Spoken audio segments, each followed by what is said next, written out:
Right, good evening everybody and welcome to this unexpected stream. We're going to be a shorter one than usual today. Main reason why I would like to stream today is, well, in the weekend I like to do like main stuff, you know. I don't like to repeat exactly the same stuff as I've been doing before. And as you might have seen, the last two streams we've been killing biters. Or not really killing biters, we've been killing biters, but not the biter bases. And we can only do that until 90% evolution. After that we can never fight any biter base again. So I have to do it all in one go, which is annoying. And I just have the feeling I really want to start working on my base. I really want to start working on my base, especially in the weekend streams, to avoid more biter fighting there. And that basically means I'm going to not do all the fights that I need to do. And I can only do them before we start working on the base, because as soon as we start teching again, evolution is going to shoot through behemoth biters in no time. It won't take a single technology, it won't take a single technology before we surpass 90% evolution, I think. So today we're just going to continue the D-Day, E-Day, and today it's F-Day apparently. So we have to neutralize a couple more biter bases. And we're gonna look at which ones we actually should take and which we shouldn't take, and go from there, I suppose. Last time we ended, I think we did some neutralizing down here. So yeah, what did we do? We started up here. We started up here, took these bases and claimed all these juicy resources in the process. 6 million copper, 6 million iron, 3300% oil. We got another 5 million and 7 million iron here, which we claimed. And another 5 million here, as well as a giant area of land. Then we went for the hardest fights over here for the copper. That was some giant nests, which were not very easy, but we've gotten 17 million copper in 2 patches, which is good. And then we went down, claiming another 4 million patch of copper here, another 6 million patch of iron over here by taking these 2 nests. Nicely walled up. And then we went down. This was actually the first battle we did, the very first one, the very most difficult one. And that got us 12 million iron. This double base was protecting both of these patches. We just claimed this small copper and coal patch. In terms of resources, there's not much left to claim. We've got 5 million iron and 6 million copper here, which we can claim by doing these bases. This is a big one. This is like a formality. These are all formalities, really. We've got some oil to claim over here. And that's just about it in terms of nearby resources, I think. It says in the list, yeah, 5 million iron, 6 million copper, and 1800% oil was there to claim. Well, that's 5 million iron, 6 million copper. And this is 1600% oil. I think I saw 200% over here.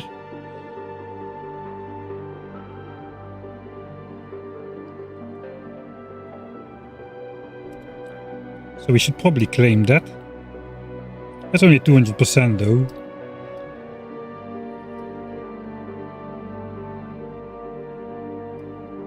Thanks Windtalkers NL for the 9th month subscription. Good evening.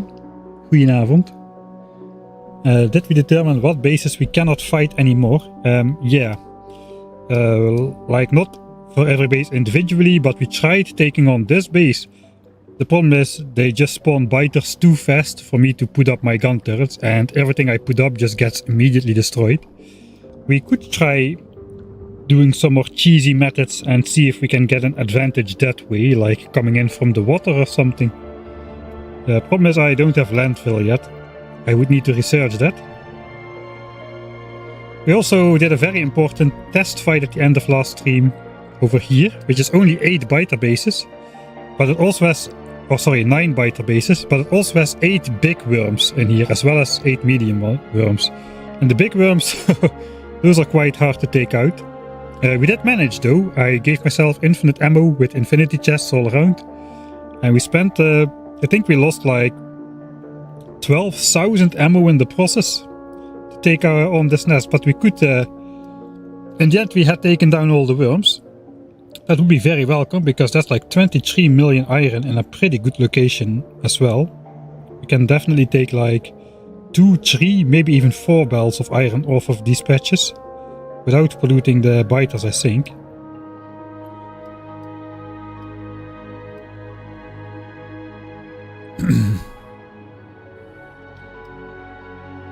Alright. So what we like to do, we should do the formalities like this 4 nests to claim the final 2 resource patches. I suppose this 5 nests, we can call this 5 nests.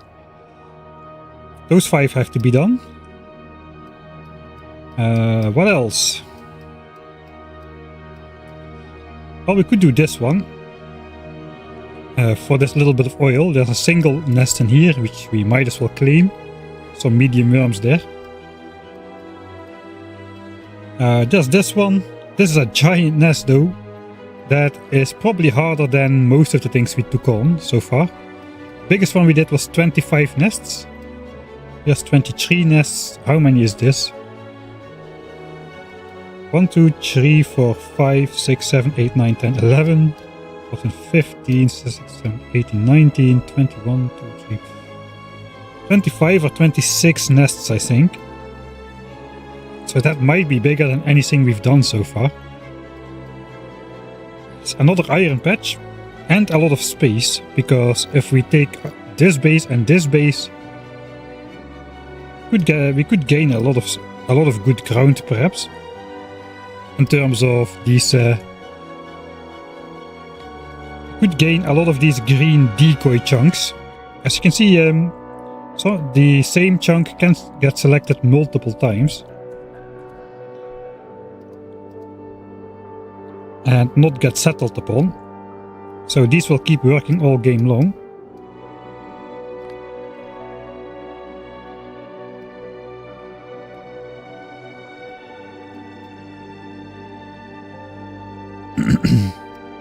Then there's the question if we... I said I should not take these, but there's the question if we should take these. I'm not sure I said that because I really shouldn't take them, or if I said that because I just was tired of fighting at the end of the 10-hour stream.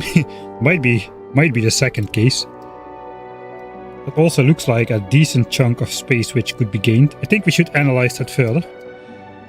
We also would like to claim these small expansions over here, because of the pollution from our miners over here. We should definitely claim those as well before 90% evolution. So there's still a bit of cleanup to do all around. And of course the big one over here. So we got a tiny one here, something like that.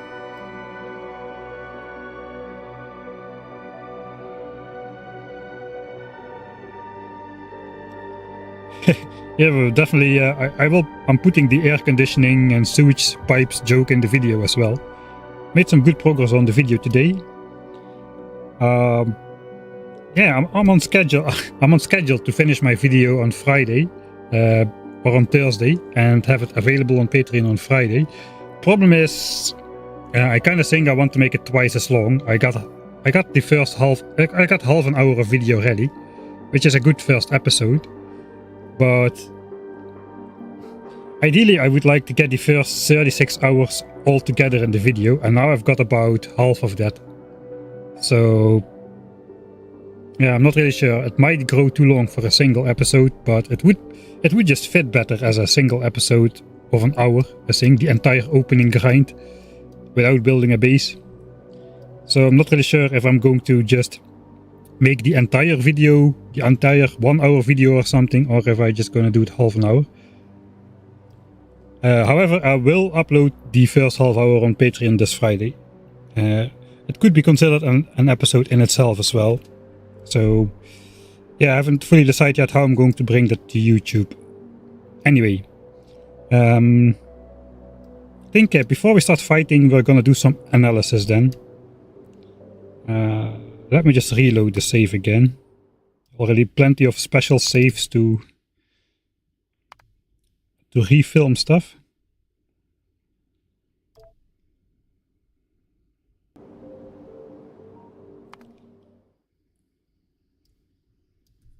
Let's make a new one. FD. Yeah. You can fill in whatever F you want there. Alright.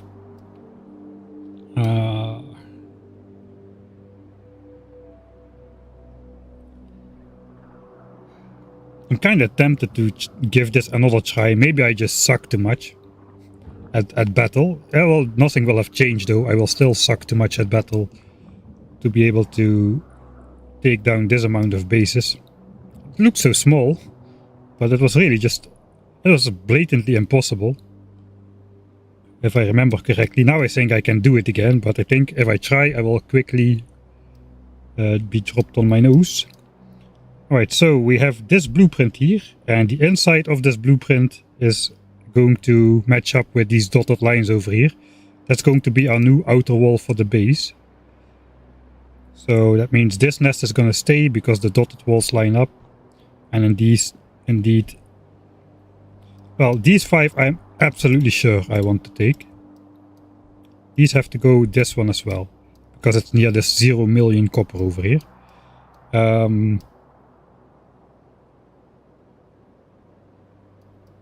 I also definitely want to try this nest, which means we need to take on the small expansions as well. That's just formalities. I will not mark every single one of those. Not all 2 of them, apparently. This one and this one, I suppose, unless we find even more here. I don't think we will though, because we denied the expansion lands with our pipe usage. It's a lot of worms. The worms are not the problem, the big biters are the problem. So these nests, they spawn like a big biter every 6 seconds or so, which means a lot of big biters per second. And the big biters, they take like 11 or 12 magazines to shoot, and of course also spitters are spawning, worms are shooting my turrets. I might give that another try. But if I do this nest, I should do it first. So I think we'll just start with that. I'll try once again. I'll first do it in editor mode, giving myself all the stuff. before I spent half an hour holding stuff to this place. Just to see if I have a chance at it or not. I had a hard time last time though. I didn't make any progress at all.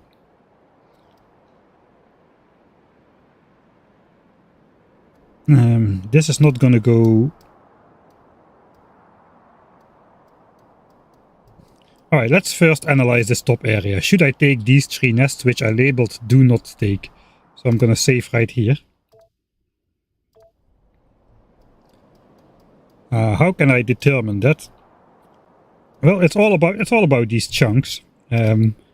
Reason for me to take this would be, can I get a lot of green chunks in my area which are currently not there? If I like these green chunks, can I get a lot of green chunks in this area? Can I get a lot of extra green chunks if I take down these 3 nests over here? That is the question. And to judge that, we need to figure out what would happen, right? So currently this dotted border is going along the edges of these nests over here. It's a bit confusing, but it should be on the inside. It should be on the inside of my blueprint, the dotted line. That is where I place the double wall pipes.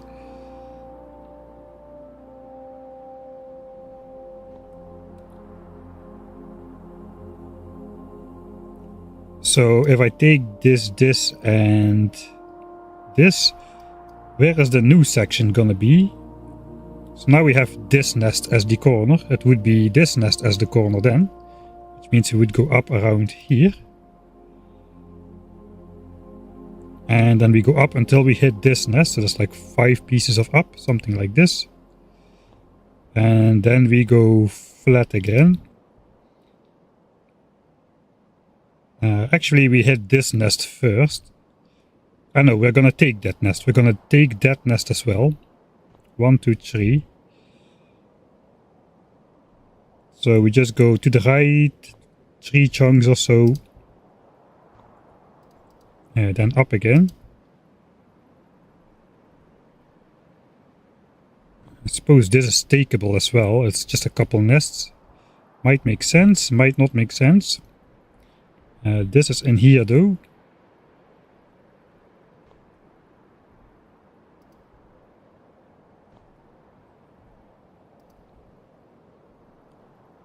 Alright, so here's already an example.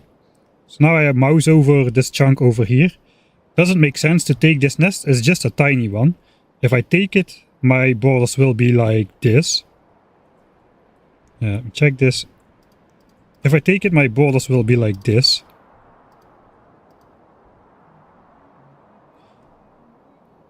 According to the top nest here and this nest on the right. But if I don't take it, I will lose the chunks in the, like these 6 chunks I will lose. But those chunks are useless. Those chunks are absolutely useless.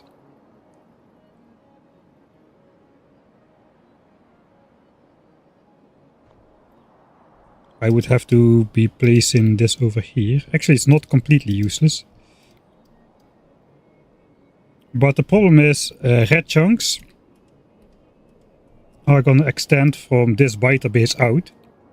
We got biters in this chunk over here. There's even one over here. And that means this is going to be red. This is going to be red. All of these chunks are going to be red already. Because of this biter base. It spreads out like 2 tiles away from the biter base. All of these chunks are not going to be green no matter what. So this and everything above is already red.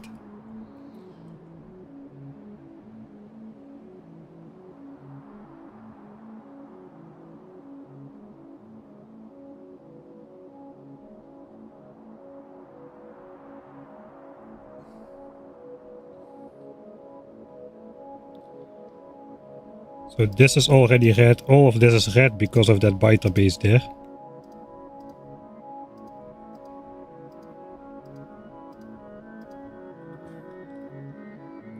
So the only thing I would gain by doing this, these 6 chunks, I'm gonna place a pipe border on the on the dotted line, and that will extend out here even.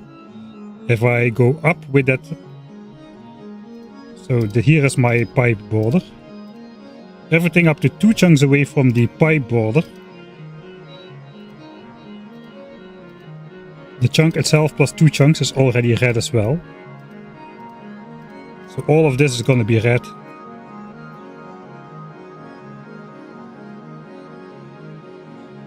So that means I win nothing. I win 0 green chunks by taking down this nest over here, even though it looks like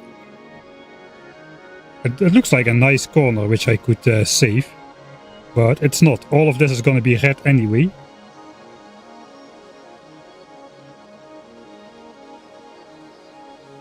The possible I think the only chunk I would gain that would be green would be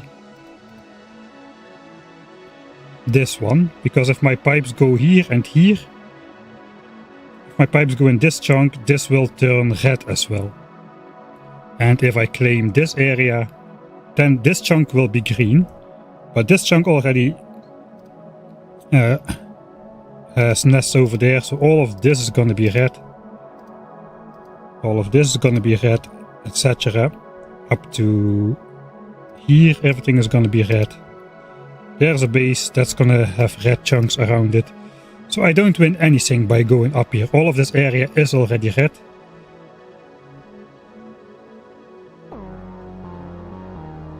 And then there's this base, which basically negates my entire story, because that is this horizontal already anyway. But yeah, that is what we have to look at now. So it does not make sense to take out that base. Now I made a ton of red chunks, which I cannot easily delete. This is just take what you can. You never know when you'll need that space. I kind of do not agree with that. Maybe it's... On the other hand, there's only once. And whatever we do now doesn't really have effect on the rest of the game. So now I'm looking for the expansion chunks. The other thing we could consider is so now we look for these green chunks over here, the green expansion chunks. The other thing we should consider is pollution. Pollution from these mines might spread out, and that might spread out eventually to these bases. If we take those bases, pollution has to spread out a lot further before it reaches there. So in terms of pollution, that could be a case to take those bases.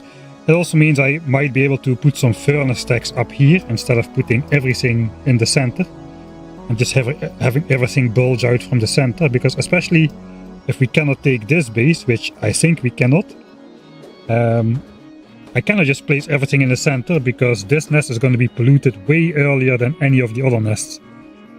Because this is just an unfortunate double spawn, which now is too big for me to get rid of. It always has been too big for me to get rid of.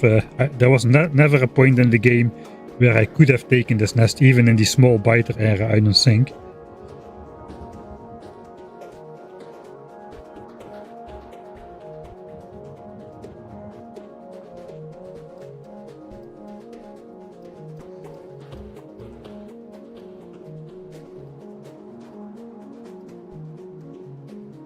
So, no expansion chunks, but good pollution space, question mark. That goes for all of these then.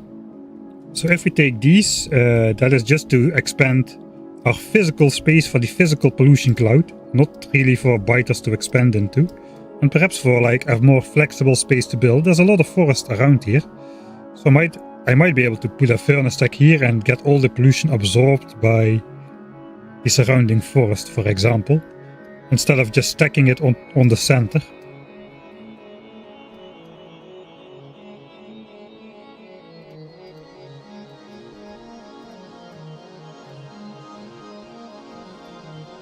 You know, I checked that nest. I did not check these.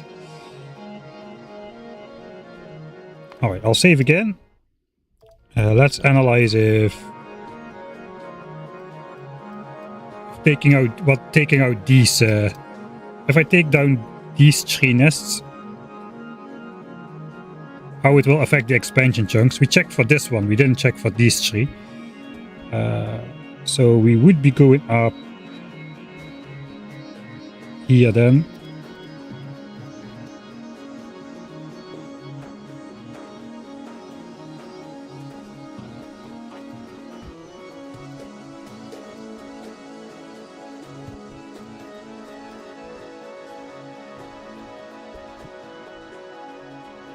This nest is over here.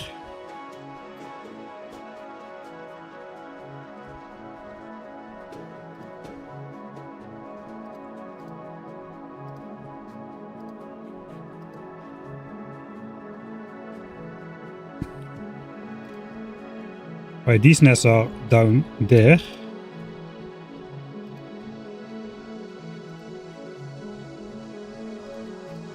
So basically this is the space we would gain then. This is the space we would gain. If we take down these 3 nests, we would gain all of this space inside these dotted lines. Let me just double that up so it's a little bit more clear. Then we just might as well just draw it out then. That is the space we stand to gain. The question is, how many of these chunks are going to be green? How many green chunks would there be? Inside this area which we just laid out.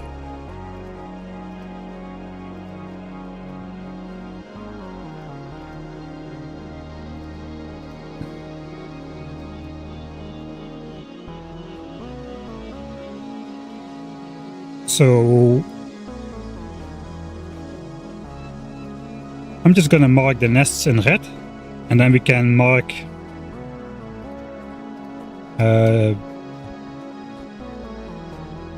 all the chunks which would be red in yellow, I suppose.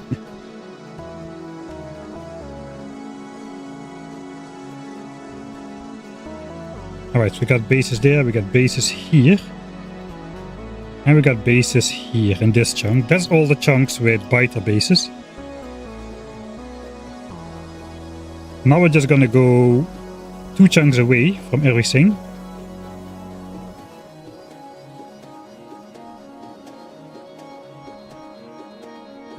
We need to consider a bit more space, because right now this chunk, and this chunk, those are red because of this dotted line over here.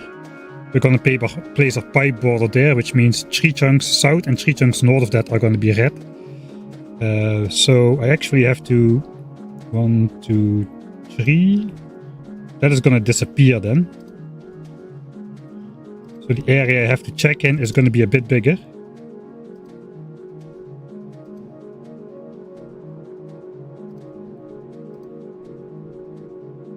All of this is gonna disappear.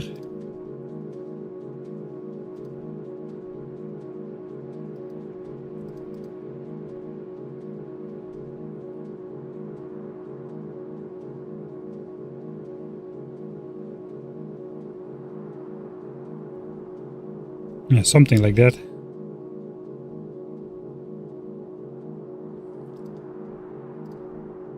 So that is the entire area we have to check in, really.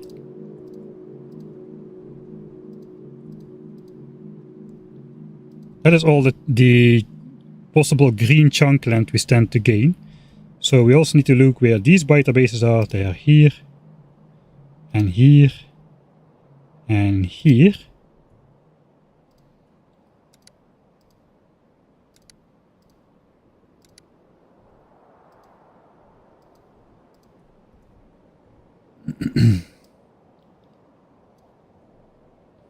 Alright, then there's biter bases here and here and here and here. And one annoyingly is right over there. Still bad.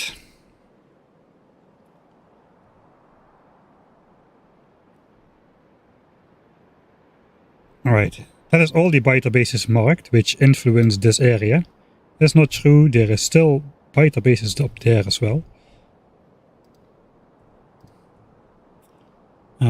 This area is going to be red anyway. Okay, we don't need this. We don't need this.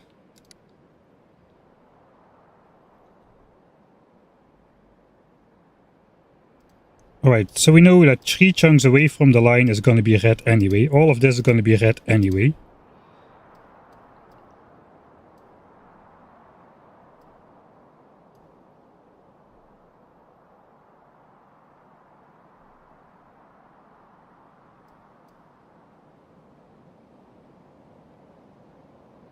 Oh yeah, I'm wrong. Wait. This is going to disappear. That's why it's important. That line is going to disappear. So this would all be red chunks next to this line, because that was where our pipe border currently is going to go. But if we take these 3 nests, our pipe border is going to go up here. If we take this one, and this one, our pipe border is going to go up here. It's a little bit difficult to wrap my head around. So this is going to go away. So the only red chunks that are going to stay is everything like around these biter bases. All of that is going to be red. Red.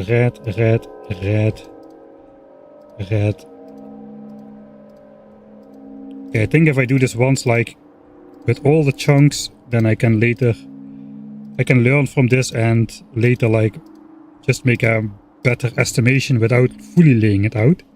That's all going to be red. This will just all stay red. There's chunks here.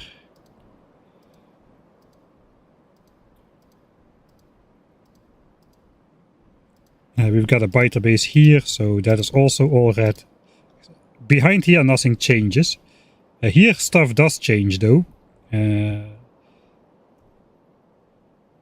Yeah, behind this line, actually I do not need to look. I should not mark those realistically, because those will have no influence on... There is no difference. This is going to be the same. So that means we're going to have some extra green chunks over here. And here, and here, and here. On the current border, those chunks would be red because of the pipe border extending into here. So that's 4 red chunks. It's not too many. Now it's going to be simpler though. We just simply extend a 5x5 area around each chunk where we deduce there is a biter base.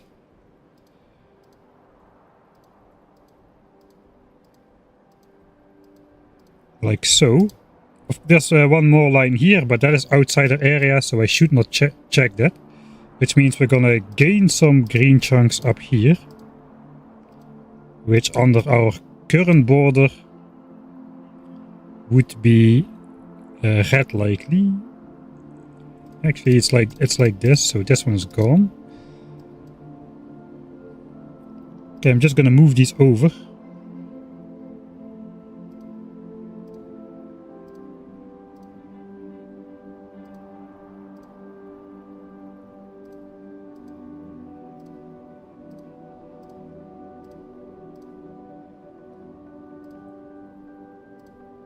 Right, all of that is gonna be red.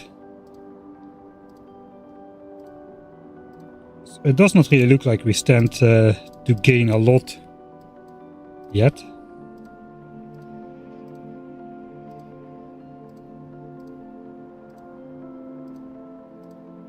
Man, this playthrough is so weird. Playing around with red and green squares on a map to see what chunks would be eligible for expansion. For some reason. Well, it kinda does make sense here. Alright, so we do gain some good ground over here. All of these would be green chunks. But then again, you could argue we are gonna mine this iron at some point. Probably not too far in the future, I would imagine. And if we put miners on this patch, then all of this is gonna be red as well. I could make those like yellow. Those are like temporary green chunks.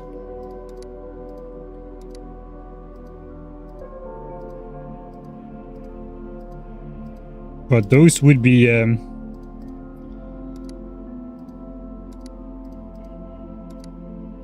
green until we put miners on there.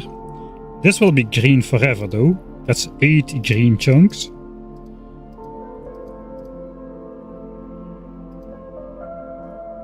It's definitely some precision Factorio going on here. Be content drink. Alright, drink. Yeah, that's why I'm doing this on a random weekday.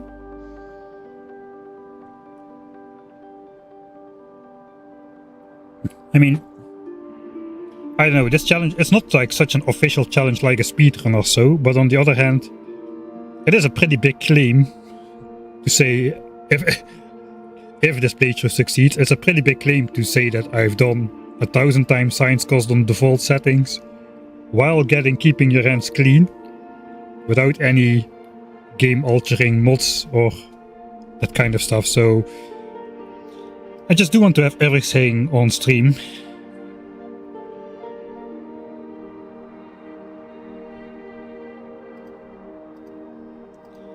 All of this would be red. There's no base there. Base here. Base here. Okay, there's base here though. Yeah, there's base here.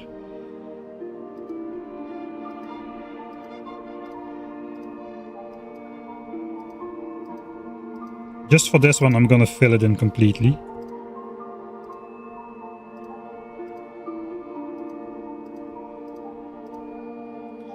Okay, I also should just look 3 tiles away from the border here, because that's gonna be red due to the new pipe border.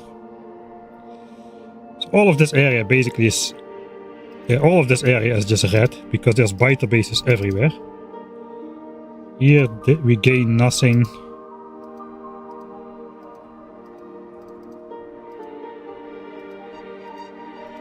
Okay, past Mike may have had it right. Because we do stand to gain absolutely nothing. This is going to be red because of the new pipe border. I'm already glad there's a... You can pipette tool map tags these days. This is also all going to be red. That is the old border though, so we don't need to care about that.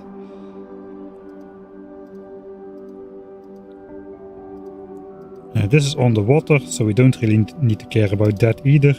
Water chunks don't have expansion circles on them in general.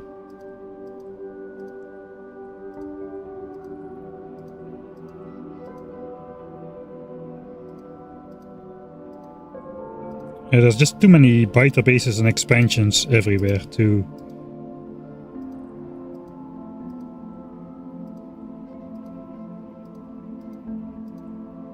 get an advantage.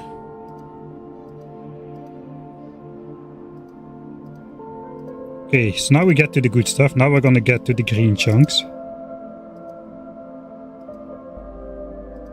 And there's even a biter base on the biter island, so that's not gonna be eligible for expansions either.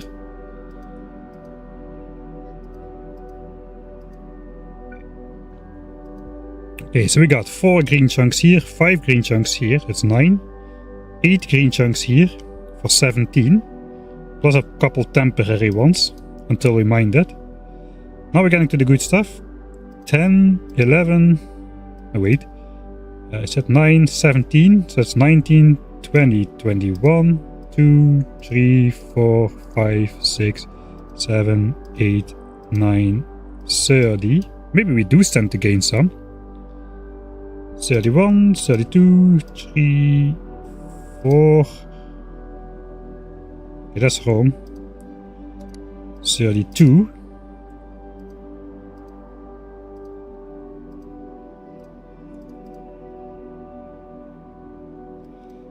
$33, $34, $35, $36, $37, $38, $39. That's all going to be red again because of the pipe wall. So let's say we gain 40 green chunks. We gain 40 green chunks by taking out those tree nests.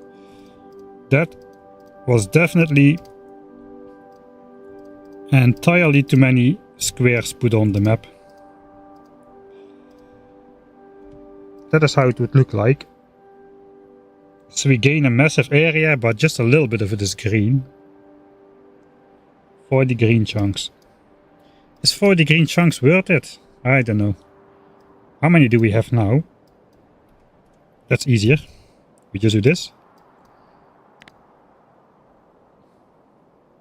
Again, one is blinking, so those chunks are definitely valuable. Let's just do a quick estimation. 3, this is like 10, then this is 20, 30, 40, 50, 60, 70, 80, 90, 100.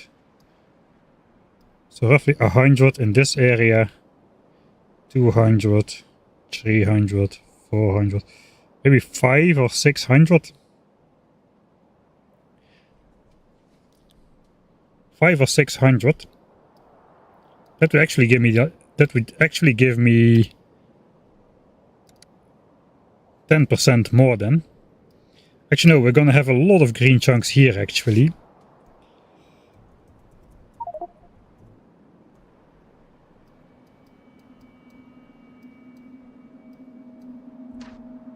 So if we delete our pipe walls here and everything else, I'll just delete everything from the map. Okay, that's the difference.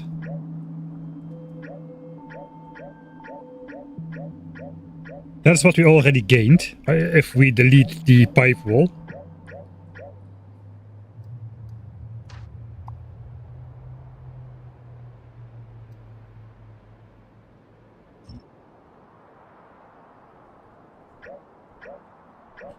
This we gained as well. You can see that even though we delete the pipe wall here, we don't get the green chunks because the nests are still here. So it is limited. And that is why this area is just not very good.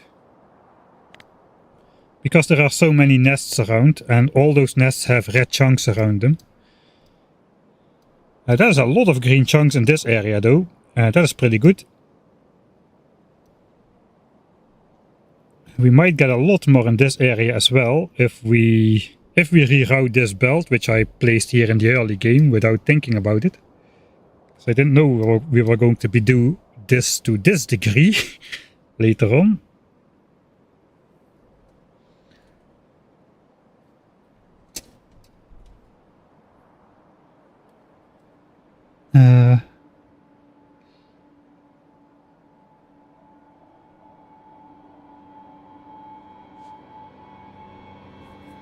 Yeah, so indeed I have to reroute this coal belt here because now it goes through here.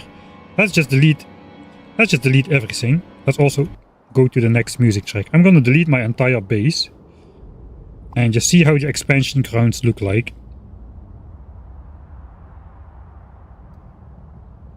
This might take a while.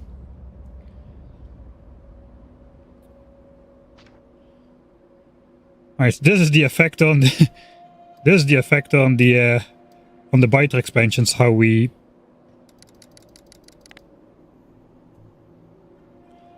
that is pretty decent. This is the effect my strategy has had on the biter expansion map. You can see just how red it is everywhere. Ah, no wait, it's red out here as well because of more anti-expansion measures like my pipes and stuff. But we kept the home area pretty green. So now we can just look inside the base.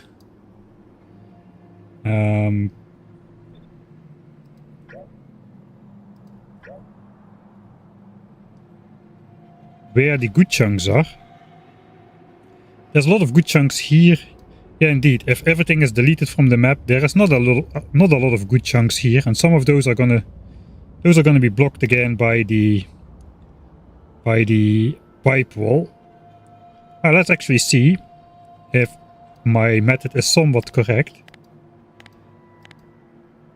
Well, this still looks very green. That is because there's only one base there, but it has to be perfectly green or it's worth like 90% less. Slightly less green than perfect green is worth 90% less or so. So I suppose I can simulate by just putting some more stuff in there. That is the real effect of the biter base. Similar for here. In this chunk there's a biter base, and in this chunk there's a biter base. So that will look like that. I suppose here as well. Alright, and then here is going to be our pipe wall.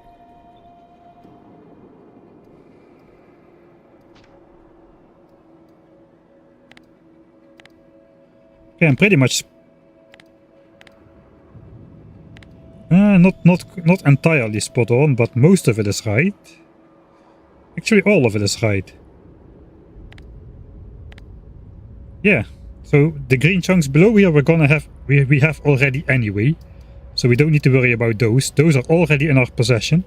We would stand to gain the green chunks in the tags over here if I would take out those bases.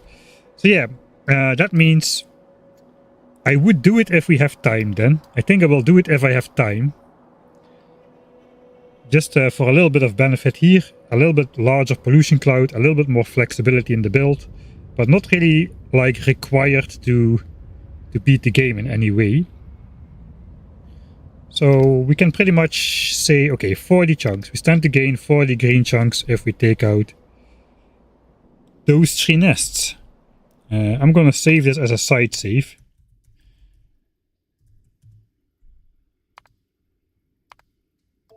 Oh, that was 20 minutes of analysis for that area over there. The green chunks under the 7 million mark are only 2 blocks away. Yeah, okay. Technically I should look not exactly in what chunk the bases are, but also in what chunks the walls surrounding the bases are. For instance, let's say this base is not here. There are still walls in this chunk, which also has a negative effect on expansion chance. So the bases are actually a bit bigger. So maybe it's not quite 40 chunks then, because these walls and these walls are in these 2 chunks while the bases are up there. So I might stand to gain even less than 40 chunks by taking on these 3 bases. I'm not going to recalculate it though. So that's less than 40 expansion chunks gained by taking down these 3 nests, but it would be good space for pollution and for some building perhaps. Let's switch off the chunks again. Alright, so for now I will not select these.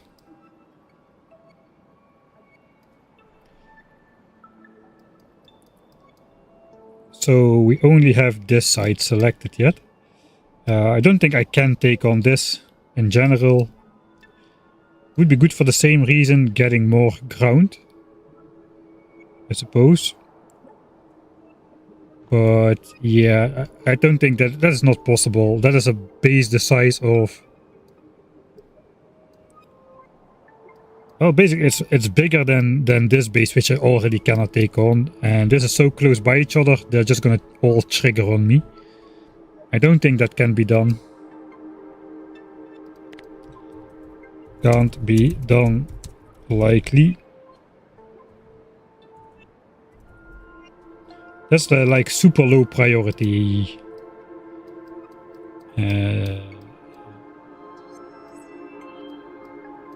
Right, we do want to neutralize this, this, this, and this. Everything that's basically on the coast, which my pollution could float out to.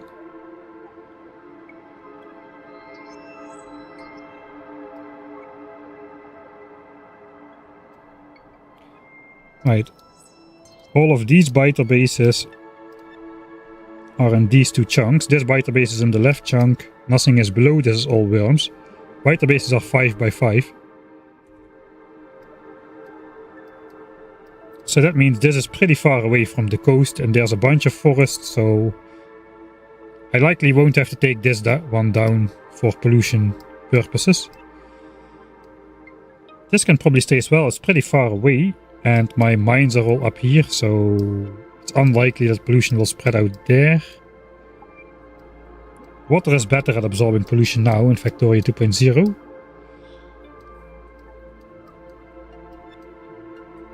Right, all of this I don't want to take. I might want to try to take this one just to claim the iron. This would be enough to claim the entire iron patch, I think. as this biter base is in this chunk. And in this chunk, and in this chunk. And in this chunk, I suppose. That means we are 1, 2, 3. Yes, actually not too far away. Okay, we can we can barely take anything from this patch, I don't think. Alright. It looks like this patch is like nicely forested and whatnot, but it's not. Because we're putting miners here. This chunk has no forest 1, this chunk has no forest 2. This chunk has no forest 3. And after 3 chunks of no forest, after it spreads in the 4th chunk, it's gonna be absorbed by active biter bases. So no, that one is not good. Which one is that? I just deleted one. This one, I suppose.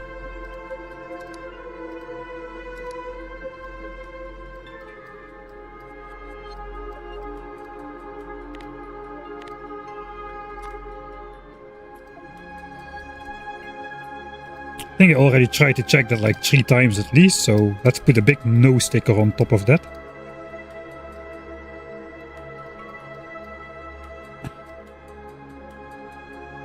And the only area that is left to analyze is... Well, we do want to take this one. We analyzed that last time. Our current border goes up here. If we take this nest, the border would go down here, and that means... This will all be red, but all of this will be green. There's a bunch of chunks in there, right? 1, 2, 3, 4, 5, 6, 7, 8, 9, 10, 11, 12, 16. We would gain about 16 chunks. Actually, not that much either.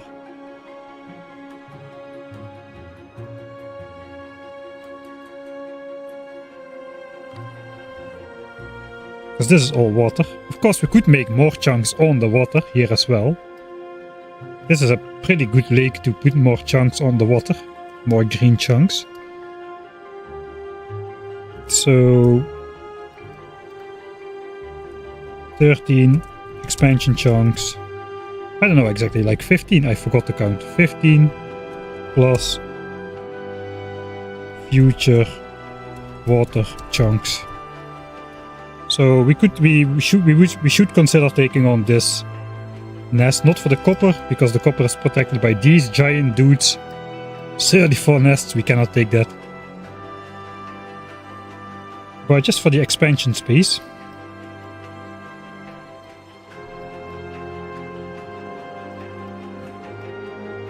Alright, then we have to... The last nest to analyze is this one. If we take down this one, I do want to take this one. I will take the single one here as well, while we still can. Because that kind of blocks our way through. We have to walk here. We'll have to walk through here in the future. So we need to analyze that one. Is there anything else which I should mark? I suppose we'll mark the expansions as well then.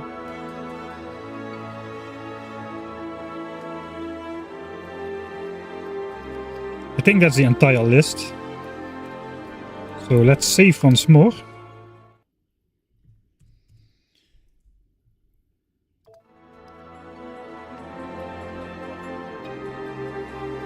And we'll just do a quick analysis on this nest. So currently this line goes inward like here because of this nest. If this nest was gone and this nest is gone as well, our line would basically continue up here.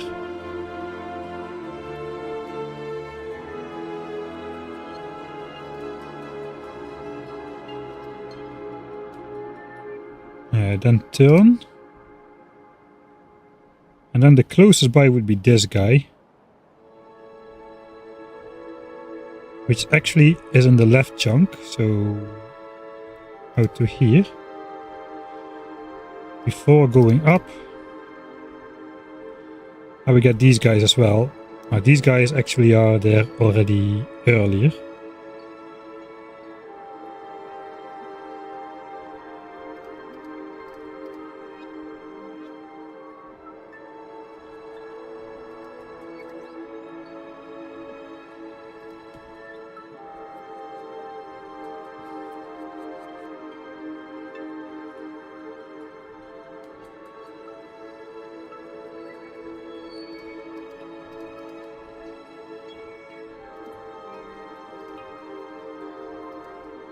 Okay, this is just temporary. We will probably reload after this save again. Or after this kind of experiment.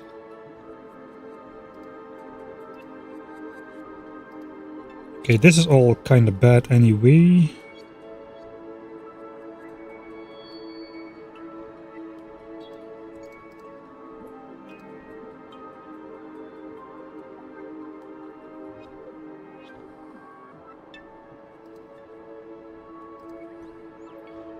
We could take this one as well.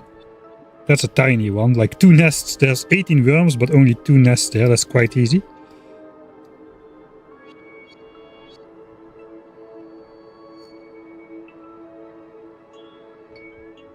That means we could avoid walling over our iron patch here. The walls have to be in place, it's kind of important. Okay, then we would connect here again. So we stand to gain this area plus 3 chunks behind this area. So let's just go again in editor mode.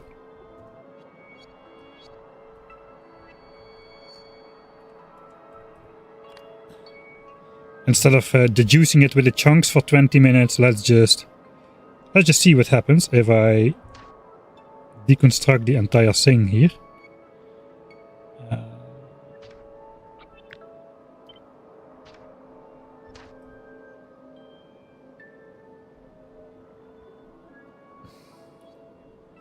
Well, I suppose I'll just do this.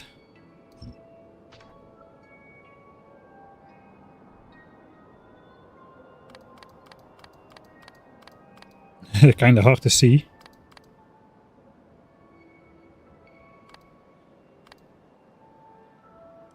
Alright, so here, right here in the center, we will have a couple good chunks.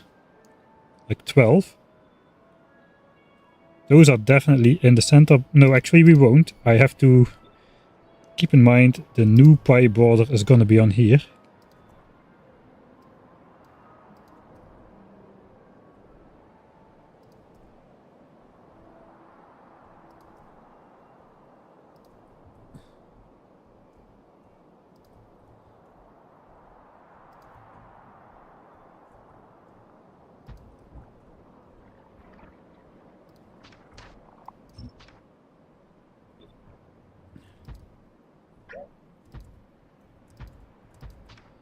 Something like that. So we stand to gain nothing inside this area. The only area we should look at then is the area like 3 chunks behind this wall, because that is what's currently red.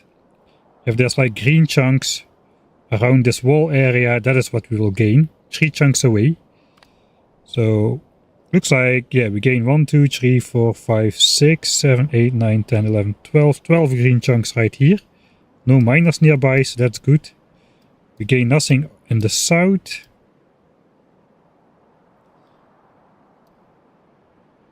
And this is already ours anyway. So this nest is worth 12 green chunks below this area right here. That is all. And of course 3 million, almost 3 million iron ore. That as well. Alright. So that's not a lot of chunks. And it's a pretty big nest, so I'm not really sure I am going to do that one. Also a low priority kind of thing. If I don't do this one, I might as well not do this one either. The 1270. This is optional if north nest. 3M iron plus 12 green expansion chunks. That is what this nest is worth. It looks like a lot, but it looks like, okay, if we take down this one, look at all the space we would gain, but it's really not, because this area behind it is pretty nested over. There was not a lot of chunks that would turn green afterwards in this area.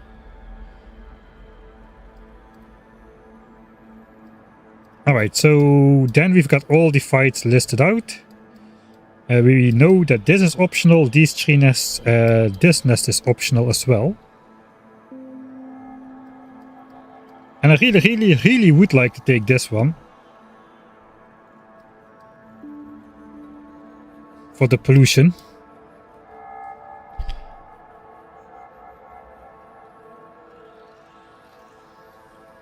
I'm just gonna I want to have another go at that one as well.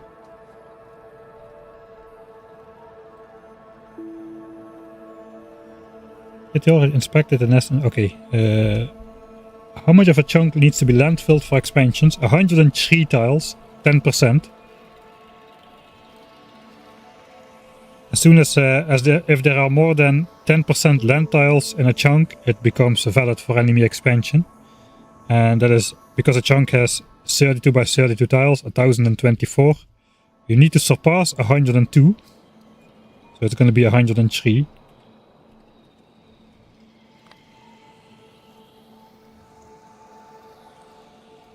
That's already pretty quickly you get there. For like natural chunks, like this is already enough. This is not enough though, as you might see. So we do have a little bit of land in there, but that's not enough. But for landfill, it's 103.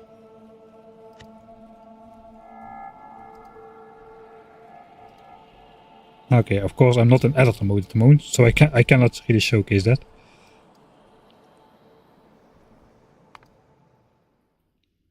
Alright.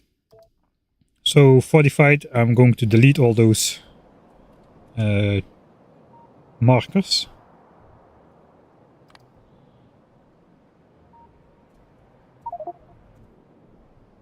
I want to have another go with it. Where should I go? I should go over here. This is the fight which I'm worried about.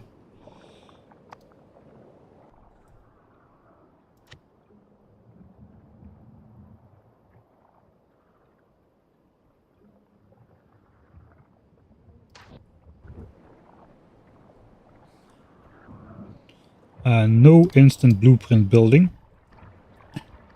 So I can just plan this out a bit. I just need to get like... I need to get something down which can take on all the biter bases.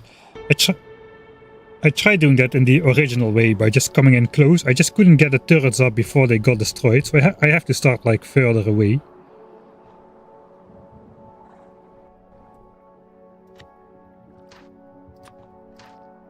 So without even thinking about walling the nests, I just want to make a plan. Maybe just trying to set up like a good backbone before the biters come in, and then just try to expand from there and just keep on. It's gonna cost me a lot of ammo and lots of turrets. But just make a good backfall and then just keep like setting up new turrets.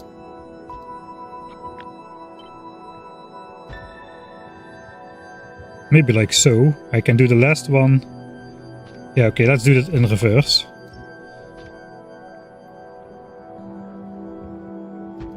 So I'm just gonna keep coming in with turrets like so.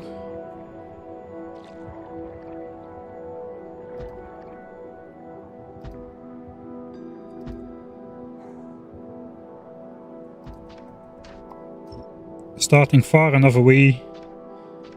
Yeah, starting far enough away to not trigger the biters. Then just trying to go in like this. Trying to snipe all the worms. All the worms are all the left. Okay, I might have a chance if I do it like this. All of the worms are within reach except a few. So let's grab the worm focusing turrets. And we'll just try to sneak in a couple in the center here, just to take down the last worms. If we can get it done like that, we should be good. That's a lot of turrets though, 241. We're gonna need some strategic ammo resupply chests.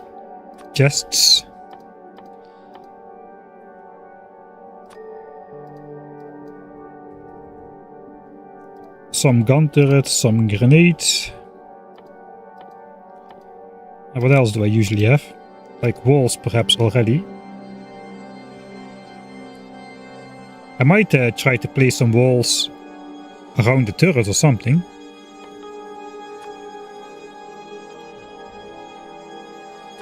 Grenades really are only useful for blowing up forests. Yeah, DDEDFD, yeah, that is correct.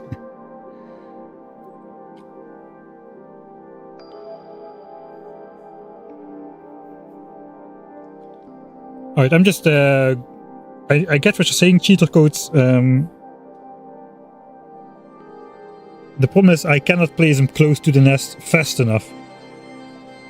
So I'm just going to try moving in with a very slow assault of turrets from a distance and hope that assimilates everything in the way. Hey, thanks Noober14 for the raid. We are playing 1000 times science cost. Yeah, that works. 1000 times science cost, while we also try to get the hands clean achievement, which means we need to kill our first biter base using artillery. That is unlocked on Vulcanus. So we need to get to Vulcanus with 1000 times science cost on pure default settings, while we also don't defend our base. And biter expansion and stuff is on. So we have really weird strategies to do everything.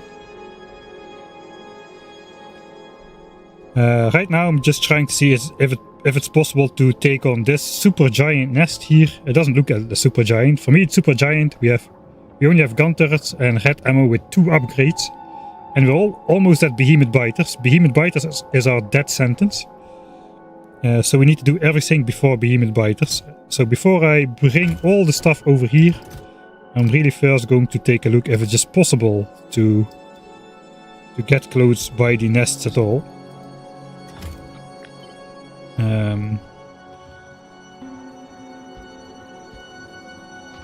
Wait, yes, those are not instantly built.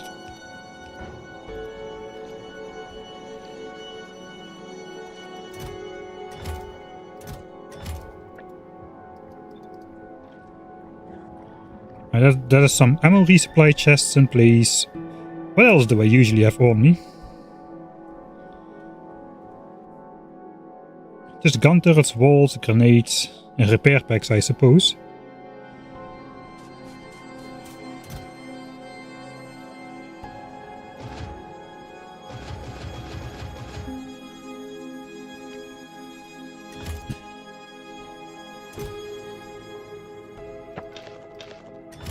And the rest is gonna be ammo. Alright, so I'm gonna have a go at it this way. We're gonna make it day, since we're in editor mode anyway. Let's make the day 100 times as long. Set it to day.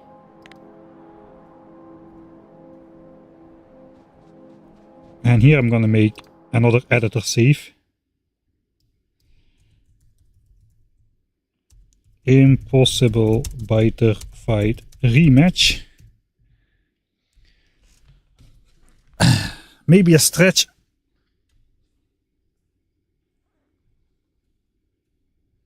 Looks like a fun one to lock down. It would have been a fun one to do in the lockdown a couple of years ago. It is way more grindy than I expected it to be. Holy moly. I'm gonna do the stretch after the first attempt because I'm definitely gonna fail. And then I can have a stretch after tensing up in this battle. I can just relax a little.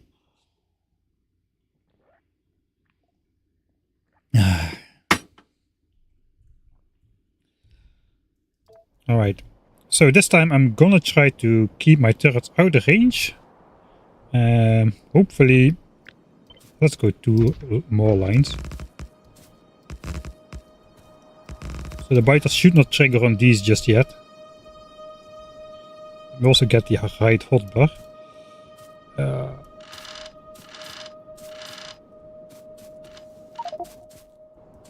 And we're just going to keep on pressing forward like this. At some point the biters are going to come. We are not going to care. We're not even going to zoom out.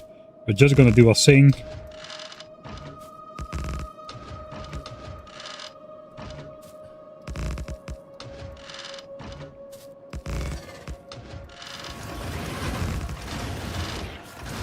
And see if we can defeat him just with a massive wall of turrets.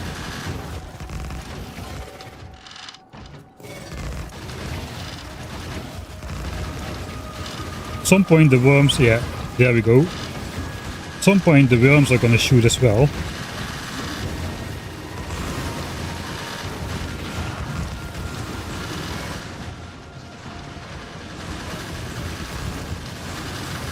Oh, I'm out of ammo already.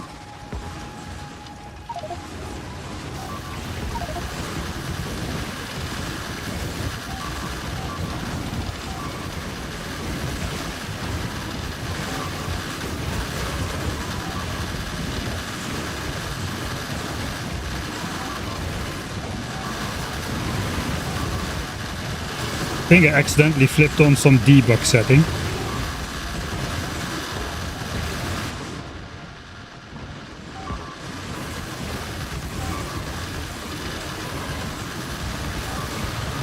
It's going a lot better than last time.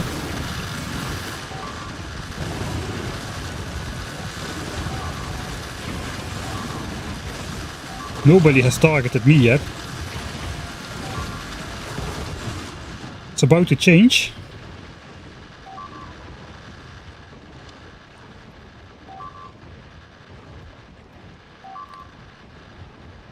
I think I did take on all the worms though. The problem is though, there's just so many big biters spawning that they have a kind of a critical mass. They don't get destroyed fast enough. So I'm gonna have a hard time walling up this nest, like I did with the others. There's just too many big biters spawning too fast and I cannot do anything about that. Each big biter takes like 12 seconds of shooting from a single turret. And all of these nests are just spawning 75% big biters. I'm gonna have another go at that. How many ammo did I already spend? There's already 3000 ammo. That is quite insane.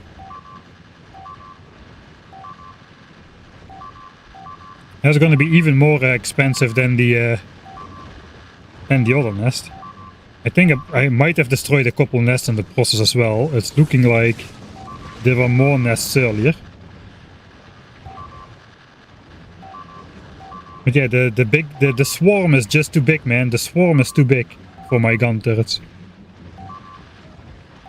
Especially with the spitters in there as well. We are even targeting the spitters first whenever we can, because they do a lot of damage from a distance. Alright, let's try once more. But I think it's just not possible, not with just gun turrets. Let's just keep going. We'll just keep going. We won't skip any lines.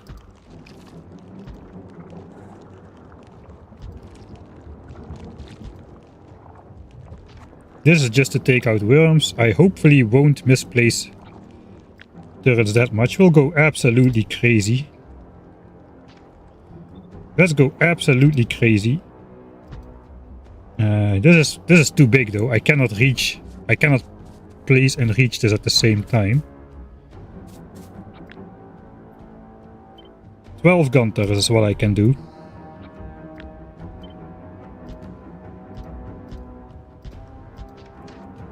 In a single go.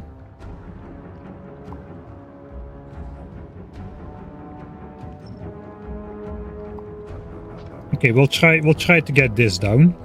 See how that goes.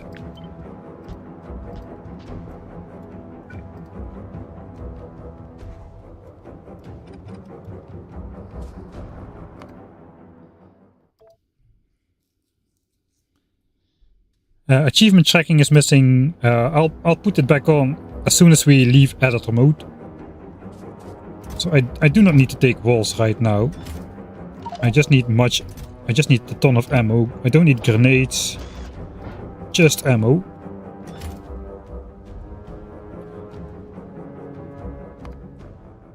Yeah, this is the fitting music for that. My mouse is doing stuff again. Oh, I was supposed to get up and stretch, I suppose. Oops. Oh, we got the Vulcanus track playing now. Is that a good excuse?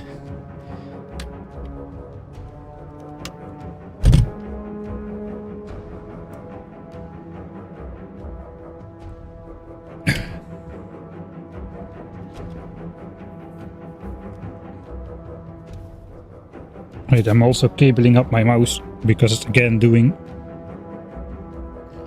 things. It's almost like something the mouse cannot keep up or something while I'm streaming.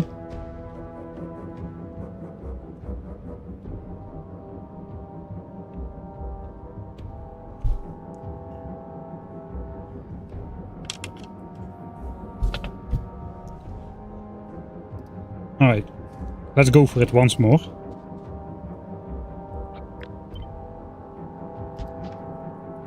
Here in the back we are fine. Let me align myself between the turrets, so now I can just... Okay, that's too far away. Wait, I can only do 10 turrets then. I think I can do 11. We can do 11.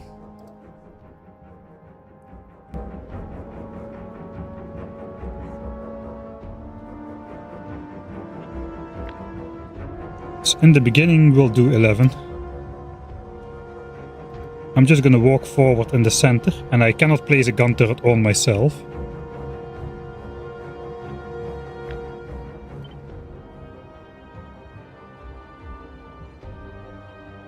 Wait, how am I imagining this?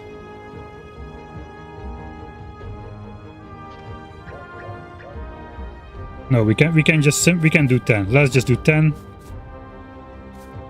Align myself. Yeah, I cannot go beyond that.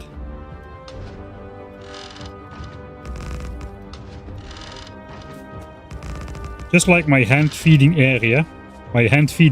Now we're having...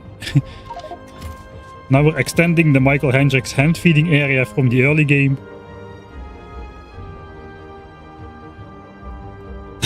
We are extending this method to assaulting biter bases. I don't know what's going on.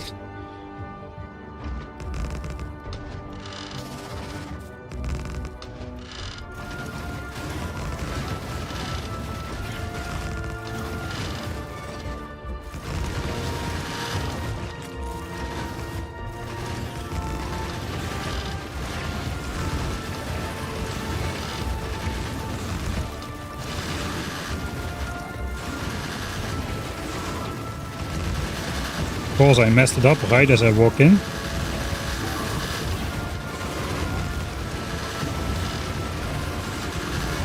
This is gonna be extremely expensive though.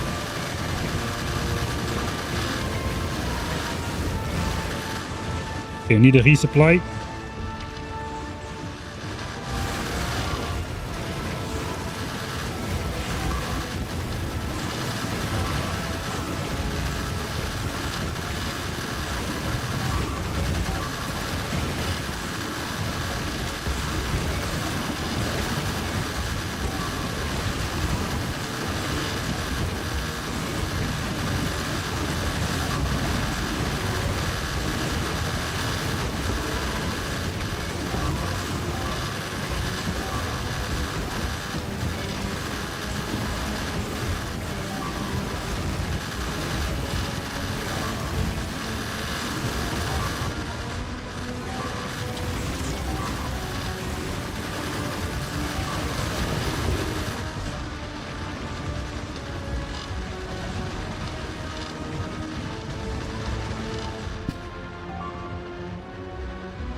I need to heal up.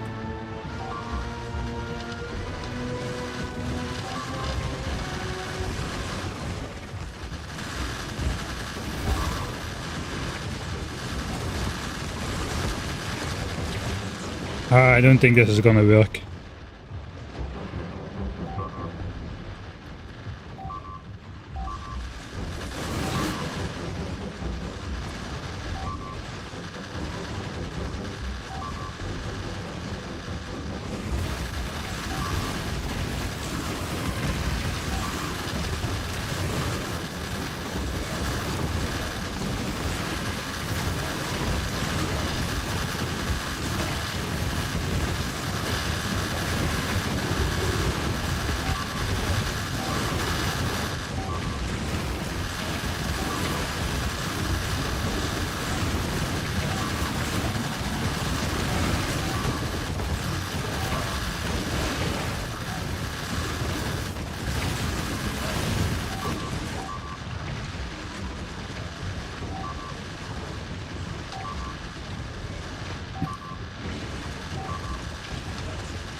Actually, I am killing him.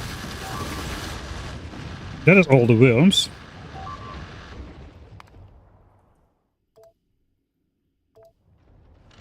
Alright, let's just see what happens for a bit.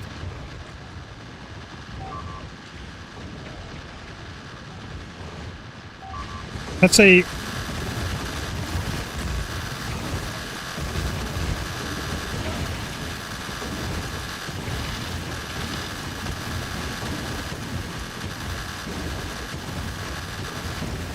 Which one is shooting the nest?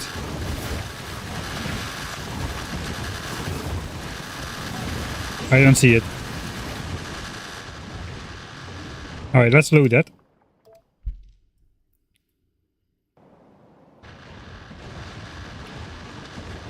This nest is already getting shot anyway. Which turret is doing that?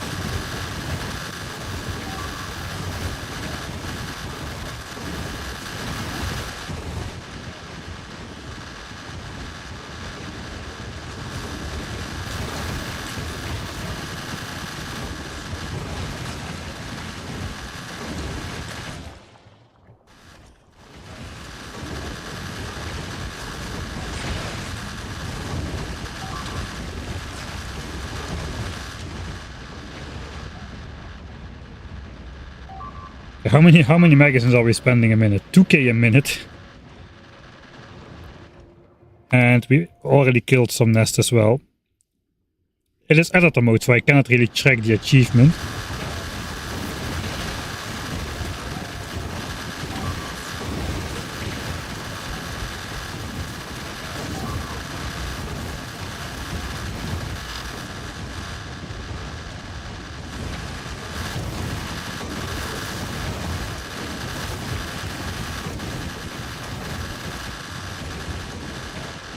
I just don't see which.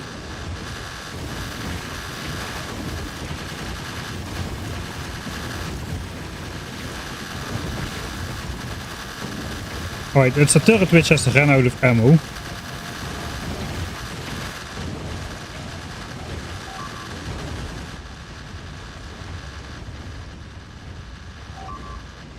They'll be able to clear biter nest even at 100% evolution with rare laser turrets.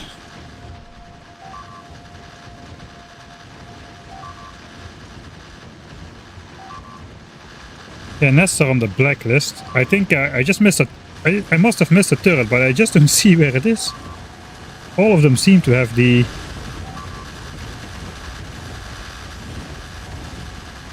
filters.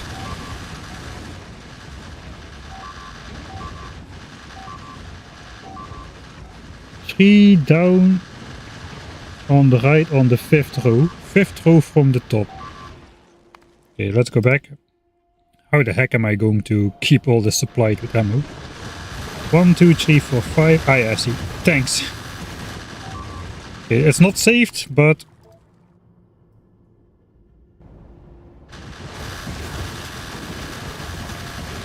Okay, saved. Let's save now then. Is one other nest still being attacked? No. Alright, so now I would have to... I would need this prepared. I would need to have this prepared. Let's make a blueprint and we'll reload that save. I'm just gonna blueprint this.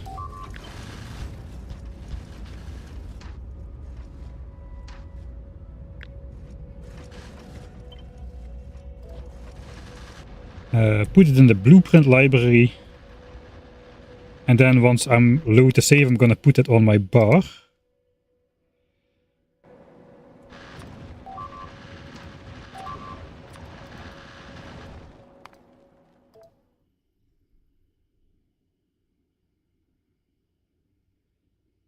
Is there still one more? I think we're good now. Okay, so with this blueprint I can just put this on here. Some turrets are misaligned, unfortunately. That should allow me to replace most of them.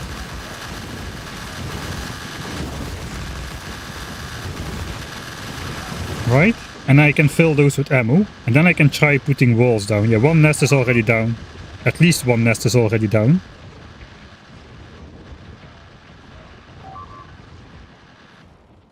Alright.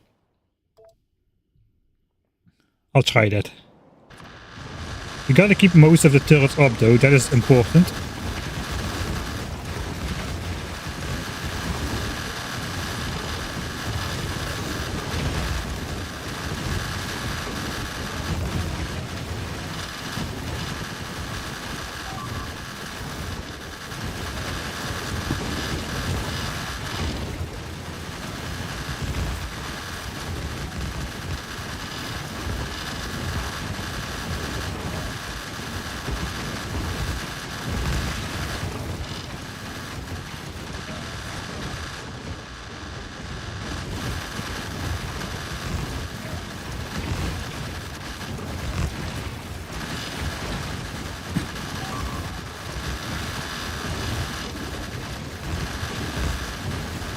Okay, now the worms are down. I don't know how... I think it's infeasible how much ammo I would need for this.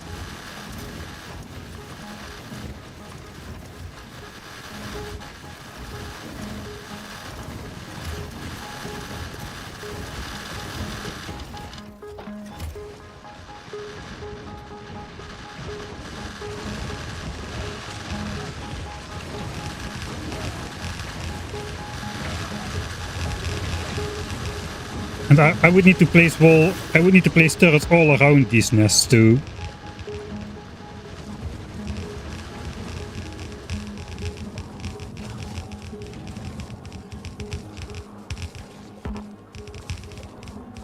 I don't think I can do this.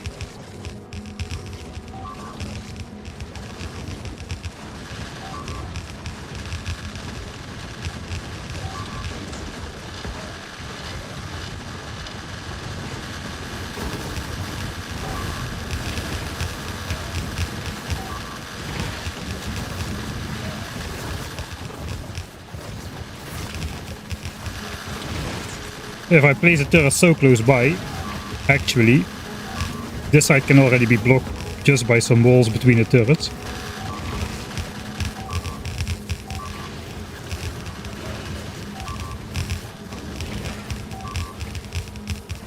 I think now we are losing turrets a lot. Ah no, we are losing walls a lot.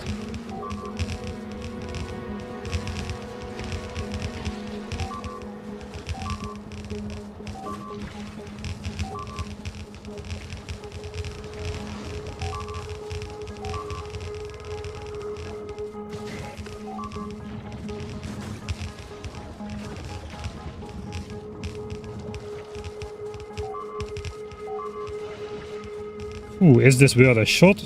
I don't really know. Maybe it's worth a shot.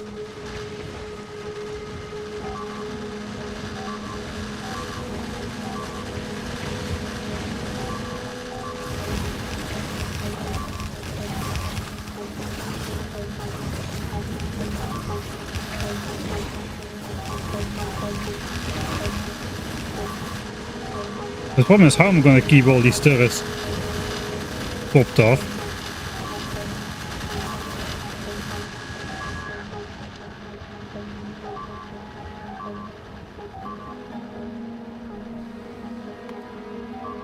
$11k ammo and counting. Not even counting the amount of ammo that was lost at some point. Yeah, I kinda think too it's too expensive to even consider.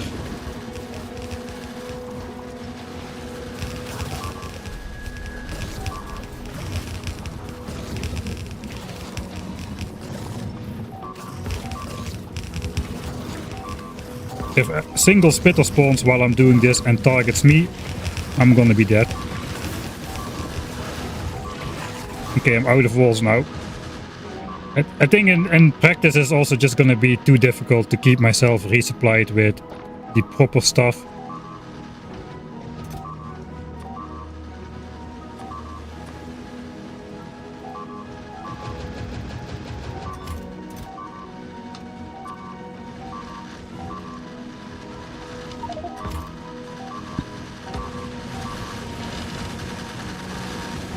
It does seem possible though.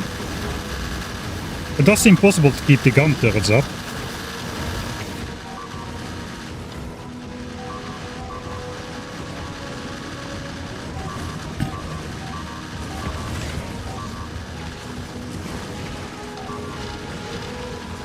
I would have to not die for so long while doing this. It's already going way better than I ever thought this could go.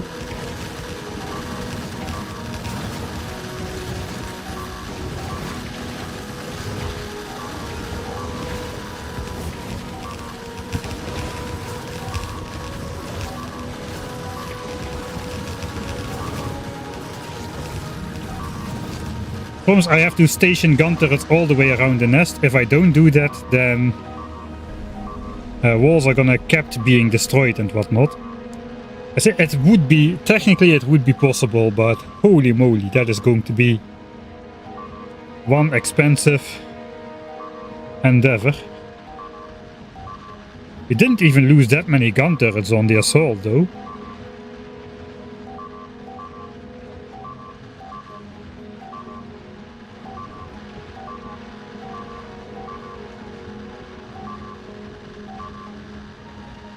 Yeah, I would consider slowing down time to make it easier. I would consider that cheating.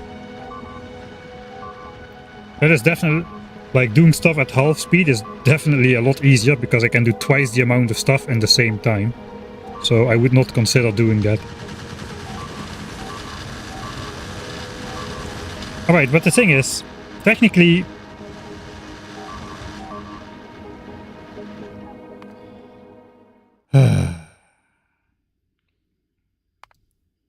Alright, I'll definitely do get up and stretch this time first. Let's make an actual attempt at it then. Just to see what kind of what we would need. So in theory this is okay. I need to focus on getting the worms taken out as soon as possible. The worms are which are destroying most of the gun turrets. So I should make a blueprint for...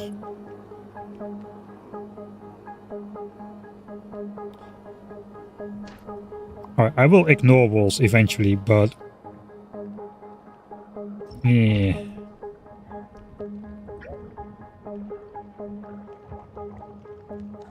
I need to have my... in test mode, man. Do I really want to do this in test mode?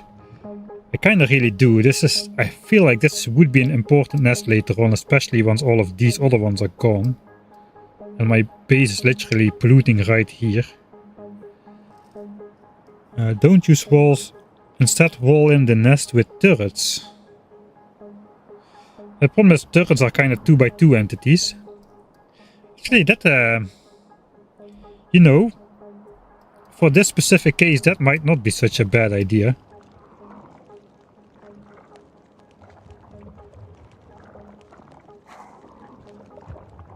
Just wall in the nest with turrets, they said. It will be easy, they said.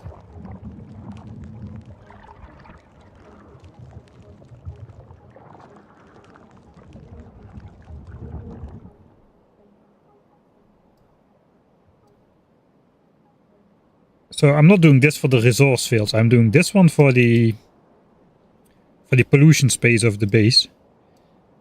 These I already consider claimed, at least after I take down these fairly trivial bases.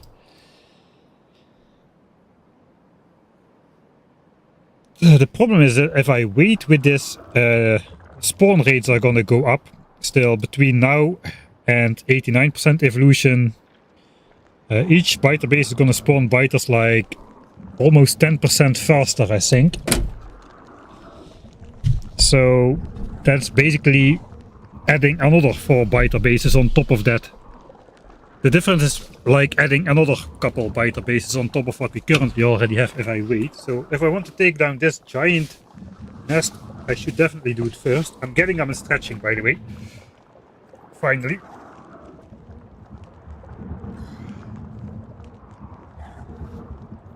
Well, I started the stream thinking I would just quickly clean up whatever I needed to clean up, and look at me getting sidetracked and sidetracked over and over again.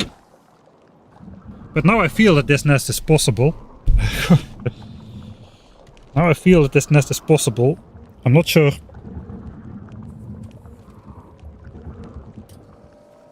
I'm gonna rechat a little bit more. I kinda didn't keep up very well.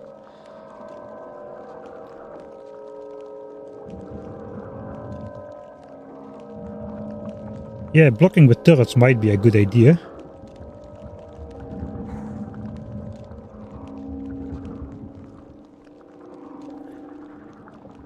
I just did it without armor, it was easy, about 30 less large. Okay, Björn, sorry about not reading it earlier. Laser turrets are kind of a way off though. By the time I can tech laser turrets with some damage upgrades on there, I am a fair distance off of the planet as well, I think.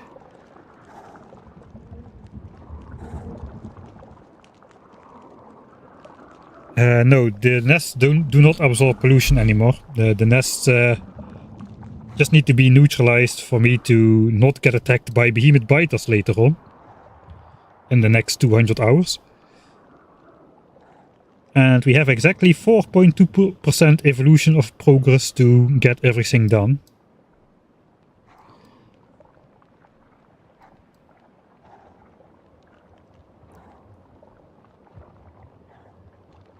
Alright. So let me just get everything in place.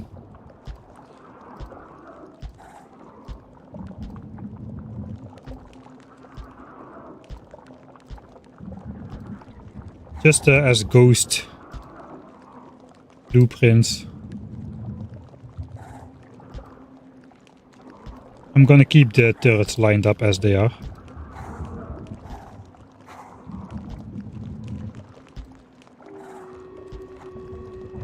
Just so I can see what needs to be walled and what not. I'll just try to wall this up with turrets instead. I'm not gonna fill it in. I'm not gonna do anything. I'm just going to wall it off with turrets. I think that's a good suggestion.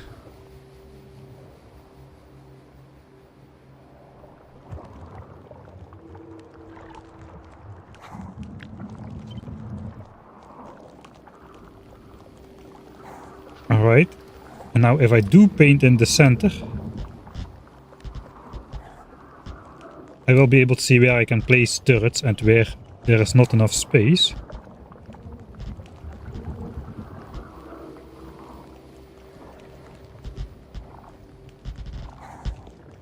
There's a couple of rocks which need to be chopped down there.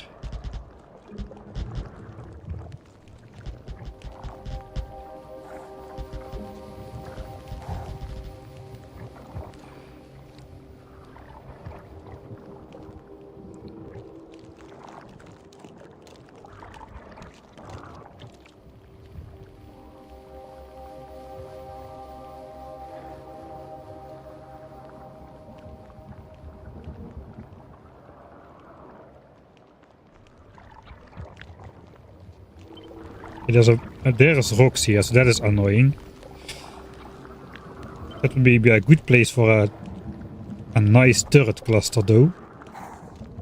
So perhaps I can just throw like... I think if I throw like 10 grenades on these, they will get chopped.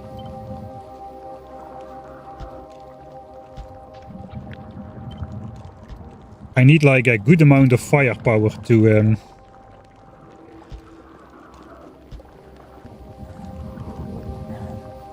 not get obliterated, basically.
Once I surround them with turrets, it's gonna be easier, I think. So if I get this done first, here is not a lot of good turret placeable stuff. So after that I can probably start coming in from this side to take down the remainder.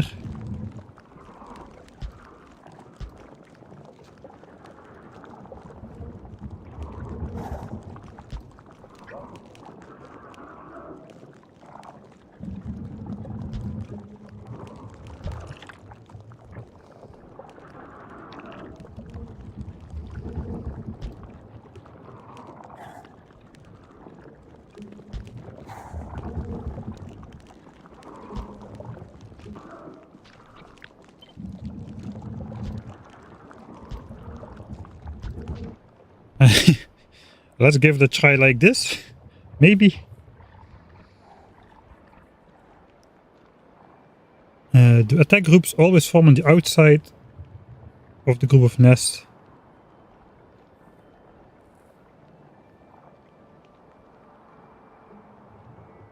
Yeah, basically I could do something like that even with gun turrets. With flamers as well, it would be cheaper.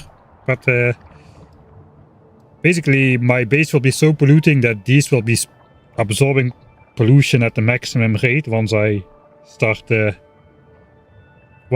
base, and every spawn would be sent to an attack group. If I just surround this base with gun turrets, they will just kill every spawn which gets called to attack.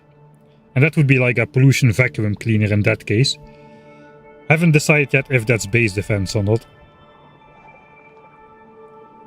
Alright, I suppose that is something. Let's go back in editor mode. And I will set up ammo chests a bit more close by. Maybe it's not realistic to have it this close by. So I need to be able to place them without triggering the biters in advance, so they have to be a bit further away. How many turrets is this? 575 and 700 walls. So I also want one with, say, 500 turrets,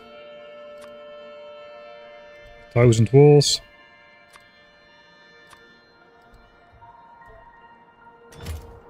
As replacements.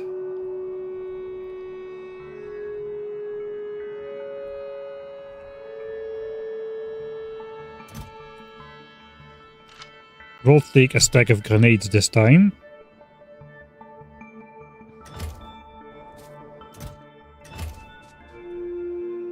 Maybe a couple hundred walls to start off.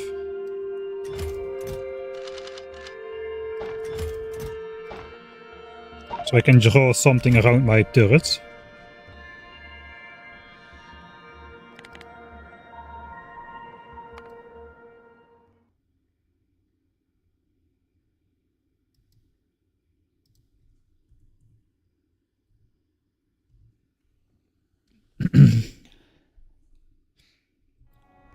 No, nobody knew. I just decided on a whim I would stream. Because I don't want another weekend stream full of fighting after just doing last weekend like 16 hours of fighting straight or something. Alright, so phase 1. Phase 1 is just go in with turrets like we've been doing, take out all the worms. After we take out all the worms, phase 2 is just going to be replacing the gun turrets, getting the gun turret field up to strength and just filling every turret with ammo. And then phase 3 is going to be start placing the walls, start placing the turrets. In every nook and cranny possible. And basically wall off the bases with turrets instead of walls, mostly.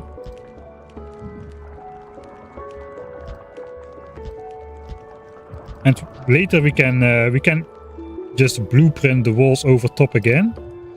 And we can deconstruct turrets and replace it with walls and still take away all our turrets. Like one by one. so we won't have infinite spawns on the nests anymore. Alright. Is it getting night already?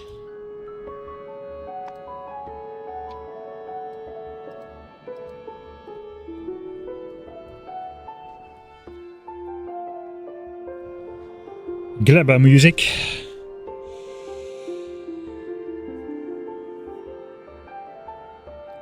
Josh, the series is coming back. I'm working on the first one as we speak. But between Factorio and Space Age, well, first I had to learn Space Age, then I had to get good at Space Age, then I had to come up with a challenge idea. After getting good at it and thinking what is possible. And the challenge itself turned out to be an extreme grind fest, and I've also done some like test runs and a lot of experiments, not only this stream, so a lot of work has gone into like making this idea even possible, right? It's not that I just know how to do this, and unfortunately I also don't have a big produce video button on the laptop. I have to do all that myself.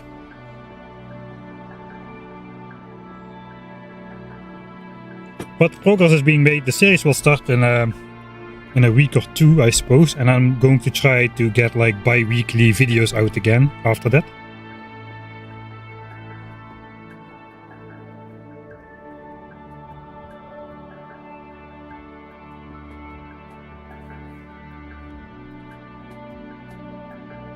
Alright, let's try. Let's try once more. We'll go in without a care.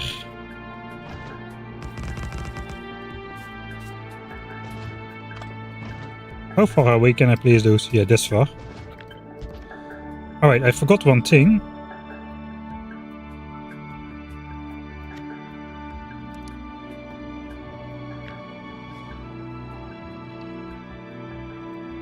I will just blueprint this entire area, like so.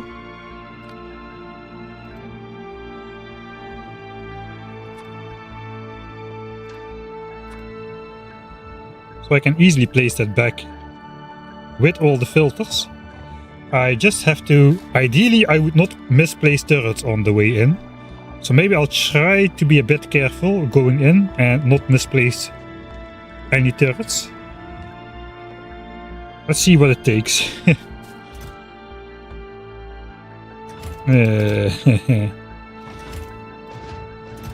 Let me just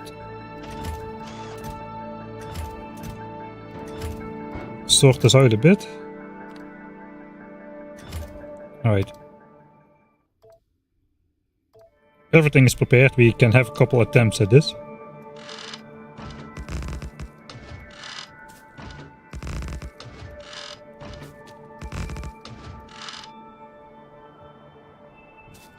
One more. No misplacements. Back for ammo.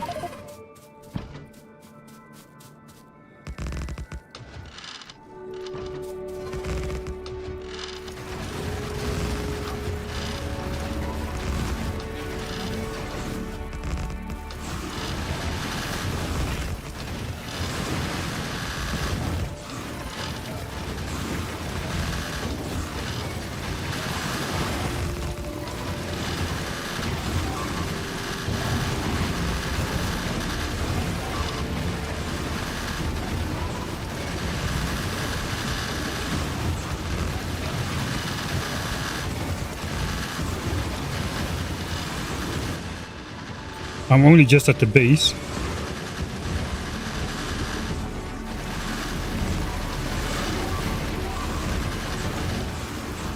Ammo.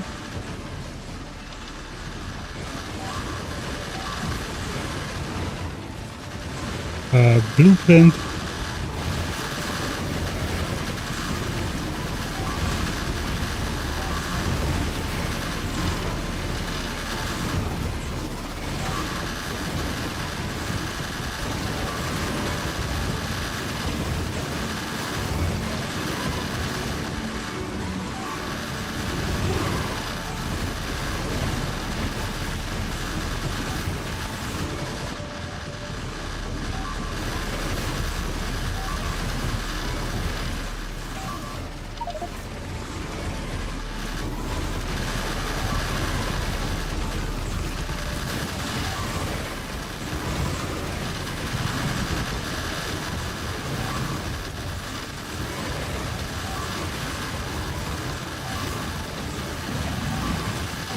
Now just trying to snipe the worms.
Way too far out here.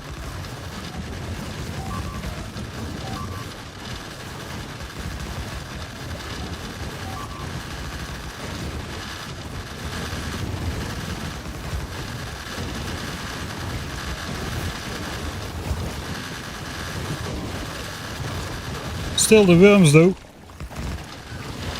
Okay, worms are down.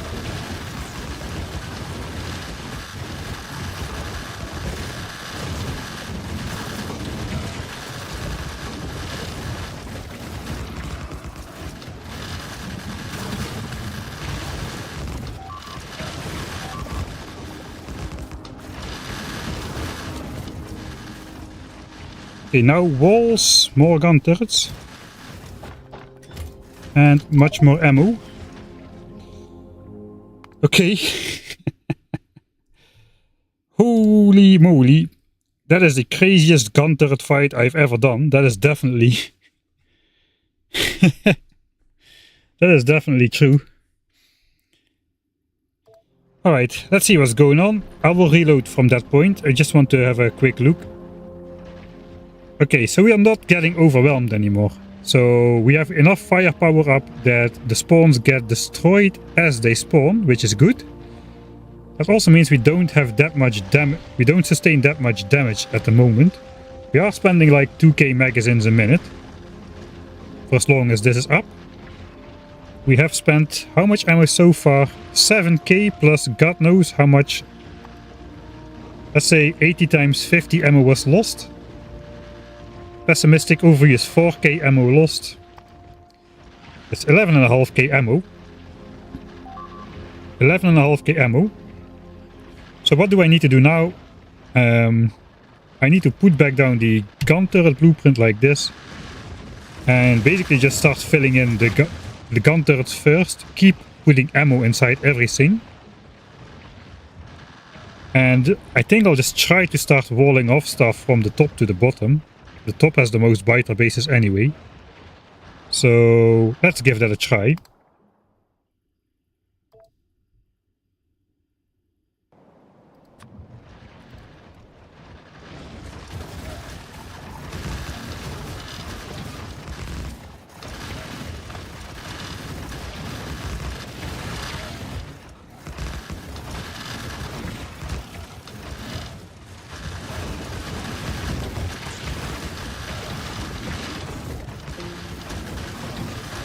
Even the main menu music starts playing, the victory music.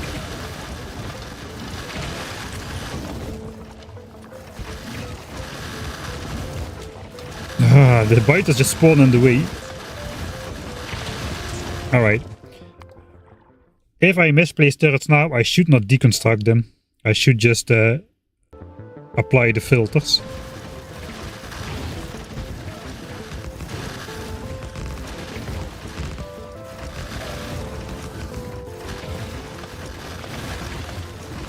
As I said, I just should apply the filters.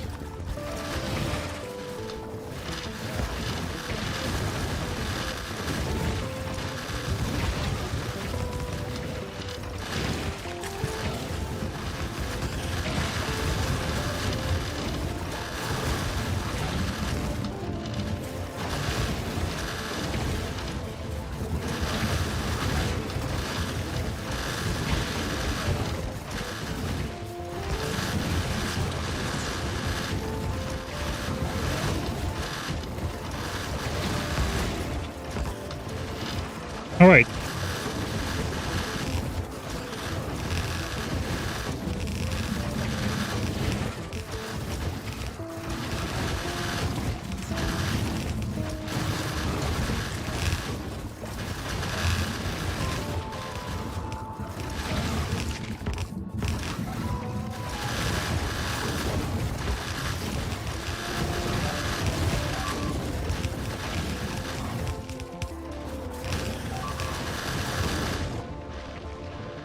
Okay, south of the southern section is underfilled.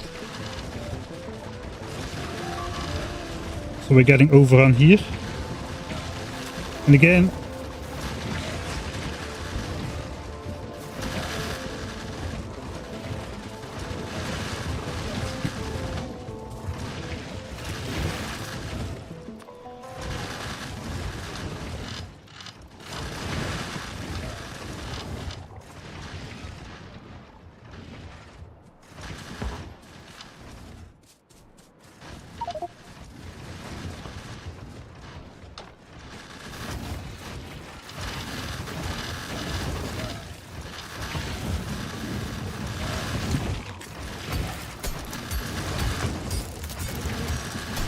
randomized soundtracks is a mod. Music playlist extender, if I recall correctly.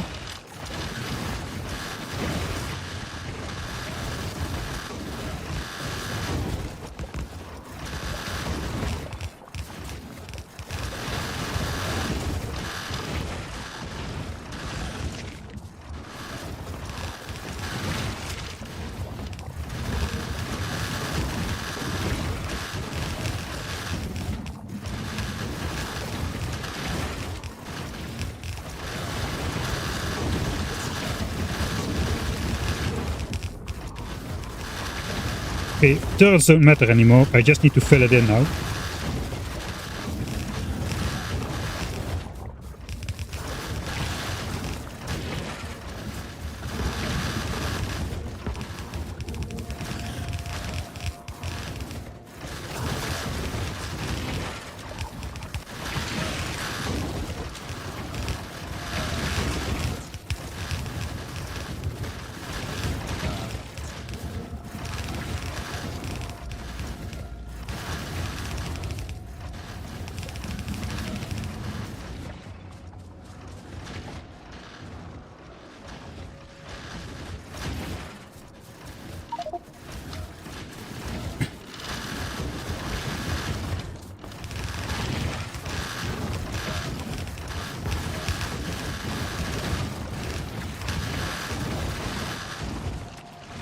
Okay, top to bottom, keep the strategy.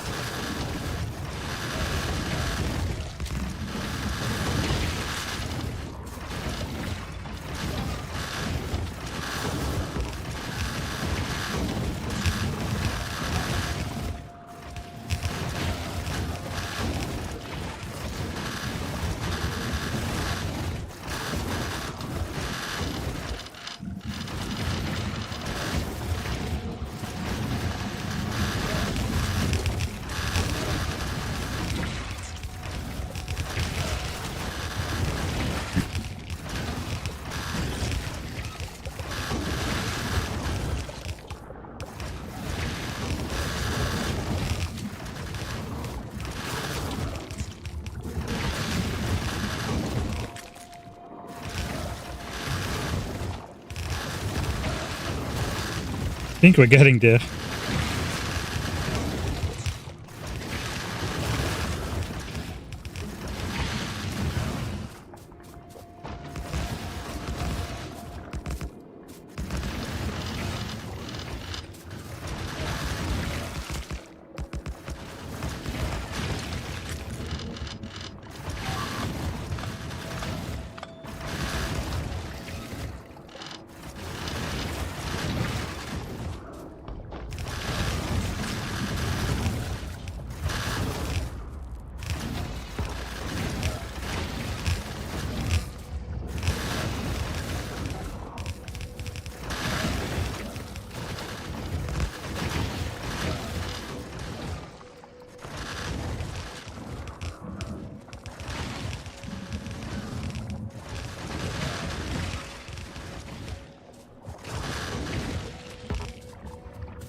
Oh, alright.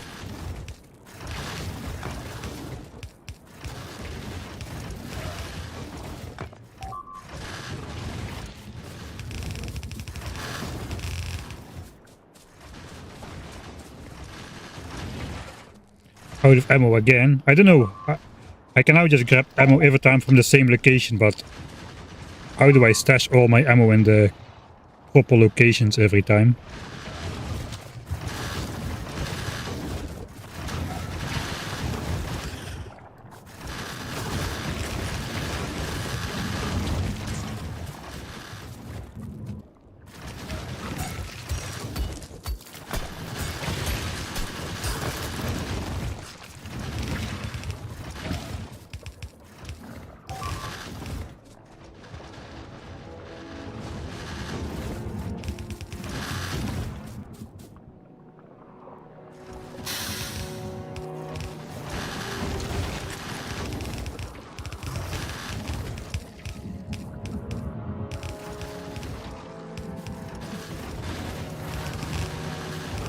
Must have misplaced something.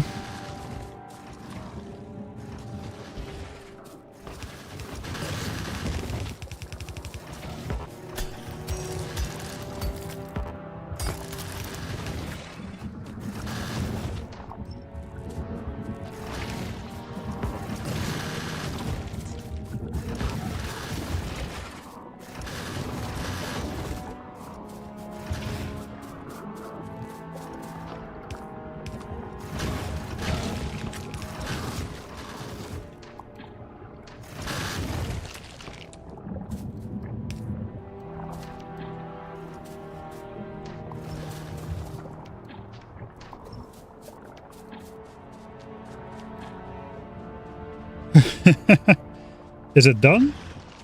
Just about.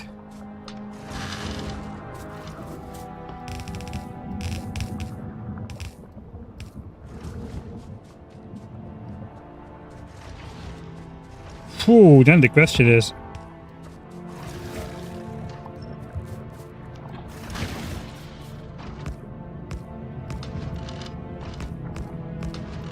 Then the question is, should I do this in real?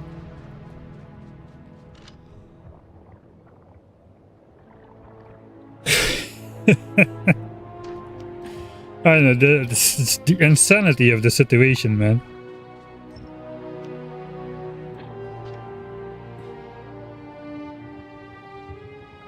I can replace this with walls one after the other. Easy peasy.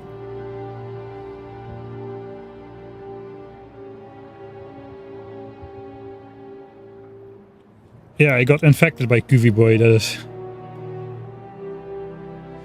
What do you mean in real? Well, we are currently in editor mode. I've gotten these infinity chests supplying me with ammo and whatnot. That is not a real situation. That battle took like 20 minutes. We spent over 15k magazines. That's what has been spent. We lost, let's say 100 gun turrets times 50 ammo. That is 5,000 magazines. So it's 15k, it's 20k, it cost us 20k magazines.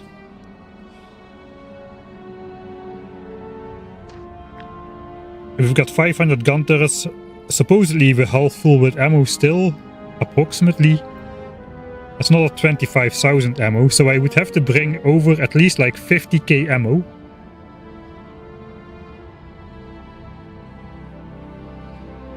$50k ammo to neutralize this nest. I don't have 50k ammo, man.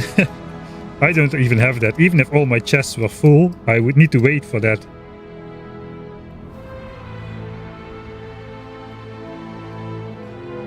But I think I can still do this even if the spawn rate is a bit higher. Like, we don't need to do this first. I think I could do this in the very end if we have time. Because if I need to produce 50,000 magazines... 50,000 magazines, I'm gonna save this here. This is insanity.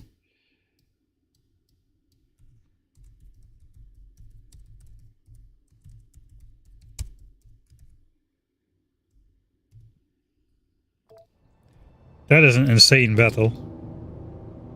But it's no longer impossible. We have proven it is possible now.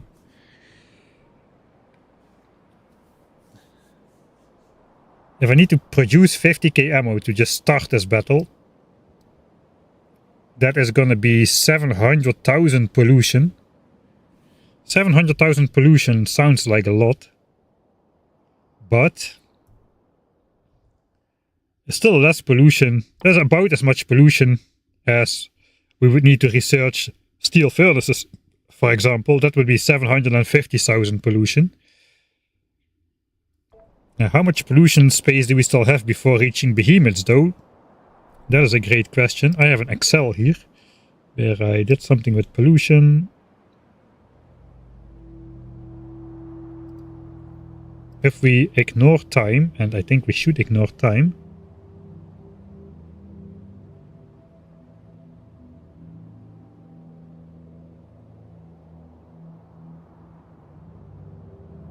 I think we still have about 3 million pollution. Yes, that's that much. I know evolution slows down like crazy later on, but yeah, like it takes about as long to go from 0% to 82% as it takes to go from 82% to 90%. That is how crazy it slows down near the end. According to my Excel, we should have over 3 million pollution space still, which that means 700,000 pollution for one nest is a lot though, but it's the only super big nest we need to take. There's not a big one. We also said this one would cost us 12 to 20k in ammo. So that's, let's say we are at 1 million pollution for that, and for the other ones are quite trivial, I think. Those are a couple k in ammo. So this, I think we have time to do this. Man, I will be spending most of the stream on this single nest though, with a ton of reloads. It is a very fun strategy though. Yeah, we are still in editor mode. Just do before 90%. Yeah, we're calculating that right now. Just got here and he said still in editor. Yeah, that's correct. It's gonna take me so long to set this up, man. Well, we don't need to do it as the very first nest. We just need to produce 50,000 magazines. In the meantime, we can just empty the magazine supply at the nest, or at the base, where we got 16k waiting for us. So that is something we should be switching off. For instance, we should just fill up these chests and keep ammo production going. I think ammo production is like 360, oh no, 180 a minute. 180 a minute. Let's say 200 a minute, and an hour has 50 minutes. If an hour has 50 minutes and we produce 200 a minute, that is 10,000 per hour, right? 10,000 per hour? Yeah, it's 10,000 per hour. That means 5 hours of production just to prepare the ammo for that nest. Oh, you know what? Let me just quickly look how much ammo I have left here. I'll go in editor mode because I don't have any ammo in my inventory. So now I can just pick up all the ammo from all the turrets and just see how much is in there.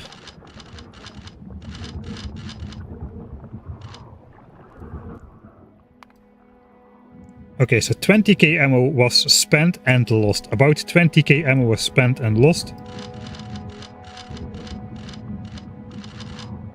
How much ammo is sitting in these turrets? Because of course I cannot perfectly distribute the ammo. I will have tons and tons of ammo sitting in these turrets.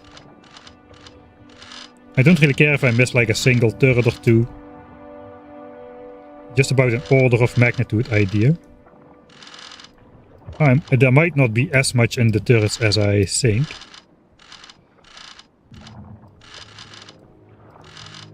I am going to be a little bit slower in real because my ammo supplies are going to be slightly further away, I think. Okay, there's about 10k magazines in here.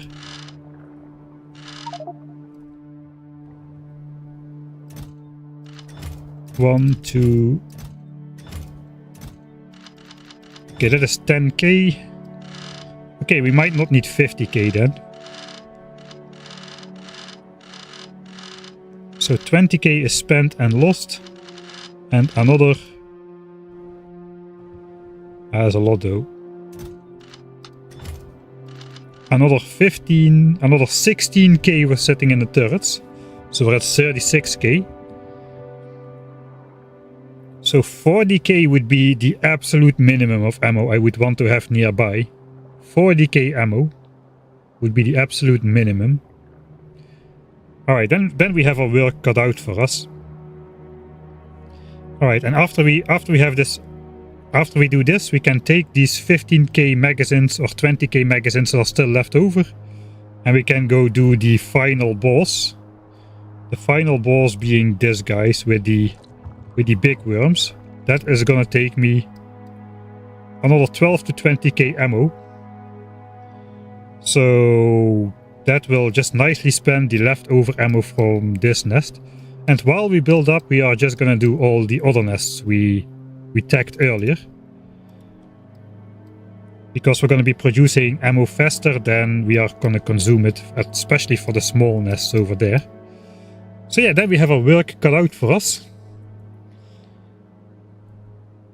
Hopefully we can spend the rest of the stream making actual progress.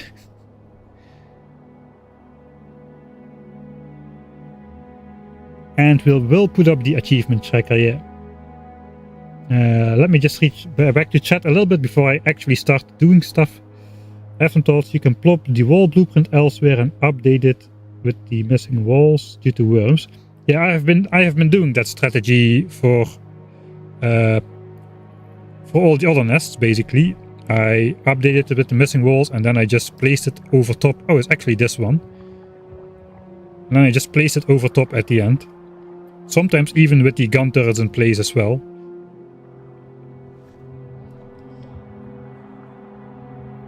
That was not a 100% accurate example though, but I have been doing the thing you are describing.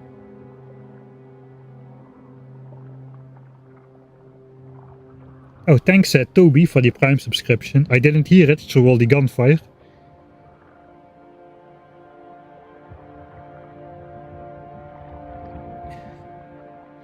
Right. The rest of the stream I'm gonna pay better attention to chat. That is a promise.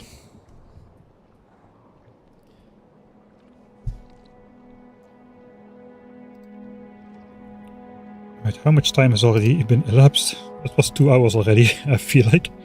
Yeah, 2 hours already are gone. Alright, 2 hours are gone. And what did I do? I'm still standing in the same location as at the start of the stream. Well, we did a lot of theoretical stuff. We tagged the nest we want to take. And we're gonna tag that one as well, because we want to take that as well. I'm gonna take a little bit of time to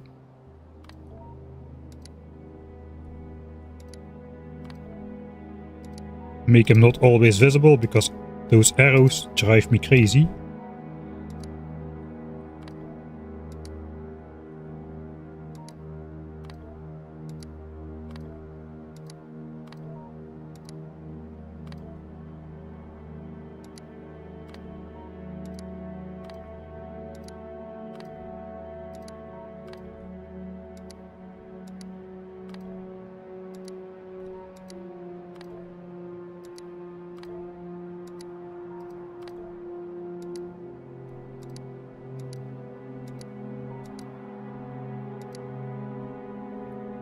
Okay, I just have the 3 left. Okay, so all of them are not always visible anymore.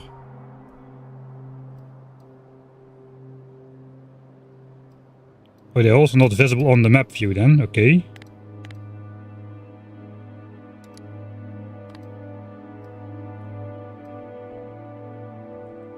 Alright, so they're... Well, that is annoying.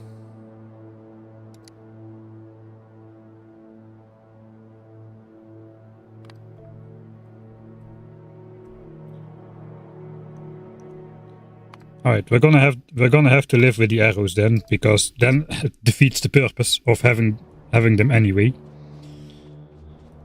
Right, hey, we're making progress. I'm walking somewhere. Remember to limit ammo chests. Yeah, we can actually do that remotely. Remember to unlimit ammo chests. Actually.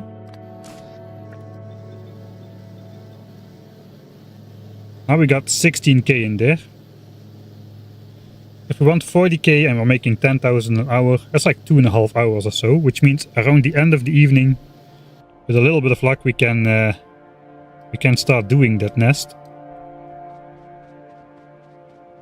Alright, and the rest of until the time is going to be dedicated to removing all those annoying arrows from the edges of my screen. So if we're going to be saving up, this is going to be weird, if we're going to be saving up for... There's the trees over there. If we're going to be saving up for the hard fight, I should actually take on the cheapest and easiest fights first now. So that means, after I get through this horrible forest, that means we're gonna go just on the other side of the lake here first. Like take down these couple small expansions. We actually could do another strategy here. After we have landfill, we could make those biters spawn on the landfill. Idea Björn came up with last stream. All these nests are close enough to have like spawn points on the water, so we could have them isolated on the water, and then these nests would be able to absorb pollution again because they can spawn biters. But because the biters are caught on the water without a land bridge, they would not be able to attack our base. So that would be another fun side mechanic we could do to keep our coastline safe on the other side here, because there's a bunch of heavy patches pretty close to the coast on this side. We'll see how that goes. Oh, those arrows are definitely annoying.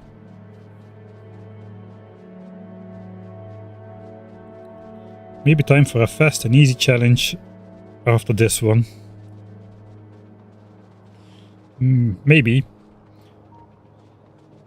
I'm not against like having multiple playthroughs going at once, but in general I perform better if I'm just focused on one idea at a time. I have found in the past. Right, look, a base. Actual ores on belts. I have it. I have all the normal stuff. Look, it's a mine. Splitters, furnace stacks, I have all the stuff. This is a real Factorio game, believe it or not.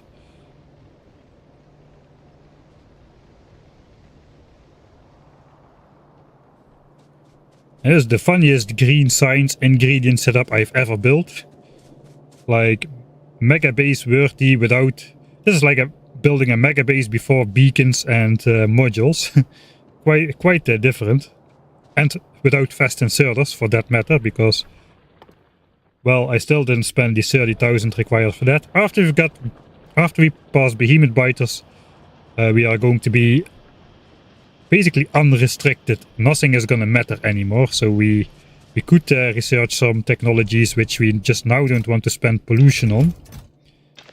Which we now just don't want to spend evolution progress on, that's what I really should say. Alright. A stack of those. A stack of grenades should be good enough.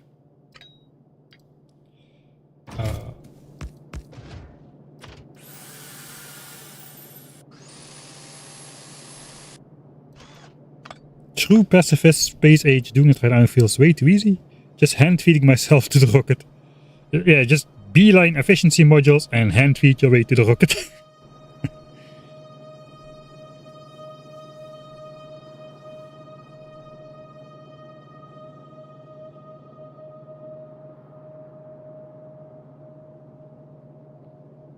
How much ammo can I save?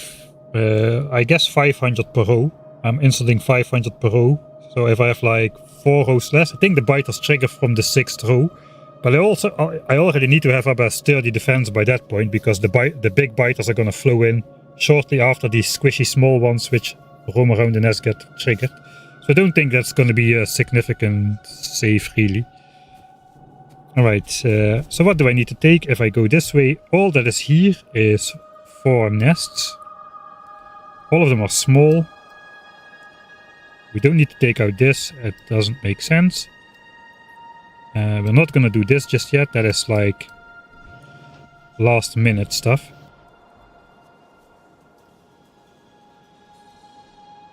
We're not gonna do the 1270 either.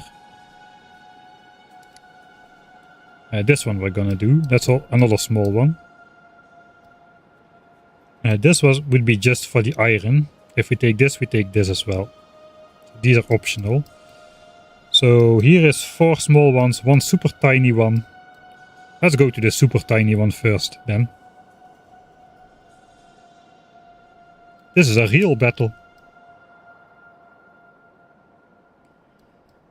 And this is fairly easy stuff as well. Yeah, nothing is really expensive except this guy. So kinda lines up perfectly then. We just need to keep on producing.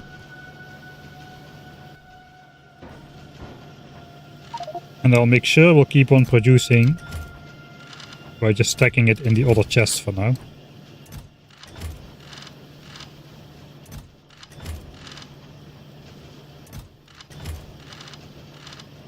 Alright, so that is 16,000 magazines in these chests and another 25k space over here. That should be more than 40k. We're not gonna need much ammo either. I'm not really sure what to take.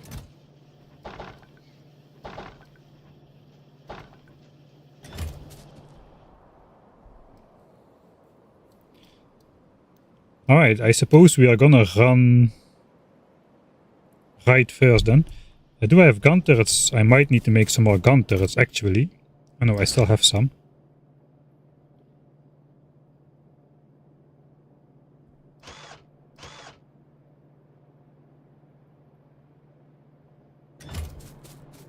Yeah, I mean...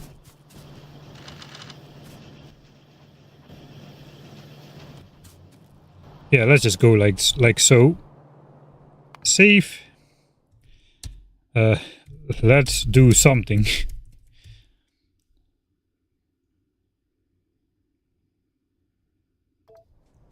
I had a long trail, yeah, but on the...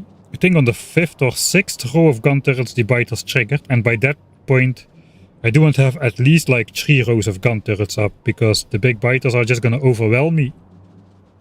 That is what happened last time when I tried the conventional method of approaching.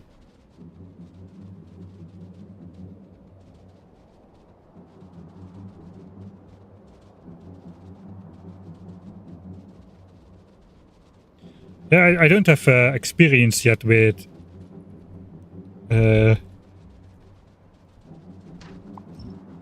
like mega bases in Space Age. I know Space Age is a lot harder on the UPS than regular Factorio, just by the fact that there are now 5 different surfaces to deal with and space platforms and whatnot. It's kind of the question how that's going to turn out. Alright, we can get a closer look at this nest now.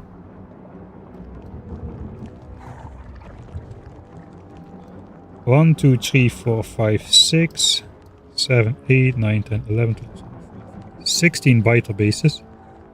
That's a lot. 1, 2, 3, 4, 5, 6, 7, 8, 9, 10. 10 spitters. 16 biters, 10 spitters. 26 nests.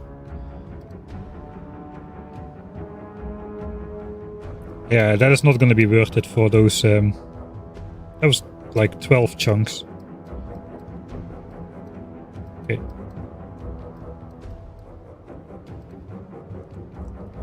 12 green chunks. Or so. So that one was not really worth it. That just gave me like 12 green chunks in this area. The rest would be red anyway. Pollution wise, I think we are... it's the closest one on this side as well. We're not gonna do that now though, because that's also gonna be a massive fight. Bold Viking spaceship is bigger than my complete factory.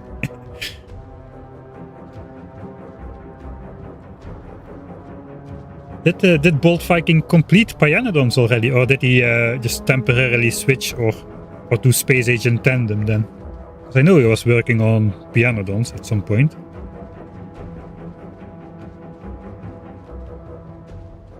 No, this is a spitter spawner.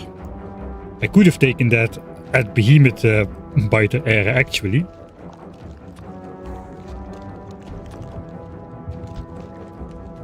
Right, the trick with this one is the worms are back here. And I want to neutralize this one because this is my passageway basically. And it's not super tight, but after Behemoths, I think Behemoths have a slightly larger trigger range than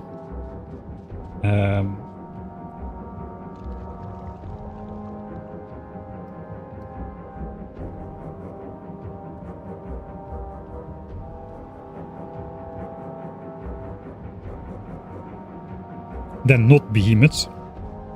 Man, this nest is not too difficult either. Or is it? Where am I?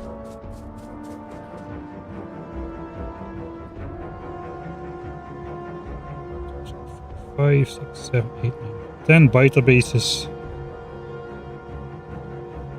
8 spitters. That's like 18 nests.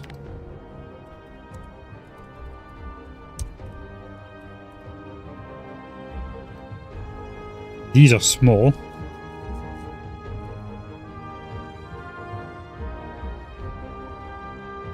I don't gain much by eliminating those.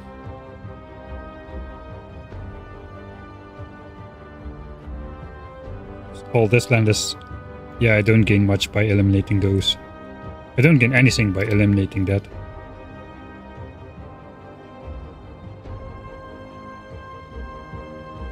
I would gain the water here, but I already have the water anyway. And I can make unreachable expansion chunks on those, so no, not even gonna count it. No. No.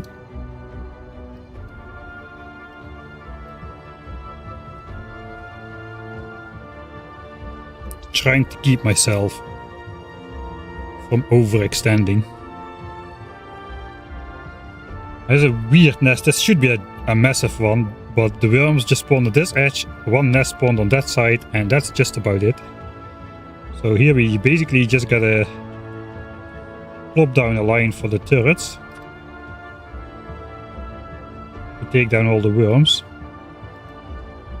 Then we just walk around through the forest. I just need like a couple turrets to have my back while I place the walls. I'm gonna make a safety save because I'm me.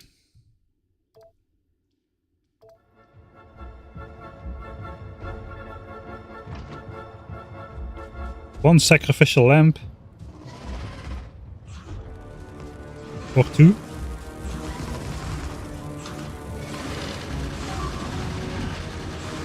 Very nice. Okay, they don't die instantly, but they die pretty fast, right? Is there a worm there still? I think it's just spitters.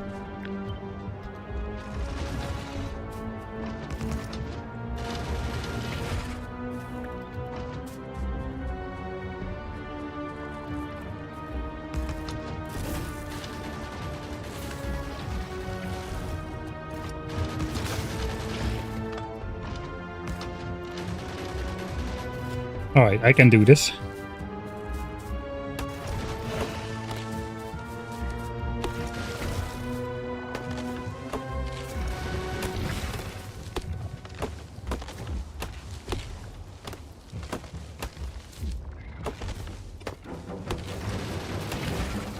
Alright, and now I can just calmly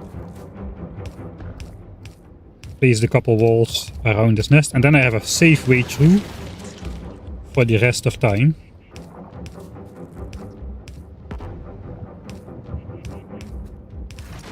I'm gonna keep that space open because that's the preferred spawn spot.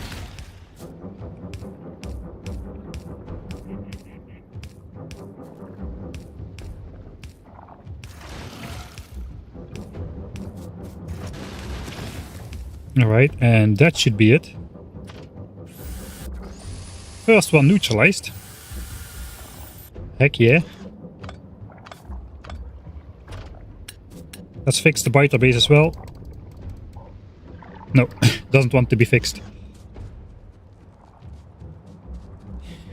I tried.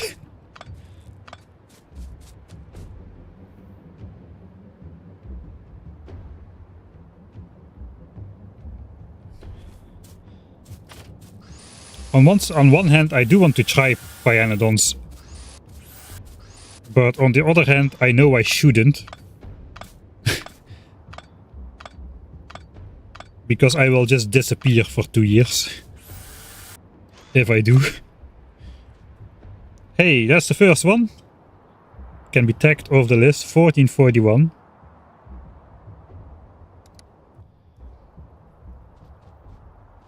Alright, and all the while we are producing magazines again.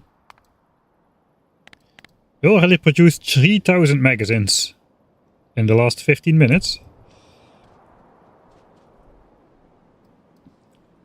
I also think this might be a good area for solar panels later on. It is pretty large.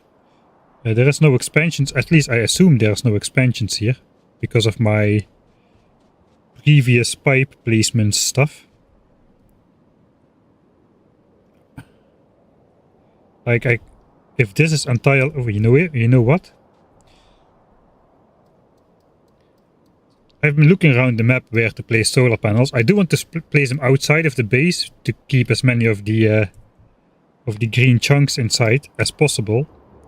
So I want to place it somewhere outside the base, but safe. But everywhere is like riddled with lots and lots of biter bases and/or expansions. This is probably riddled with expansions. Let's cheat and look. Yeah, like there's an expansion here, there's an expansion here already. So even though it looks clear, it is no longer clear because we did not protect that area. Probably same for this area here. Yeah, like looks like there's an expansion right here. One here is which we can see.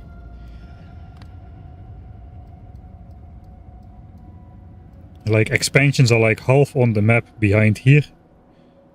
This is outside of radar vision, this side is inside of radar scan range. Apparently. This looks like a big area. I mean, I have a 5x5 chunk area. I'm getting sidetracked again, am I not? Well, we have time to get sidetracked. How many solar panels fit in a chunk?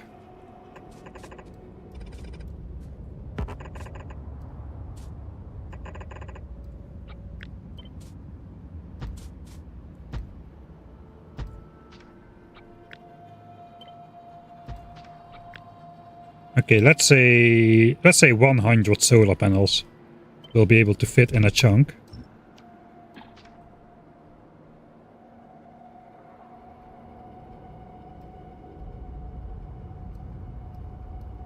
One, 2, 3, 4, 5, 6. 1, 2, 3, 4, 5, 5. 6 by 5, we have at least like a square area of like 5 by 6 chunks available to place solar panels, and we can go up more. That would be 3000. 3000 solar panels times 60 kilowatts. That's 100. That's exactly 180 megawatts. That's exactly what the steam power plant can currently produce. Not that one. This one.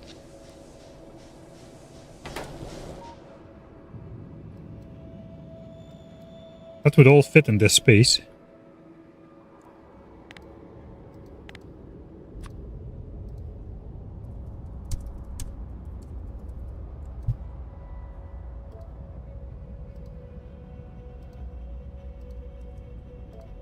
Space for 3K panels. It kind of looks like it. And that means I gotta get my oil pipeline out of the way.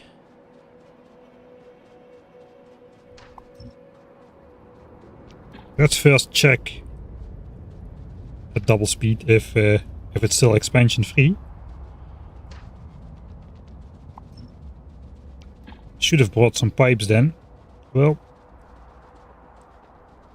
that means I should have thought ahead a bit better. Yeah, there is no expansions anywhere.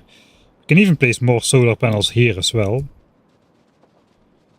So this could be our future power plant location. But can I still place my pipeline around the back?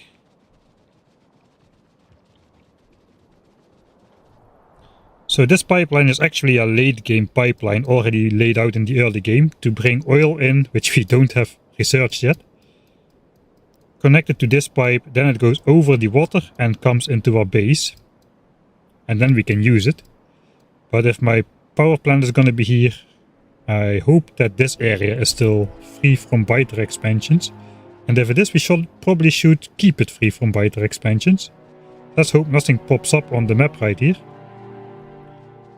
I'll just place walls, I suppose, then.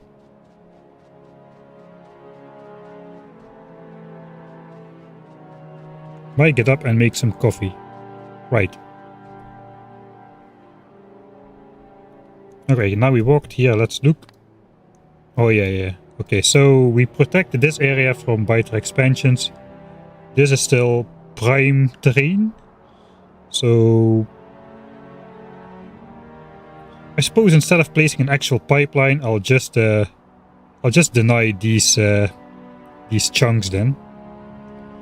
So that means just placing an artificial wall here. These chunks will turn red. Throw back to the early game.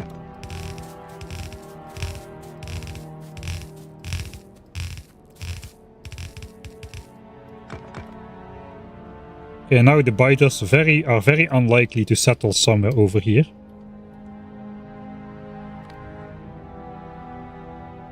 Yeah, I think that's good enough already.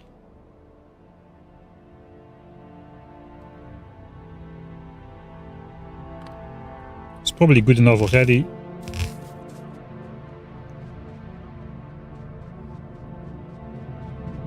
Why not have the pipeline go through the power plant? I suppose that's possible as well.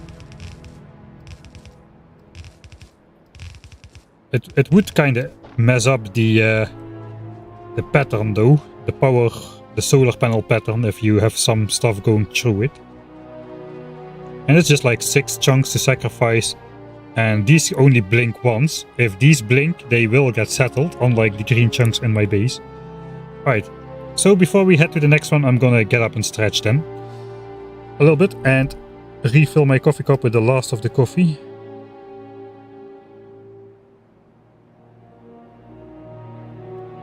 I need to walk up here. We can switch off the chunks again. New oil route.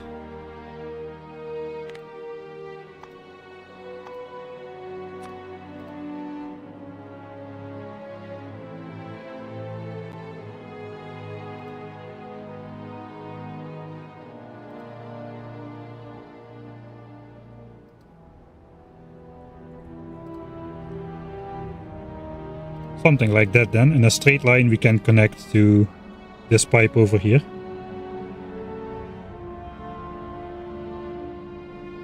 Alright.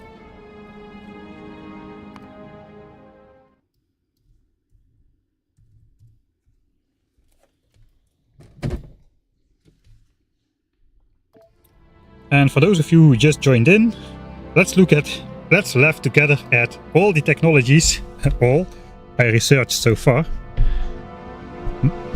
Very much not a function of how difficult. I mean, very much not a function of pure 1000 times science cost. It's very much a function of trying to combine this achievement where we cannot destroy any biter base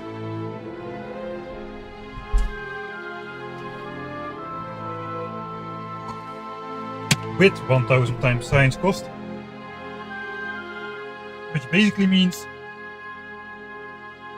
our base is either non-existent, and now that it does exist, it's idle for most of the time till we reach behemoth biters. I cannot wait to reach behemoth biters because then the base can go wild. We no longer need to care about anything. It's going to be so freeing. It's not called freeing, it's called dang it, what is it called in English? It's going to be so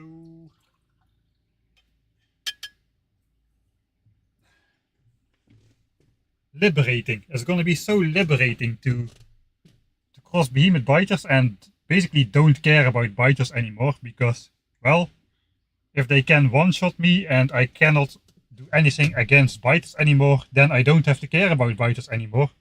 I either make it through the game without interacting with biters, or I interact with biters, rather biters interact with me, and the playthrough ends. That is basically how it's going to be for the rest of the game.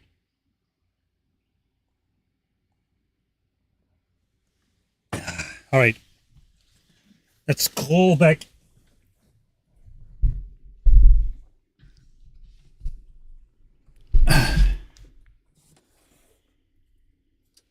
Yeah, I just emptied my own coffee thermos as well. So, that's the last cup. On the other side, it is already 10 o'clock. So, kind of time to maybe stop drinking coffee. Yeah, so, let's continue. Where do we go next? Next we go, yeah, to the other side of this lake. There's like 8 chests somewhere. I left 8 chests somewhere over here, which needed picking up at some point.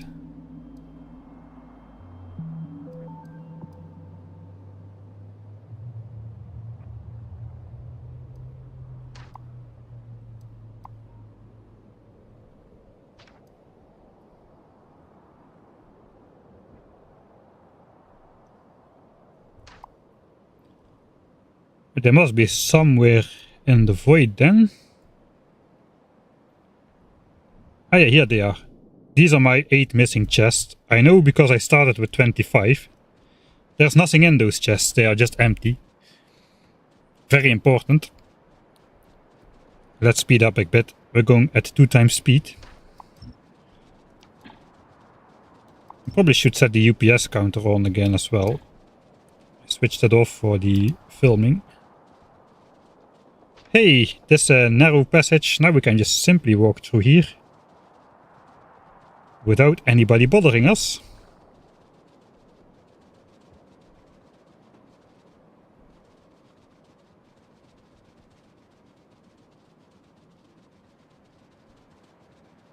What does F-Day stand for? Well, we started at D-Day on Friday. Sunday then was E-Day. And that makes F-Day. If that's not your type of joke, you're gonna have a bad time around here.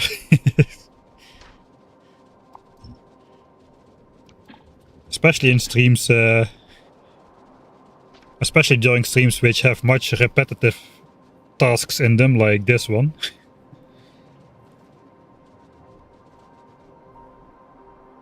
Okay, let's go around this nest, around this lake.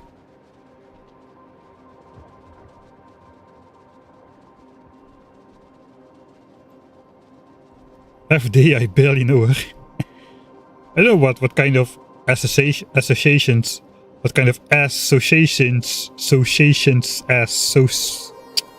can I speak? No. I don't know what kind of associations everybody is drawing with the FD word, but I have no idea what you're all about.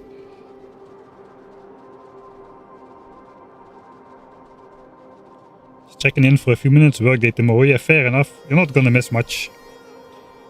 Especially not if you watched last weekend.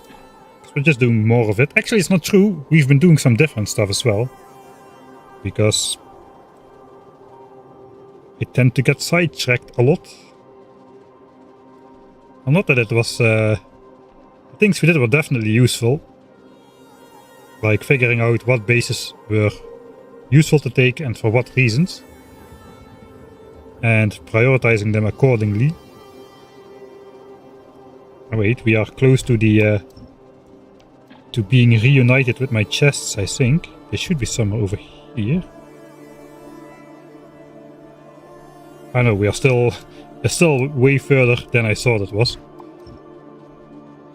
I got these markers on here as well. So I don't know what I was thinking.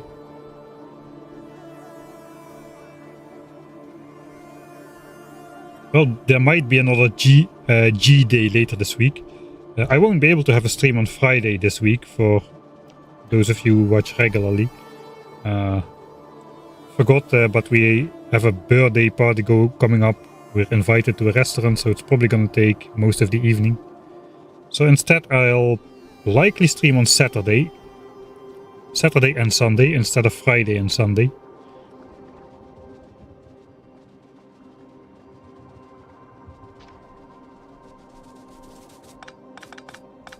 Alright, there's my lovely chests. 25 chests again.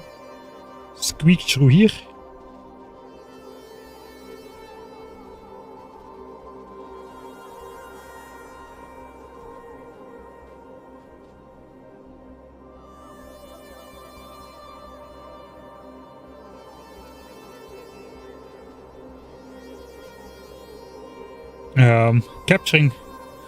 Capturing biters helps combating expansions. No, I did not. When I started this idea, I did not know about this. I did not know about this effect just yet. In my initial test, basically build a pipe grid almost like in the 100. I still have a blueprint from that, I think. So my original blueprint was just this. This is the radar grid which we used in this. No, we didn't use this in this playthrough either. I was planning to do a radar grid and with pipes in the center, and that would reduce all the local expansion chunks to 0.2 or less, which is fairly safe. And I would just be able to grid this all around the map. And in the process it would make all the chunks red, and I would then try to rely on exploring enough land out there to keep the biters at bay. I think that would have failed though, because there's just so much time to cross with at maximum evolution. I did not know about the decoy chunks just yet. It's something I learned on the way. I forgot exactly how I figured that out. I think I noticed that the same way that I noticed that expansion chunks on the water don't contribute fully unless they have a land chunk adjacent. Just by observing the pattern a lot and thinking, you know, these chunks on the water, it looks like they get selected way less than the other ones. I don't know what's going on with my mind. It's probably not true, but then I tested it and it was true. And I think something like that went on here as well. I noticed a lot of times expansions would not arrive, and then I started to look into that. Alright. Very dangerous fights coming up, so I definitely have to make more chicken safes.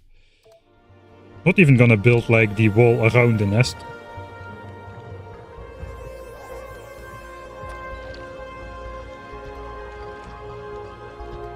Okay, worms not interacting yet. Okay, here the worms are interacting. Okay, the worms interact with this nest. Basically one down here, one down here. That is what we gotta do. One biter base. Small worms, I mean. It shouldn't get much easier than this. For the biters, I probably still want a double gun turret line so I can take them down quick enough. I'm gonna try to sneak in without a backup line. Just get out here.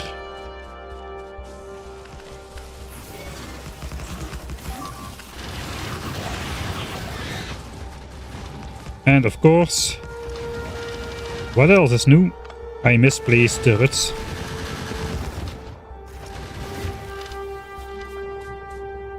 Alright.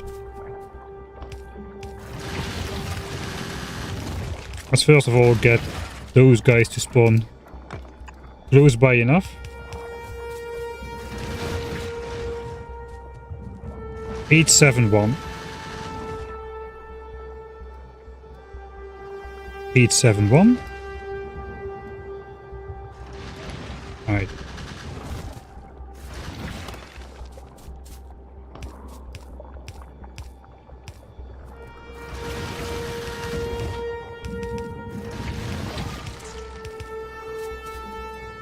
Just making sure all those spawns happen close by the gun turrets, and then I can work on all freedom at the back here.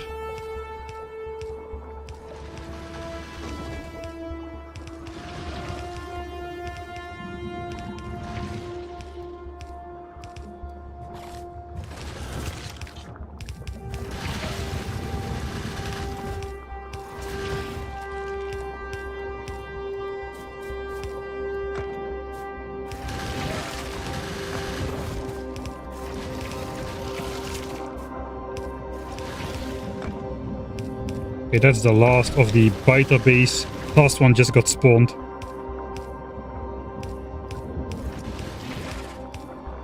These are like relaxed missions. It looks like I was wrong. I was not done yet with the biter base. These are relaxed missions. I don't need to worry about anything. Quite nice for a change.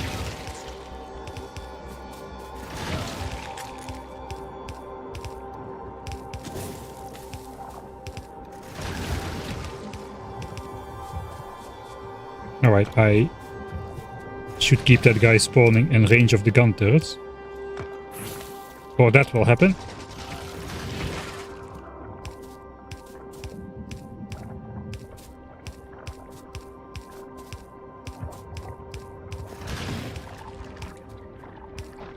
And we're done.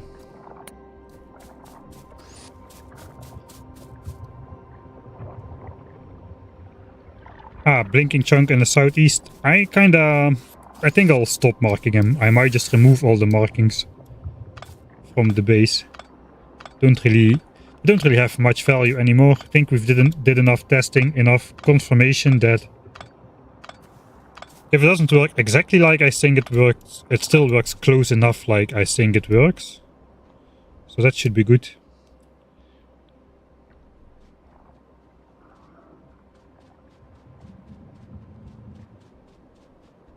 What was the verdict on the huge biter base? We're saving up for it. We need to have like 40,000 magazines around the base stocked up at minimum. We're gonna spend 15,000. We're gonna lose 5,000 in the turrets. So that's 20,000. And then in the end, there's gonna be another like 15 or 16,000 sitting in the turrets, which have not been spent. And then we need a little bit more than that, so 40,000 magazines. I don't have 40,000 magazines. I had chests for 25 and I limited them to 16. And now we're producing again. Here, just 2 bases as well. Can I just stand in this chunk and then I can see it? Just a bunch of worms in the back, really. Got the laser turrets quite far in.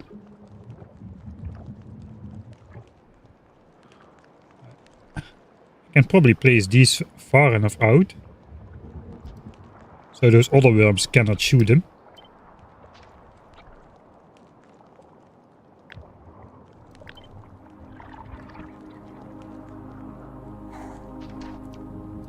Okay, this nest is a bit trickier than it looked at first glance.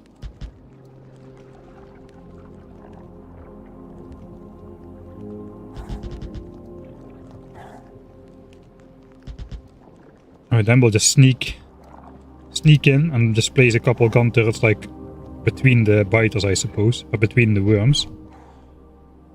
I don't think I need to, we'll just use the same save every time.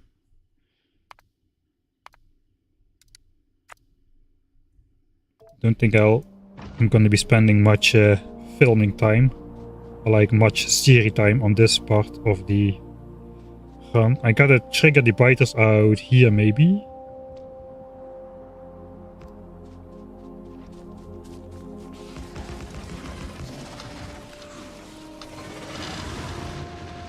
Okay, that's the first one.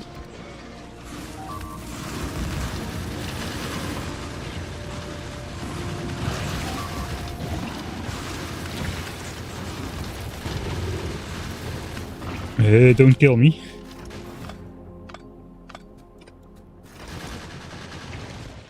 Alright.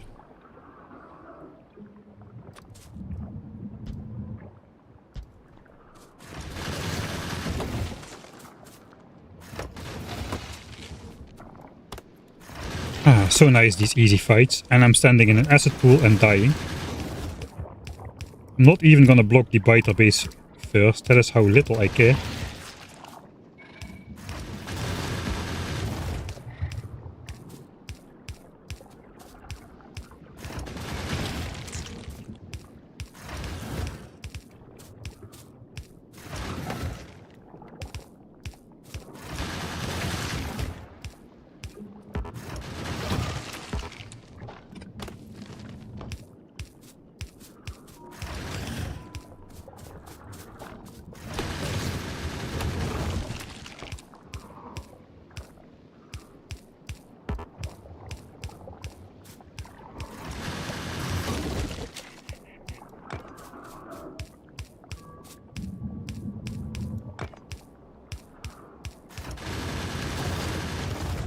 Alright.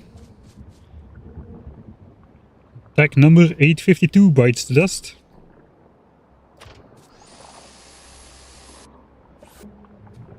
No, now we are in real mode. We are saving up magazines for the big fight. We had like 16k in stock. We produced 8k. I think I still had maybe like a couple k on me as well.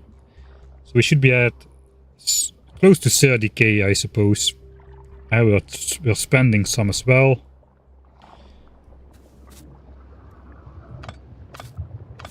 But yeah, we're gonna need 40,000 magazines like nearby to try to take on that giant base.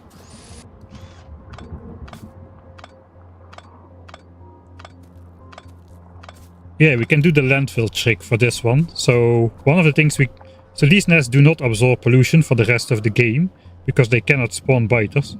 But theoretically they could spawn biters if we just put a little bit of landfill on the lake here. We get like valid biter spawn locations on the lake. Those biters could then spawn on the lake, but they could not attack us. But they still count towards being called up for attacks and trying to get to the base for attacks. So that means this nest could absorb pollution. Non-stop, basically. So we could, even without turrets to actually kill the biters, we could still let this nest absorb pollution because it can spawn biters. It just cannot spawn biters that can actually get to us. Right, another nice and tiny base hosts such a relaxing stream. I love it. This is a medium worm. This should do it. I think we'll do it like this. I'm a little bit scared of this one. We'll just override the save again. Just gotta get the biters out of my way. So biters go here. I come in here.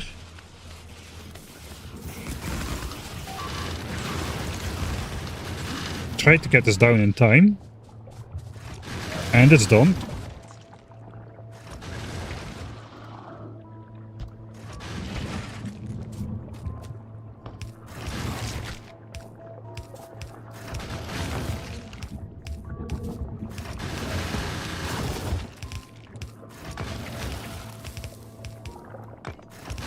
Let's have the biter spawn in the back, so he cannot chew on our turrets too quick. Yeah, I already blocked him again. Oops.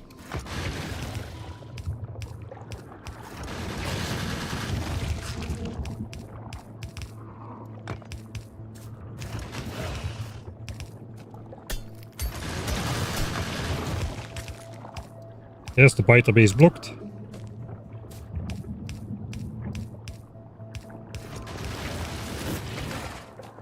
Alright, I should probably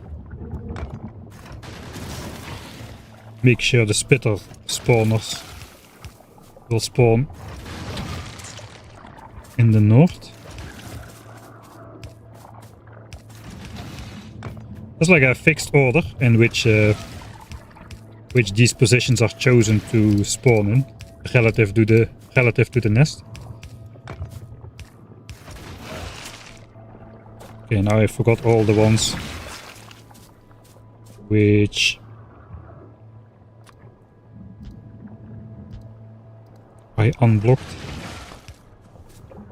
All right, it's nice to be able to be so careless. Just, you know, doing some relaxing stuff before I have to do the big fight of all fights, the crazy one. I forgot the achievement tracker. Yeah, all right. Hands.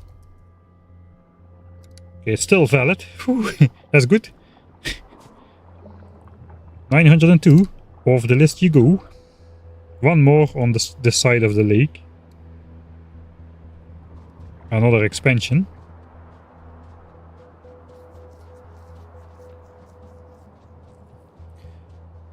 I don't have to manually... the problem is when I film, like in editor mode or something, I just stop tracking it because it distracts from, well, everything, basically. Then for the stream I forget to switch it back on.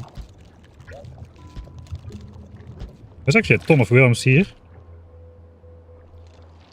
So at this one I do need to be a bit careful how to come in.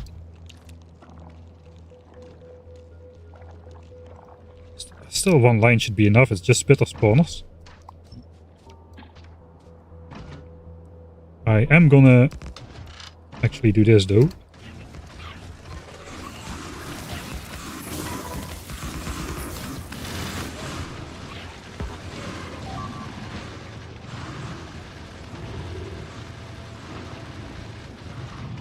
Alright.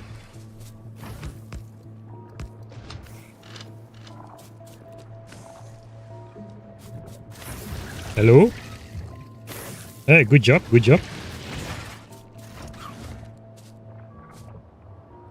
Well, not a good ending, but I suppose.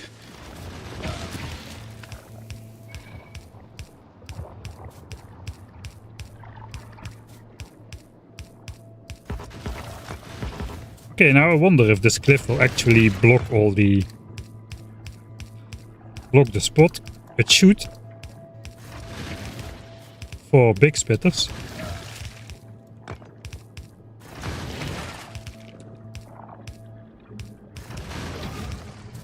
Okay, these are bound to be this shape as well. Did I do this?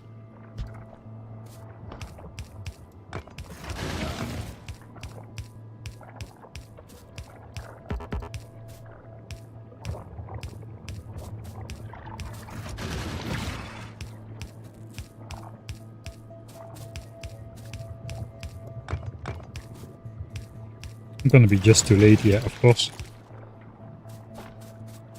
Cannot work under pressure.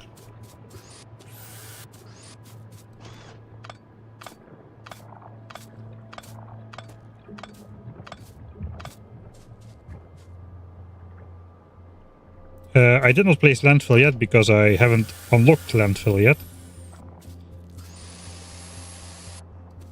We'll see if it's necessary. If it's necessary, we'll do it.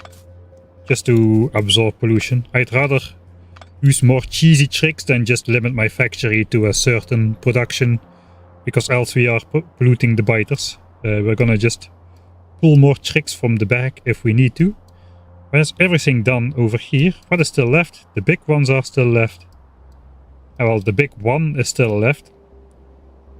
These are expansions. We could prematurely take those out. There's a couple small fights here. There's this fight. This is a medium-sized fight for the oil. We have to go all the way back around.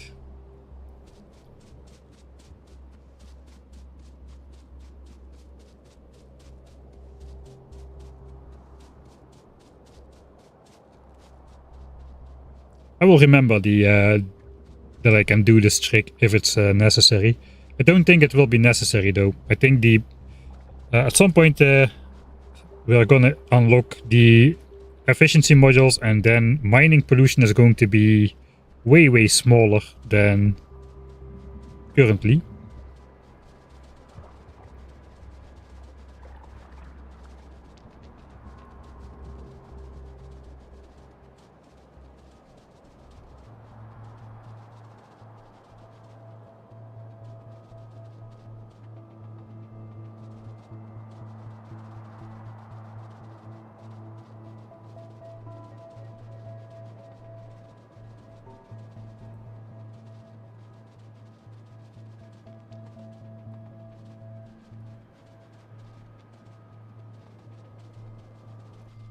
I think I do have enough. I would like to think at least I do have enough magazines to take on the oil nest.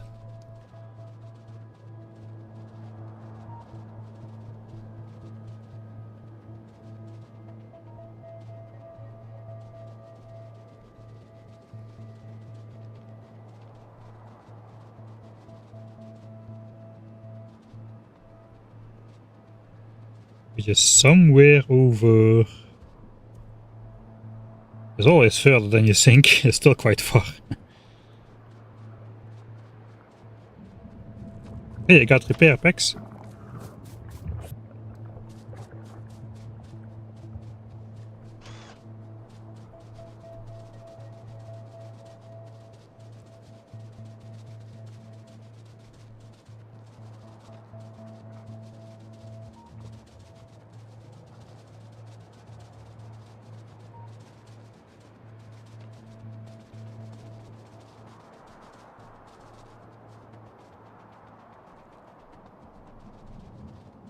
Okay, I think we're there. Yeah, there's one. Why do I still have the expansion chunks on? That's a good question. That would net us 1600% oil, 13 nests, and to lesser importance, 13 medium worms. Yeah, I cannot imagine I don't have enough magazines to do that.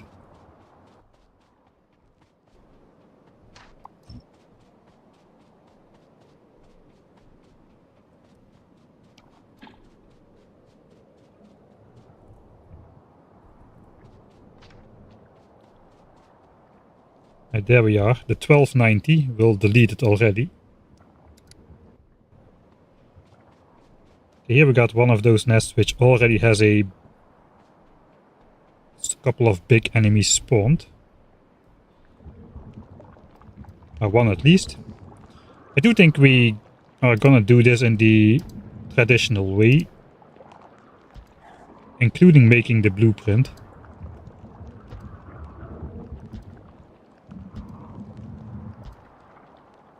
Even if just to refresh our memory on how to do it later on.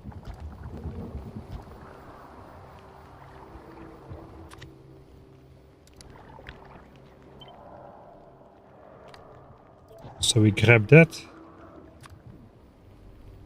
We place it somewhere else. Maybe should get out of there a bit.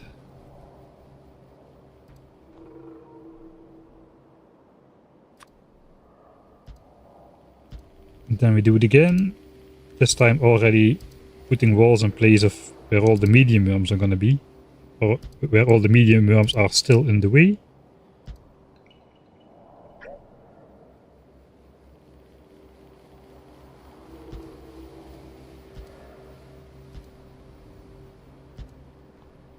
Something like that.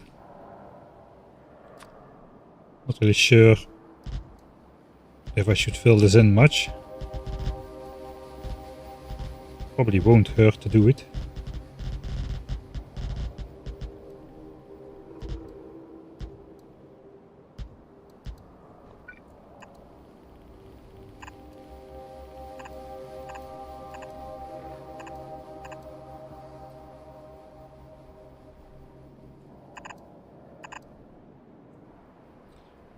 Yeah.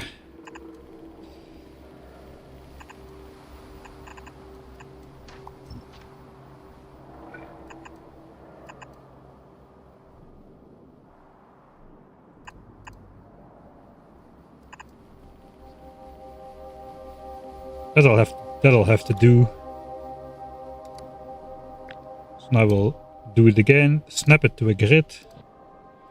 And then we just hope the grid kinda aligns with the actual base.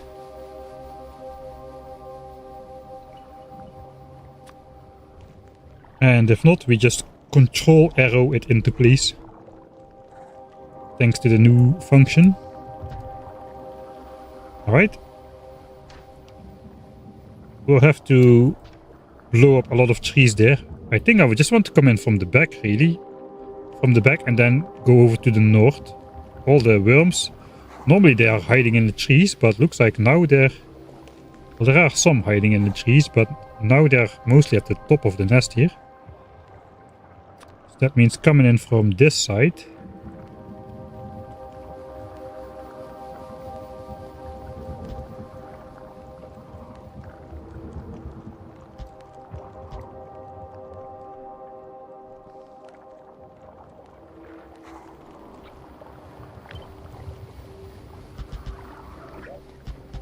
Get a couple turrets in here for the worm down there. Then we'll just go over the top.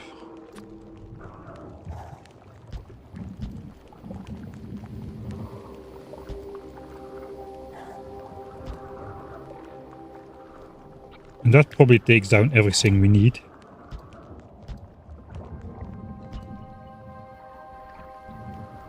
Just put a couple turrets at the back to protect us, and I think we can place everything like this. Question mark.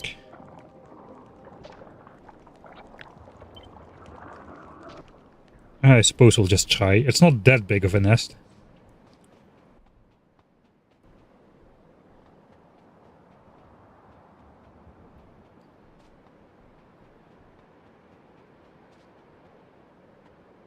Is this just for the achievement? Yeah, it's part of the overall strategy. To be able to get the achievement while also being on 1000 times science cost multiplier. That should be just out of range. The medium worm has 30 range, so slightly less than a chunk. I'm gonna make another save here.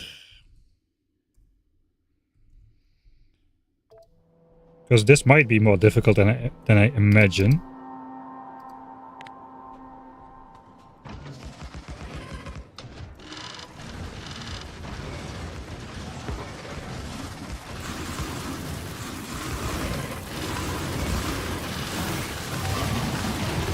Yeah, because big biters start chasing me and biting me.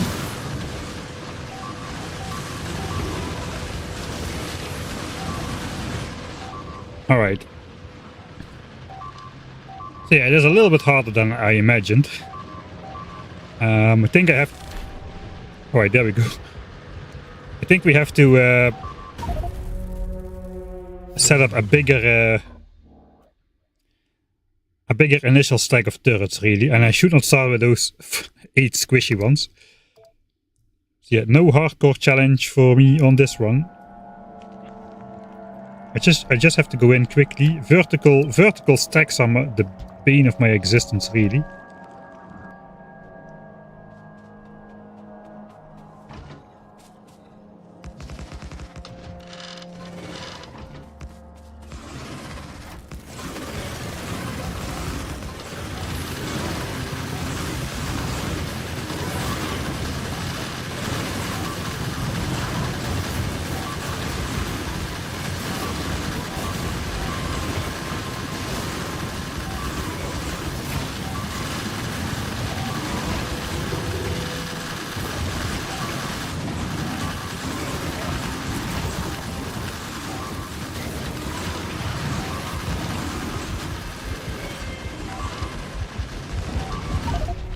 Oh, what the heck?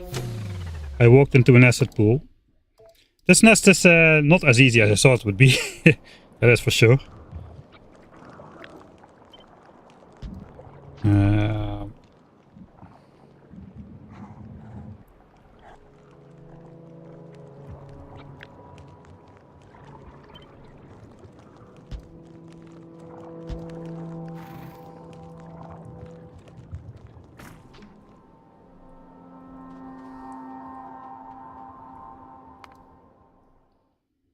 I'm now too relaxed. How am I going to possibly do the big fight? If I cannot even pull this off. Go up here.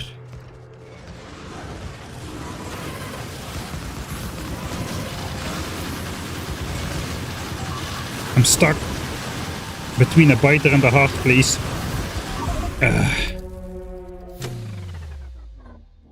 Attempt number 4.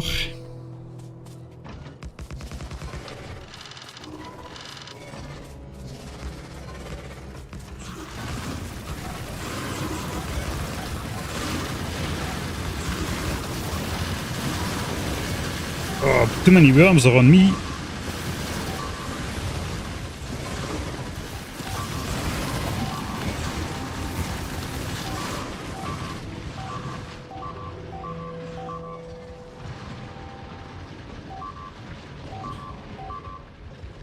No! Man, I'm getting overwhelmed, man. How am I getting overwhelmed this hard? Let me check, what is wrong with my plan? How many biter bases are in there? What is wrong with my plan?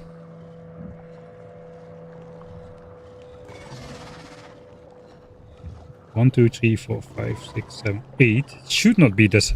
It shouldn't be this hard. I think it's hard because of the confined space.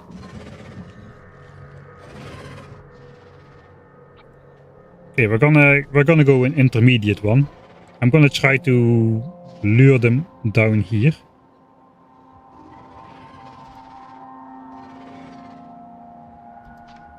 Instead of up here.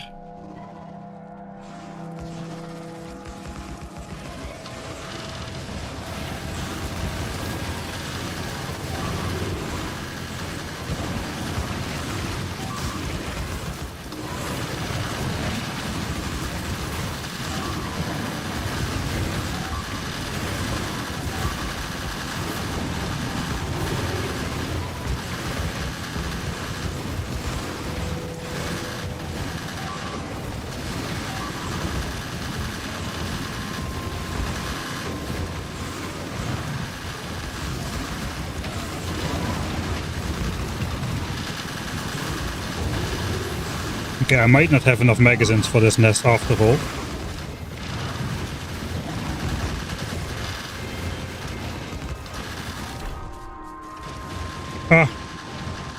That is not an achievement I would have wanted to got. Probably somebody already said in chat.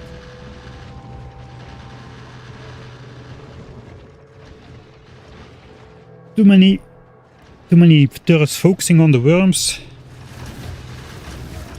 I got only like 2 of them in every stack of 7. The problem is once they lock onto a worm, they don't change target. The worms are pretty squishy though. Look, I did get it under control. I do not have enough magazines on me though to do this comfortably, because I also need to place turrets in the back. So it looks like I also need to bring some more. I do need to bring some more magazines to refill everything. I'm losing too many magazines as well. Oh, we already spent 2,000 actually. Ah no, we spent 1.2k. Spent 1.2k. How much do I have though? I've got 4k. I think it should be possible.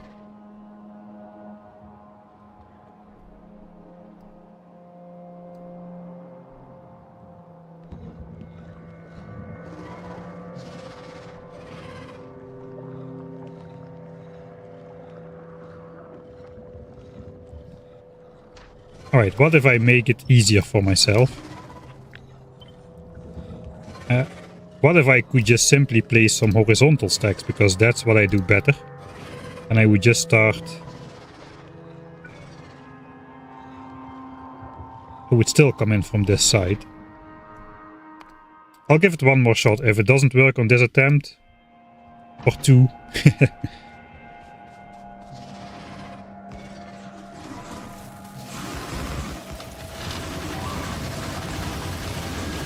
I just cannot place any of the turrets. Yeah, right.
Out of magazines.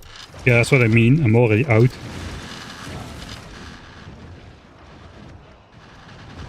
Alright, I'm gonna need more magazines. That was good. But now I just don't have...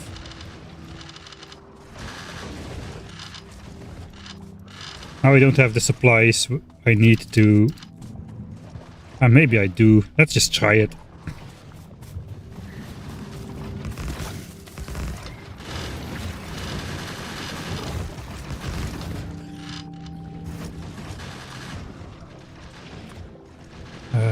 Which one is it? Alright. First grenade for us down here.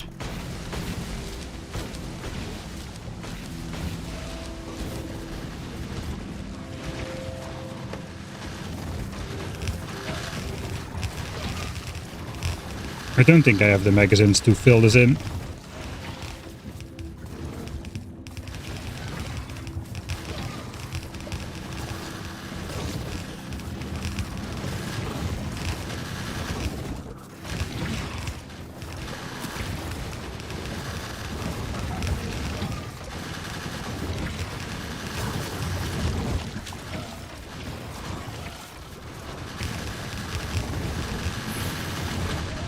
Yeah, too many turrets are out already.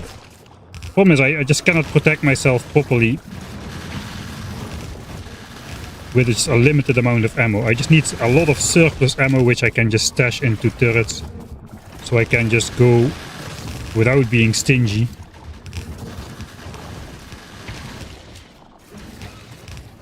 We'll try to finish it. We'll see if it works or not.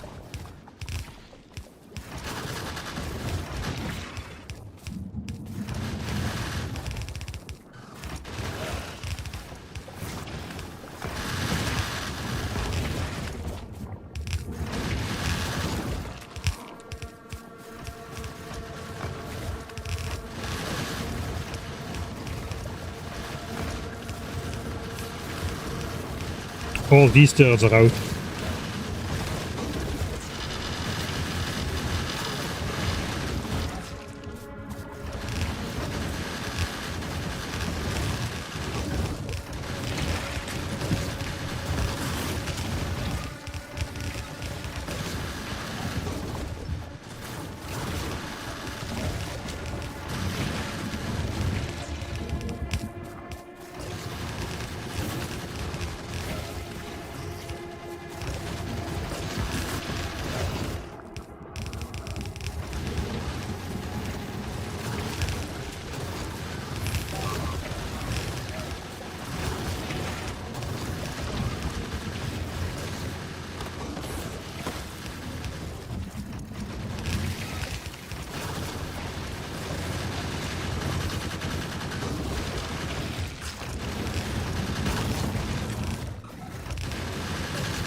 Still biters coming from the south. I thought that was done.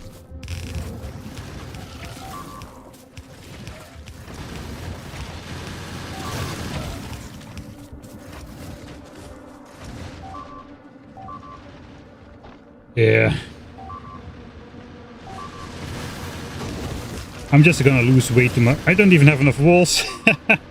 Alright, that kind of settles it then. I was not happy with this progress anyway, losing way too many gun turrets and whatnot.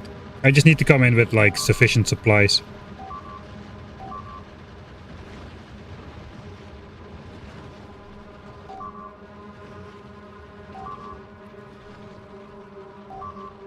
Alright, ops, good night.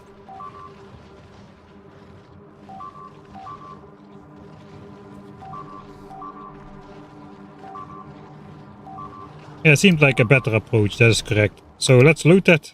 I'll just leave the... I'll leave the blueprints up here. I mean, we did this work already, so we can just next time come in and do that. So I'm either gonna take more stuff or I'm gonna do smaller nest first. These are smaller, they are not that much smaller though. You know what, let's just leave.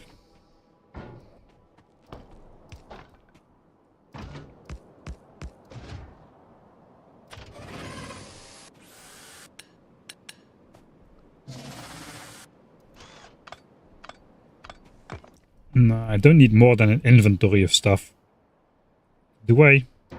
Let's leave one chest of ammo here.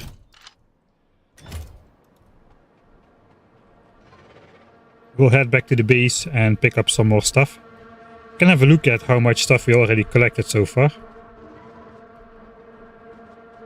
Let's first walk out of harm's way before I start opening stuff. It is 1 kilometer, 1.3 kilometers back to the base.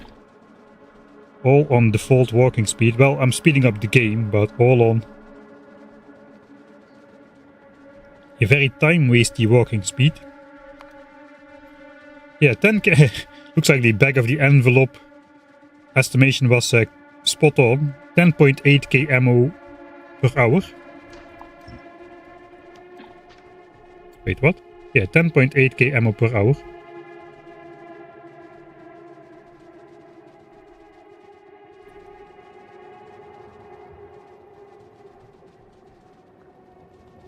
Last 2 streams have just been fighting. Basically, a quick summary. Our 0 to 36 was no base, just preparing. And our 36 to our 60 we built red and green signs. 900 SPM. As well as just doing some other weird shenanigans, which we have to do for this playthrough, but that was the building stage. Then from our 60 until right now, we are fighting with red ammo again. And I suppose somewhere between our 75 and our 80 we're gonna... Not 75. We've got a whole base and everything, it's just idle. Let's say somewhere around our 80 probably we're gonna be... we're gonna be back to building bases for forever, basically, until we get off the planet. Or until the biters chew us up. One of those two. Alright, so how many walls are in this blueprint? Like 1k? This is a huge fight as well. Not as huge though. These are small, medium, kinda big.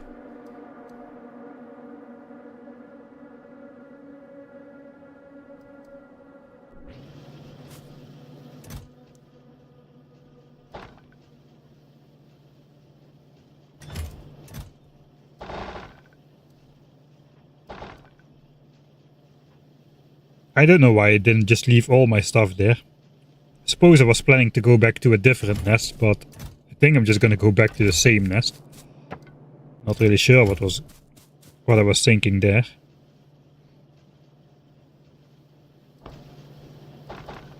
Okay, 3200 walls. We've got 26,000 magazines in total in all of these chests. And now we're gonna take some. We've got 23,000 magazines in total in these chests. Another 4k honors is 27 and 3,000 still in the chest on the left. So we're at 30k ammo. 1 more hour of production puts us at 40k and then a little bit more to replace what we will be spending right now. Which is not gonna be that much in the grand scheme of things.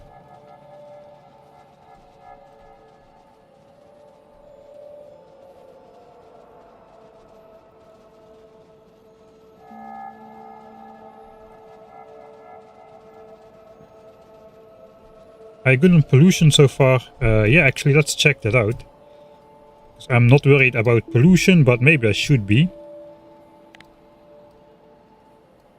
Well, I just neutralized the nest on the other side, so I suppose I'm good. But yeah, these are the mines that are mining my stone walls and my copper and iron to make red ammo. My mines for science are idle. There's no pollution around those at all. So this is like power at the moment. This is just the base doing base stuff. And this is just mining this is all the mining is happening right here at the moment. But yeah, looks like we're good for now.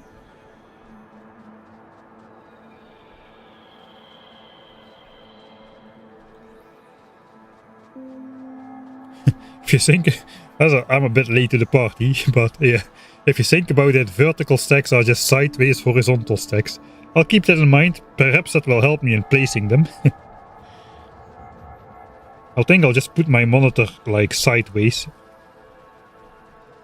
And it's a laptop, so I'll have to place the entire laptop sideways. It might be a bit hard to control. Where the heck am I even going? I'm going up.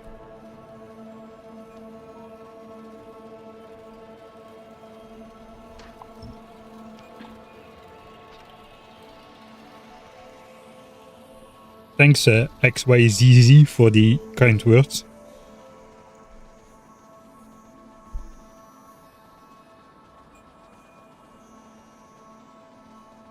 Alright, we're back. Guess who's back? Back again.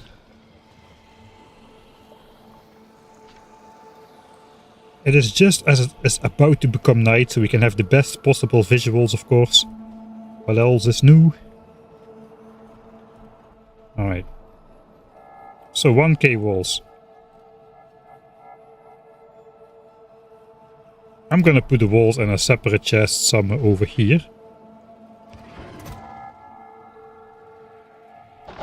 We need like 1K walls max, I think. So the rest we're gonna switch out for magazines. Looks like it exactly fits somehow. Yeah, that should be good. That should be good enough.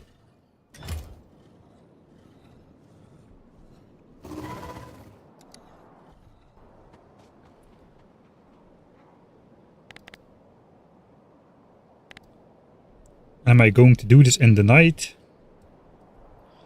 No. While I'm doing that, let's just... We can work on this, right?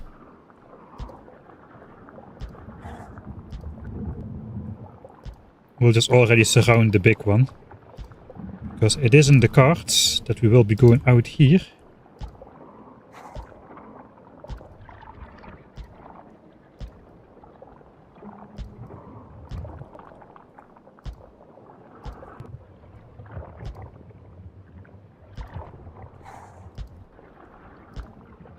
Just so many nests. Just so many nests.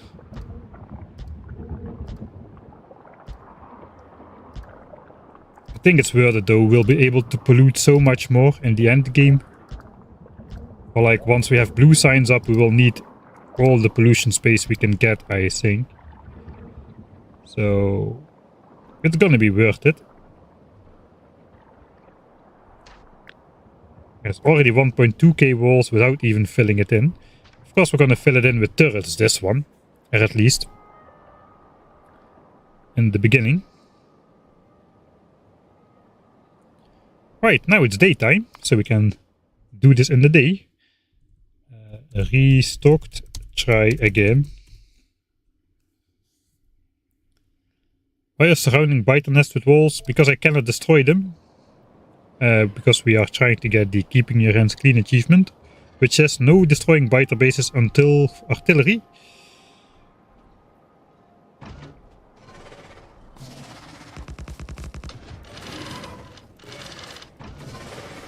Come out here, please.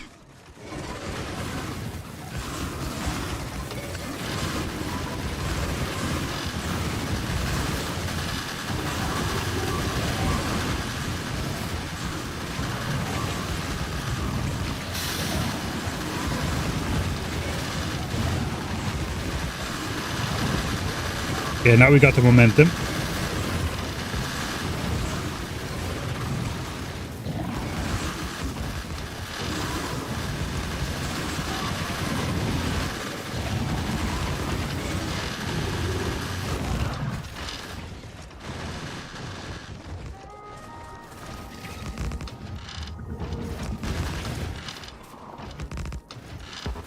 Oh, that went very well. That went extremely well. It makes you wonder why it was so difficult the first time around. Or the first 5 times around, I have to say. Holy moly. All the arrows are blocking me.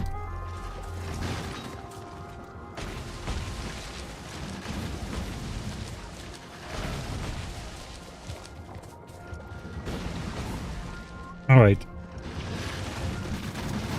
Let's repair the turrets.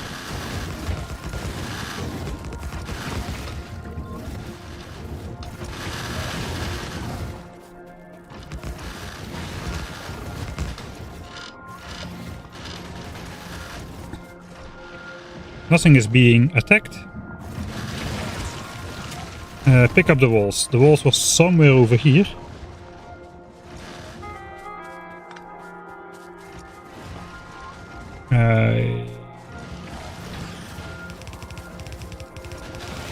I think we're gonna do the wall around strategy.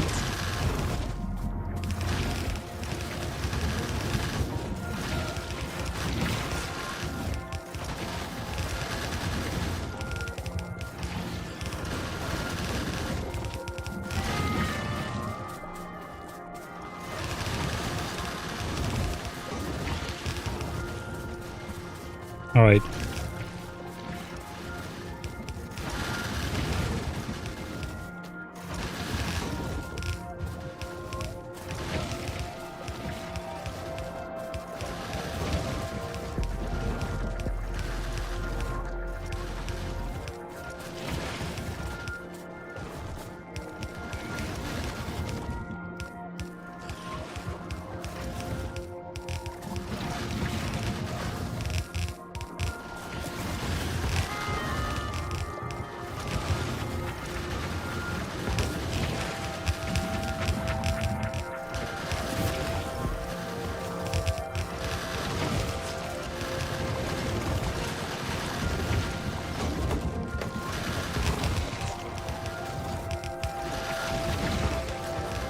Kind of cheesy. Oh, I think I need a couple turrets close by here if I can.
Ah.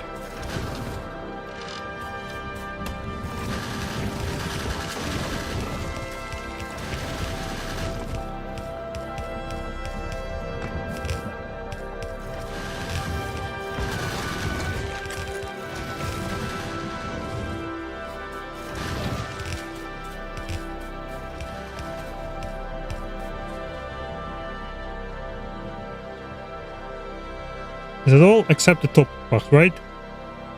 Ah, no, there's still something here as well.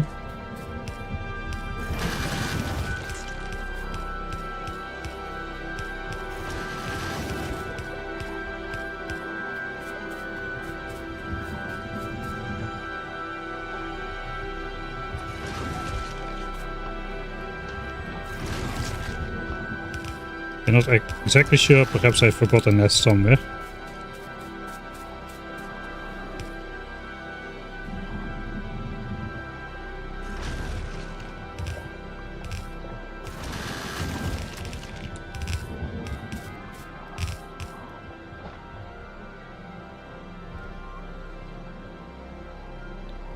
Why was that so hard?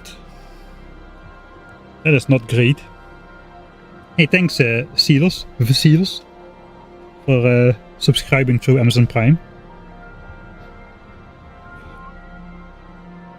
How much did I spend here? What? What? 3k magazines?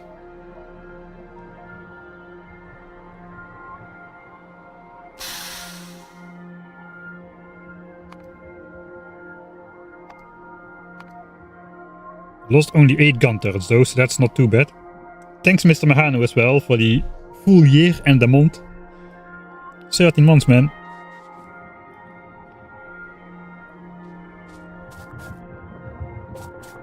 Now we get to the tricky part. Destroying or like deconstructing gun turrets. Which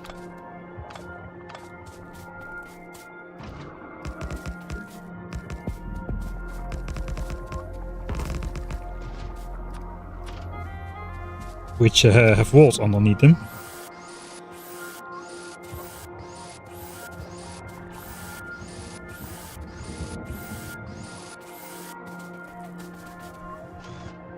How the turrets don't hit biter nests. Yeah, it's a new feature in Factorio 2.0, target priority, used for spaceships and asteroids, different kind of targeting.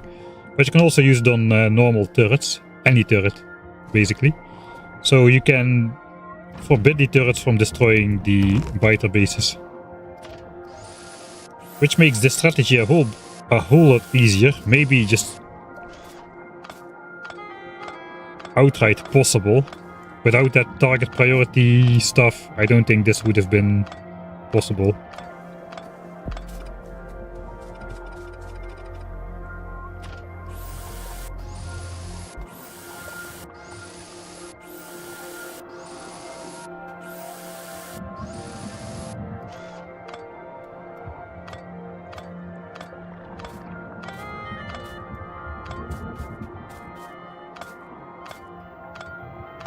$3k magazines, man, that's a lot. So 200 a minute. That's gonna be like 18 minutes. 18 minutes worth of ammo production. It's probably kinda neutral then.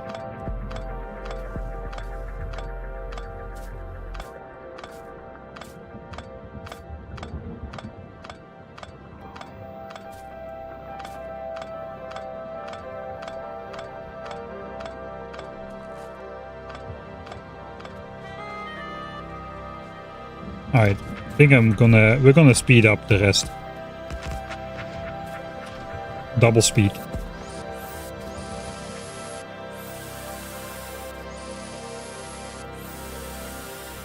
Subjectively improved. I hope that is true for me as well. Good evening.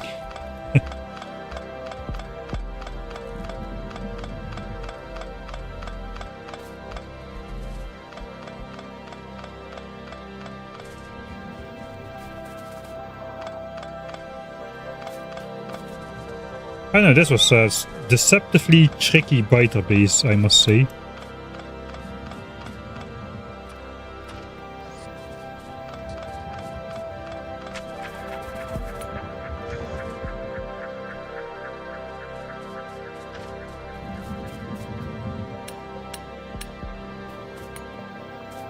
Okay, let's not repair every wall, it is not necessary. Right, that means this oil is now ours. Anything, apparently. So our owned oil is now 11,900%. And there's enough oil for 1,800 blue signs a minute after advanced oil processing. That's like twice the signs per minute we've got set up for red and green. So oil is not likely to be a bottleneck. This is down to 200, but it's probably down to 0 because the other 200 is over here. We kind of decided not to take this, so I'll just delete it. We won't take it, and that means 0% is left to claim. We've got 5 million iron and 6 million copper left to claim. That is located right here. Is what we're going to be working on next.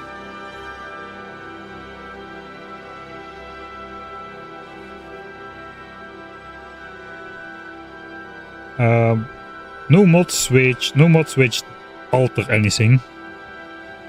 I just got the stats gear up here, we got the grid lines, we got the extended music list, those kind of things, a couple of those. Wait.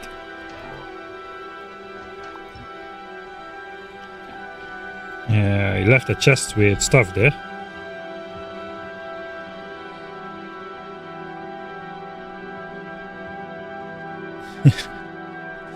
Check if you regressed. It's that time again. Well, the problem is we're going to have to do that battle at the end of the evolution arc anyway, because we need to save up 40,000 magazines to make it, to have a chance at that.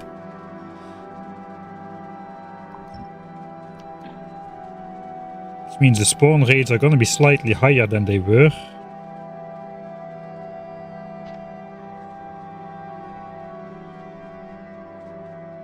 Okay, achievement is still on. This is another nest which is mostly just some worms.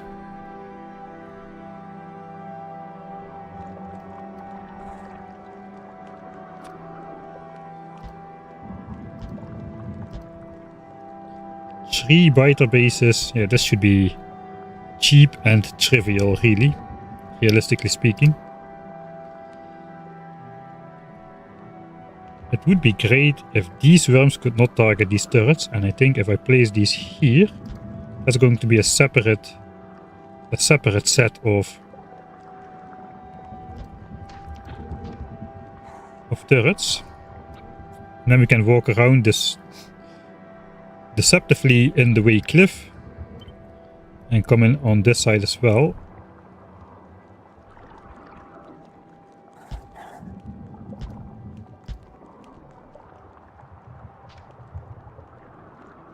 Not sure if those can reach the last worm. Those will be able to focus the last worm down quick enough, I think. Yeah, this nest does not need to be oversought.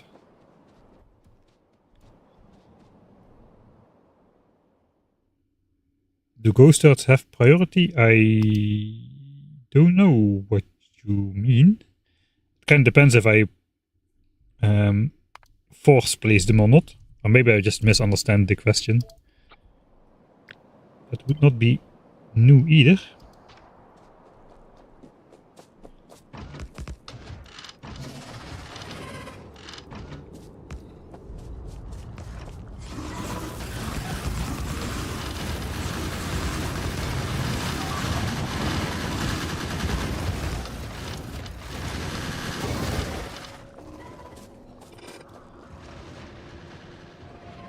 And now we just hope that holds. No worms are able to target it. Start distracting him.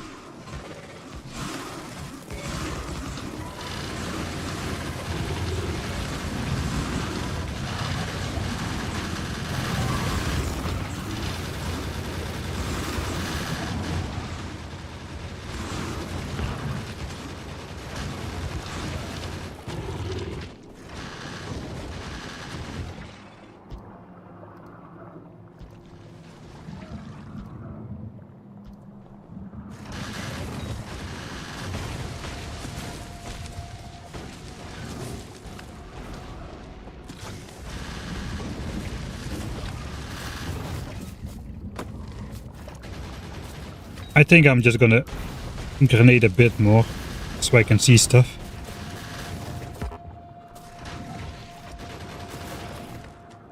Oh man, that acid.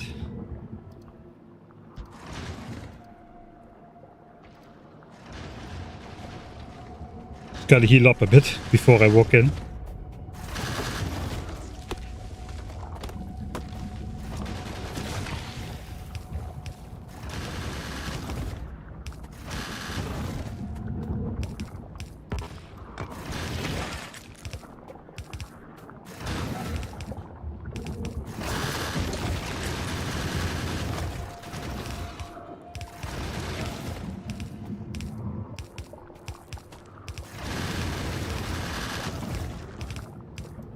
First try to disable the top biter spawner.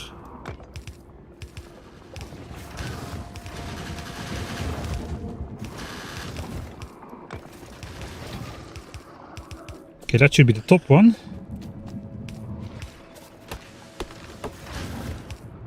That's going to be the bottom one. That guy spawned from a location where I didn't expect him. Ah, this one. Alright.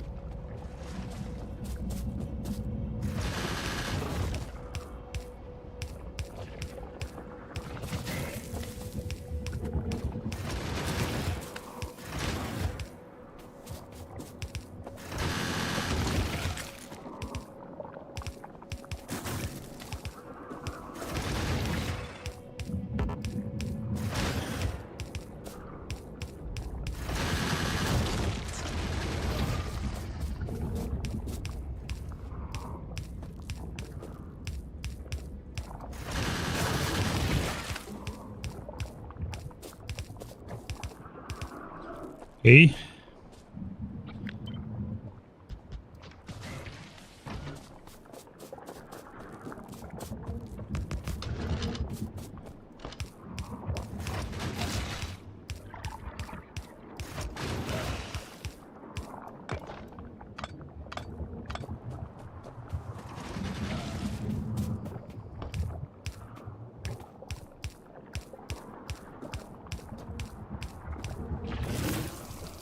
Get out of the way!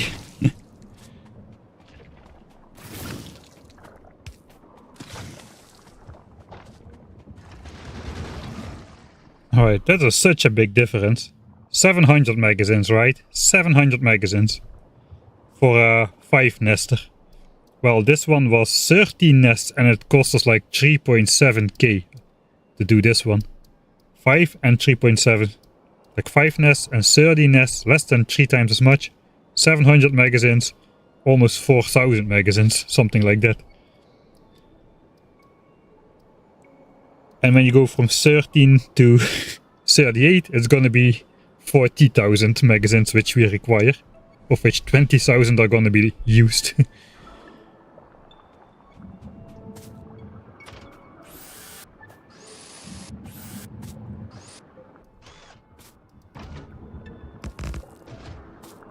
Alright, I think we can go double speed mode again for the cleanup.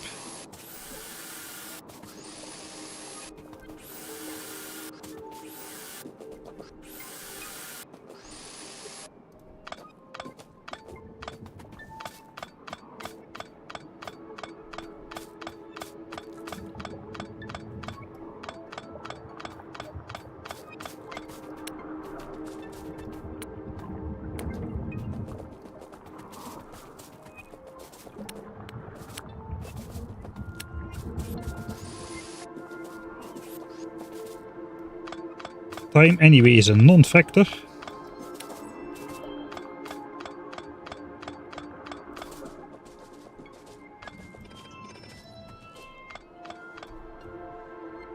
Alright.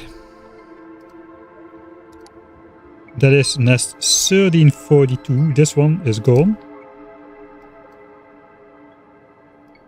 8 nests here. Probably we need more magazines to do that one.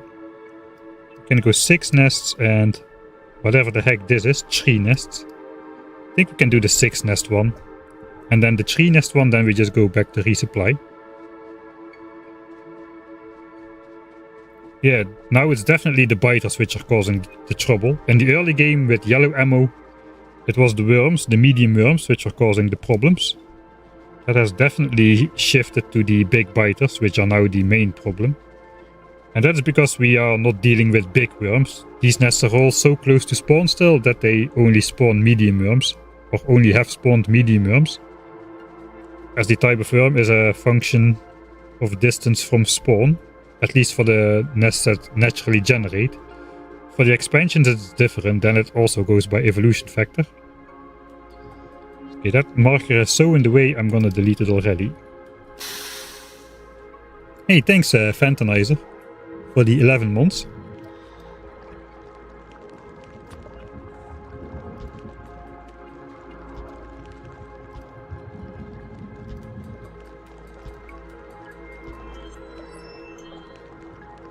Okay, this is 4 medium worms.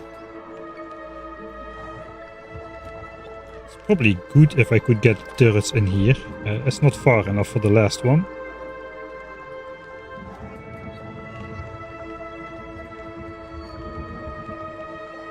Maybe just do it the normal way. Come in from the top.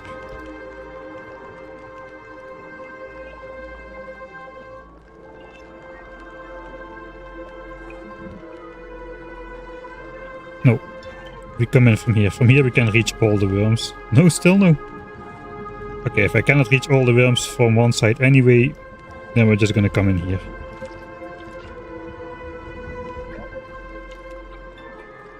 I just cannot decide how to do this super small nest.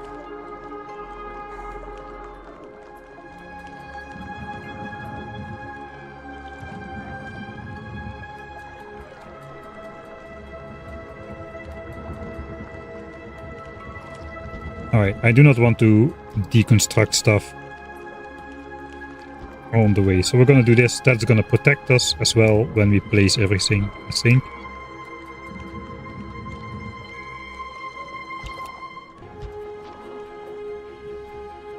So why did I walk all the way around? That's a great question.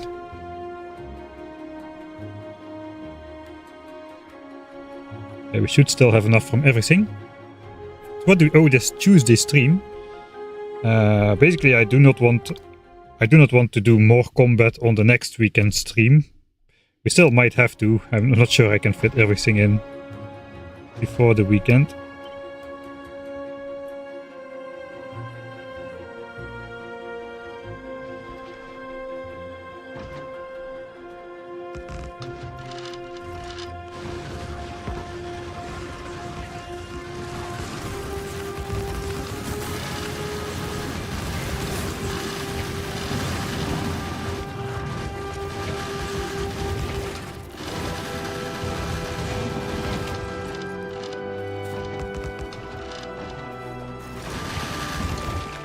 The main problem is I do not really want to do much more combat on stream in the weekend, and that means I would do not enough combat. I need to do more combat before the behemoths show up. So we're gonna do it now.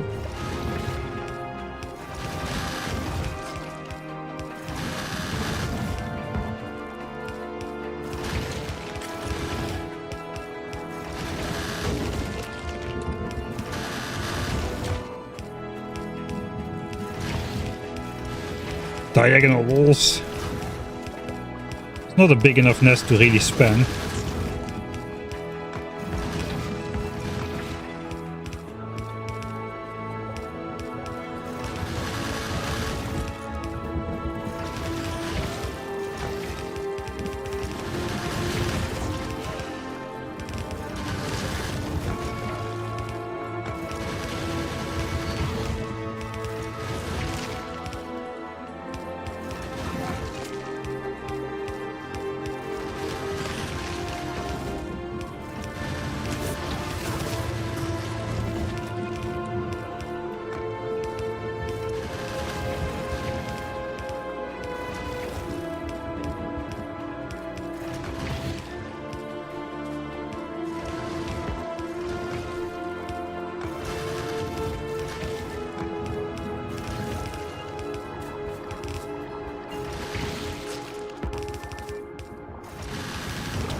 Okay, I think we're down to the last spittle spawner.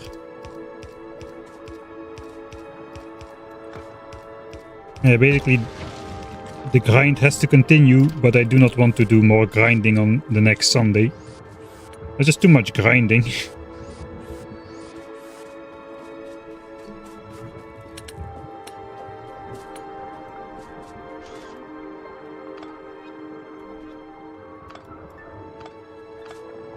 Bases can take the hit. Let's hope so.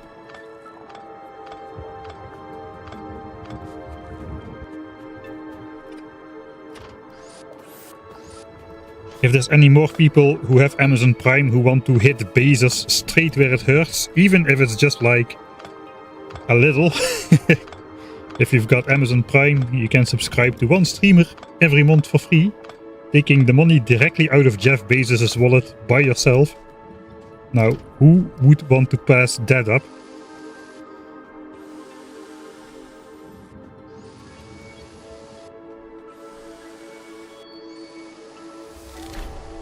Hey, what is that? Mining with determination, completely deplete the resource patch. Which one then? It would be nice if it told us that. Not home iron.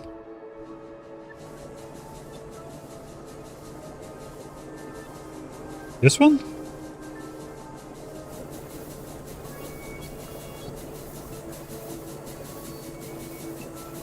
I cannot see if there's a coal inside due to the... I know I can. I reset the achievements because I accidentally loaded a save from a different playthrough and I got a bunch of achievements instantly. So maybe that's already old. I don't think we actually finished something right this moment though.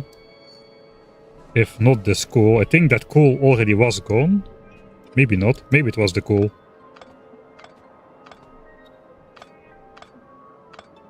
Completely deplete the resource patch. That is that's a funny achievement to get when your technology level is like, we researched 3 technologies with green signs. Military 2 for 20,000. Automation 2 for 40,000. And then 200,000 worth of physical projectile damage, level 2.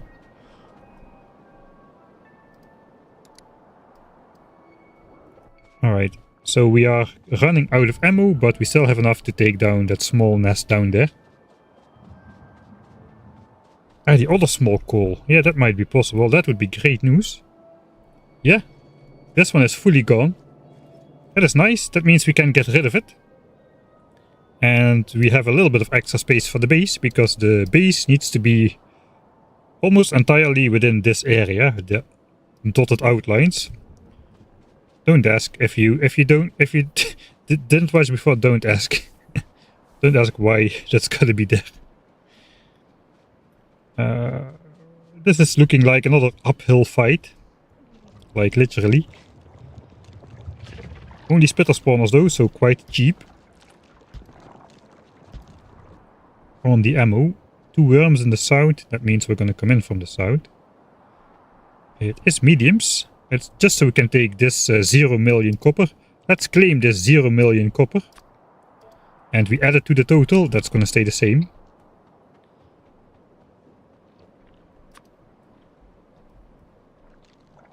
A single line should do it here, really. Just a little bit to come in.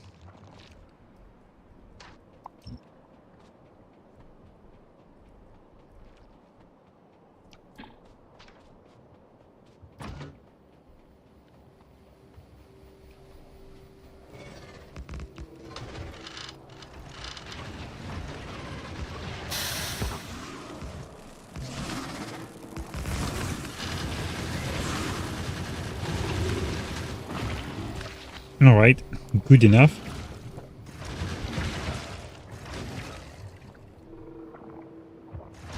Thanks, Infernal Lord. Those are the good deeds. Thanks for the subscription as well. Through Jeff Bezos' generosity.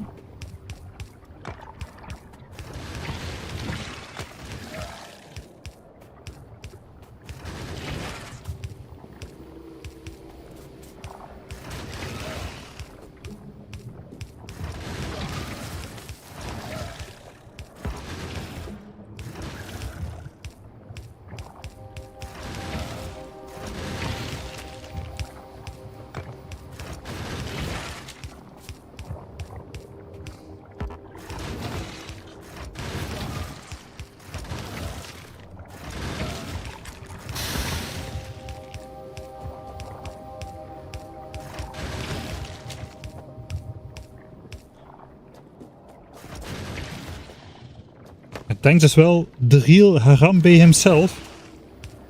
Also for the Prime subscription.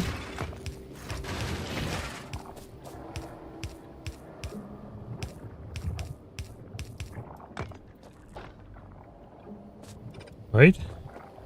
11:45. The list is getting noticeably shorter. There's only 6 more locations in there.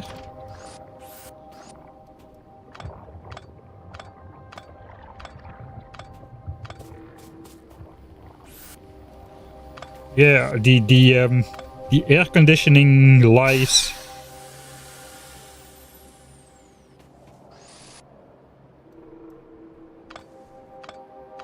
Kinda get I don't have a good excuse for why walls do the same thing as pipes. Hey, thanks SDB. That is not from Jeff Bezos' money. Thanks a lot for the 5 gifted subscriptions, man. As well as the other. I don't even want to say it out loud how many how many that are. That's a lot.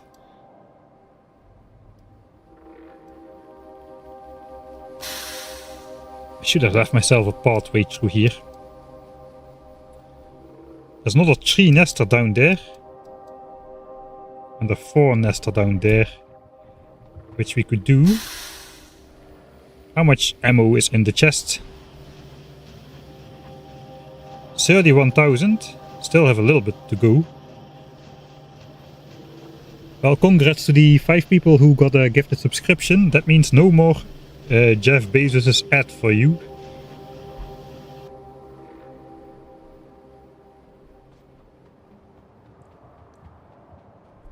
I think I just have to walk around, really. 8 nests. I don't think I can take... Maybe I can take 8 nests with this amount of ammo. It's maybe a bit... We need to bring a lot of ammo for this one anyway. Okay, we're gonna leave that up. What do we have still? This is a reasonably big fight. These are 2 small fights and 1 giant fight, which needs to be done in the end, because it's a giant fight against big worms, rather than a lot of nests. So the difficulty of that one does not change when evolution goes up. Until we... unless we cross into behemoth biters, of course, but we won't. Big worms are big worms, no matter the evolution factor. Alright, get up and stretch. That is a good point.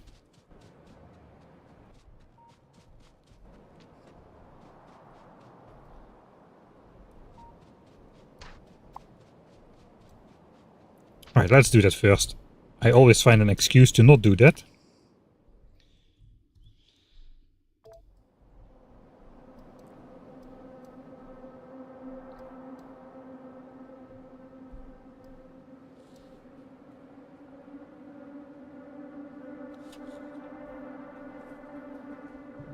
And hydrate as well. Thanks Repucci as well for subscribing again.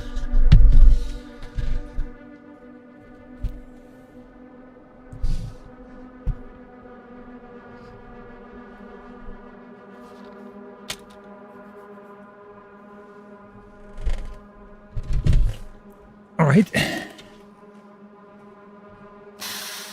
Let's see what else we've got to hydrate with.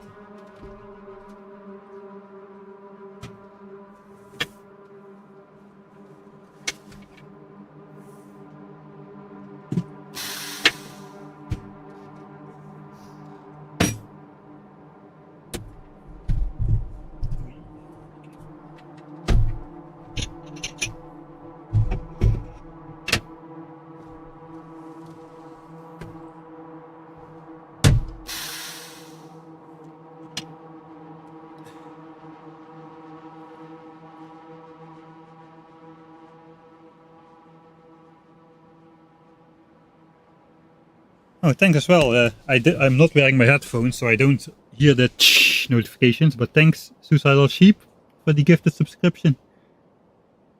And our Blue for the Prime subscription. And Major Mayhem for the 14th month. That is like, I don't even know. It's like from the start, right? 14 months. It is, I started like December, late December. Now it's early February. Yeah, that's right from the start.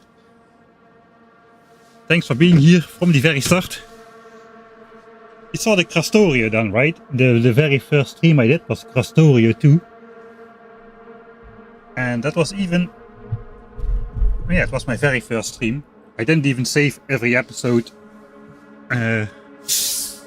Twitch deleted them after 2 weeks. I didn't take that into account, and I lost a bunch of those episodes.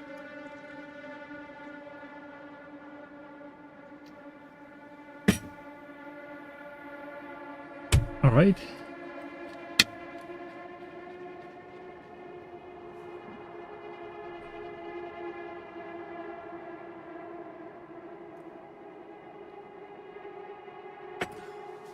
No, the biggest factor, even though we don't produce science, the biggest factor still is pollution.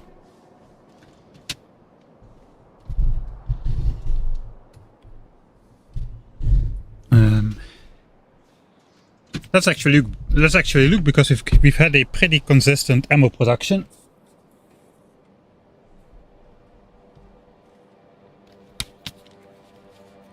At the very moment,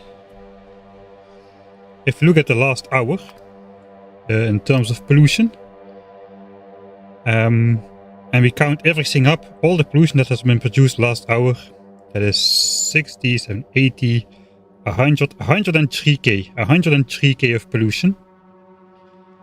Time contributes 16,000 units of pollution, an equivalent of 16,000 units of pollution per hour. So that means even though we are not producing science and only producing red ammo, still pollution is pushing us 6 times as hard as time at this very moment. So without any production, we would barely making progress towards behemoth biters.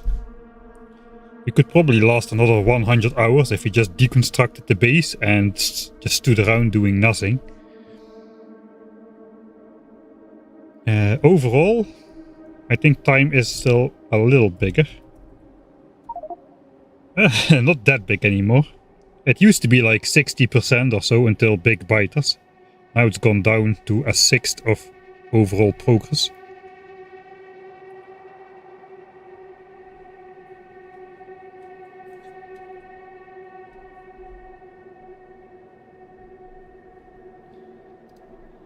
Alright, so I still have enough ammo to do these two, so I'll do that. Then we come back, resupply. Maybe go do this one first. I don't even know how many nests these are. That is just for some extra chunks. And then we slowly start hauling stuff this way. We take out these nests on in a single go as well then. It's already... I think it's already getting late. What the heck? Where's all this time going? All this time is going in me getting sidetracked all of the time.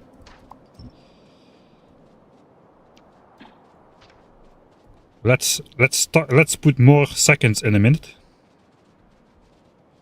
Twice the amount of seconds in a minute. Unless Windows decides to do something in the background and we're not getting 120 UPS. And I walk myself straight into... Oh god. No, I refuse.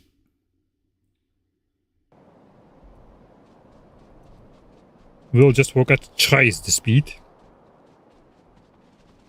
What the heck? Ah, this is the big base, I think. Why is there blueprint ghosts around there? Triple speed. 3 seconds per second. To stay in the cursed units.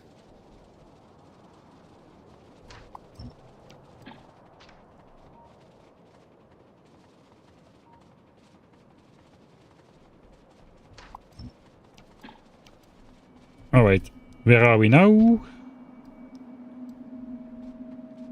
Cannot be done, likely. The double nested likely cannot be done. Yeah, I think I have to agree with that.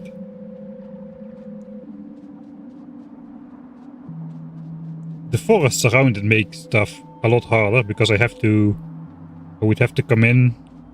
I cannot freely place my turrets, I cannot freely walk around, etc, etc.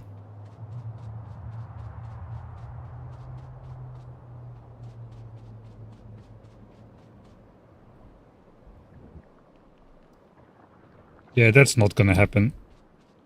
That's alright though.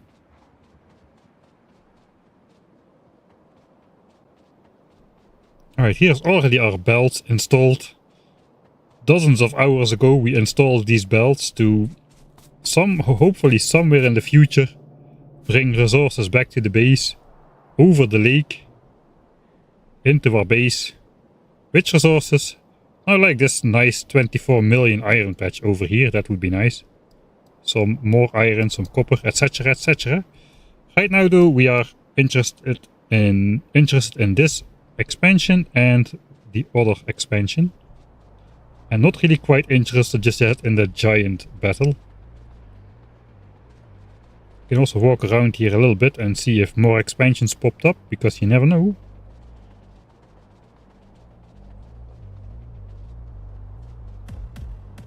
Okay, that's another easy one. Medium worm. So yeah, these expansions already existed before big biters. So this settled somewhere between 20 and 50% evolution. By the time 50% evolution came around, all of our anti-expansion protection was done, which means none of these expansions which we need to fight will have big worms in them. That was the entire goal.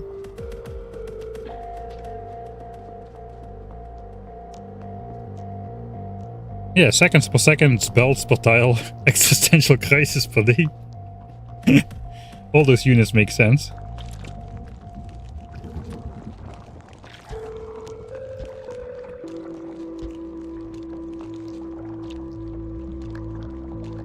Alright, there's one biter base in there. Probably means like a double turret line would be in order. That's annoying. There's an annoying rock in there. We can do it like so, I suppose. I likely do not need a protection line here. He says while chicken saving. Fighters go. Oh, they're on me. Okay, that's gonna be hard. I do need a backup line in that case.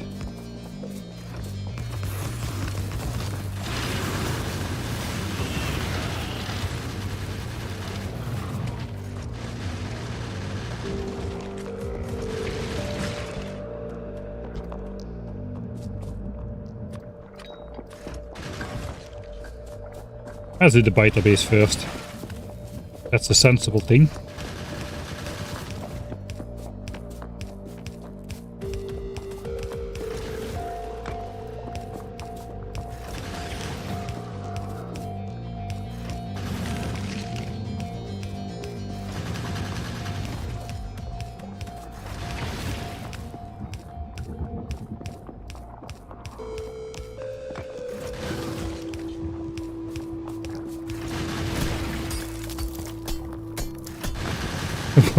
Once in a lifetime events per year.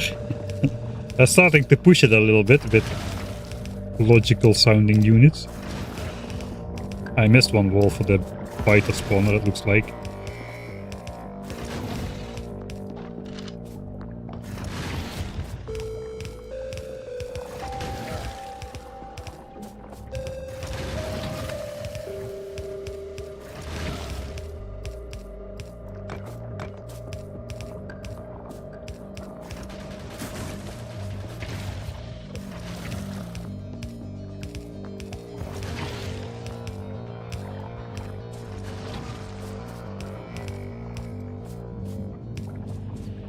Alright.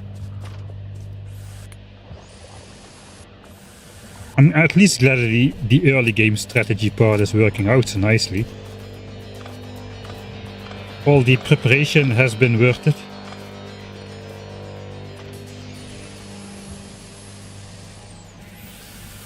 And what happens after Z-Day will wrap back around to A-Day.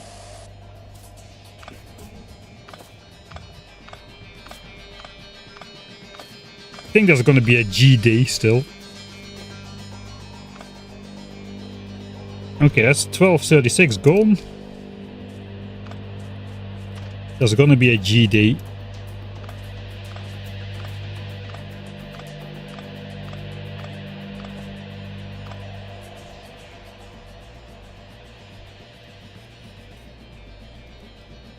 Alright, down to that one. We can actually take another look at this nest perhaps.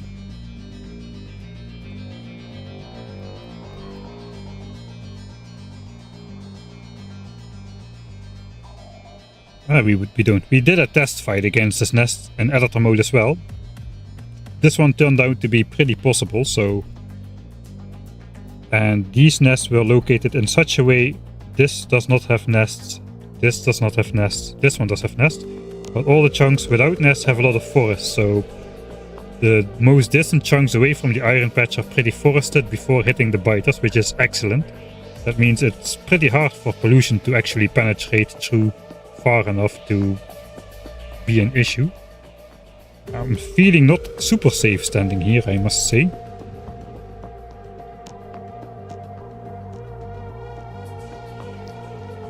Two biter bases, two spitter bases, and again one medium worm. Super easy.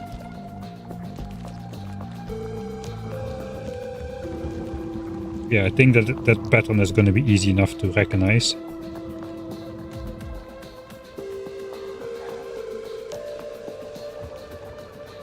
I do want to like horizontal turret lines. I like horizontal turret lines.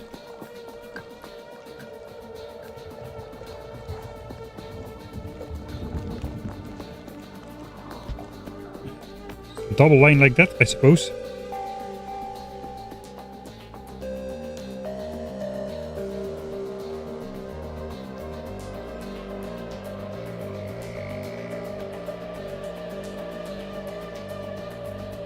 I think I'm just gonna make a back line.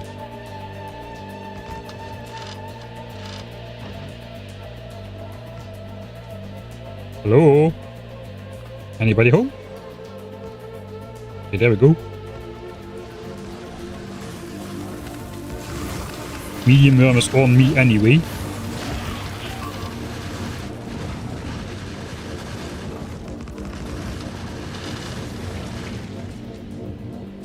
Alright, let's go southern biter base first.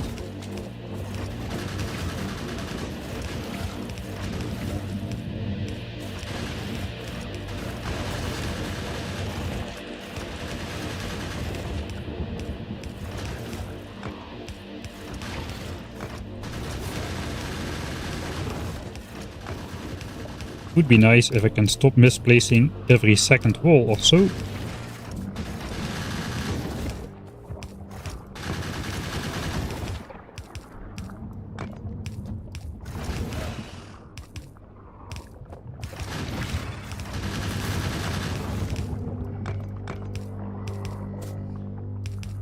I think the cable is just pulling on my mouse a little bit on the other side. Let's just blame something else.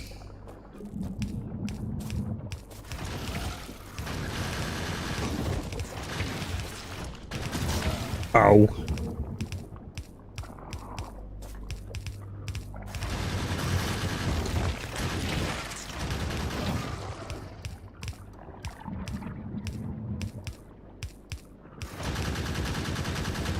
Still biters.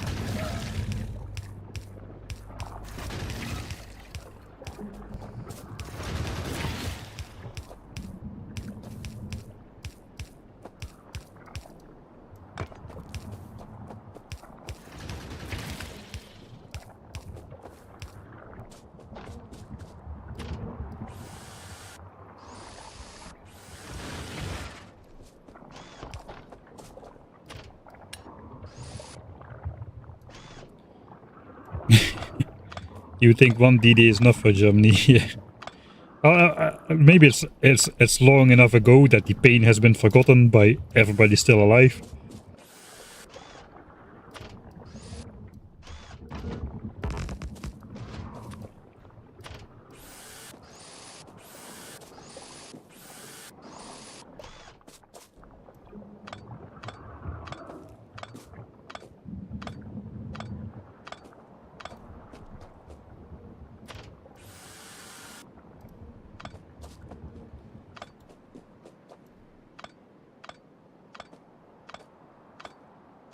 Yeah, I hope to GD will be the end of it. Okay, another one bites the dust. That one is gone. So now we only got real ones left. The final boss. This is the final worm boss, the final biter boss. We gotta take a look over here. I think we'll just walk there now, deposit whatever we have left, and then just go take more ammo and possibly walls if we don't have enough. And then we take everything back to this area to do the final 2 battles to claim these resources. And hopefully by that time we have produced enough for that one. Although I'm not really sure I'm still gonna fight that one today.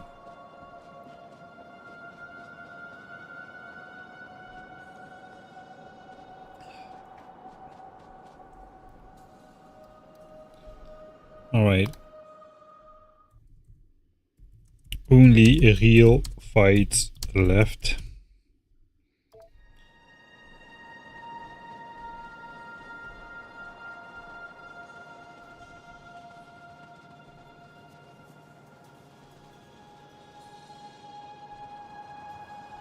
Wait, I tried to read chat again. So this prevents evolution and biter spawning. It prevents biter spawning. It does not prevent the progress of evolution.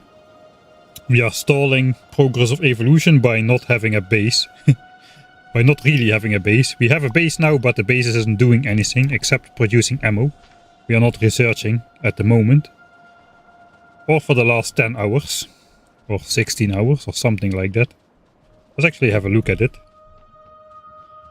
Science. We produced a good bit of science, I would say. I mean, that's a respectable number. 600,000 red science, 250k green science.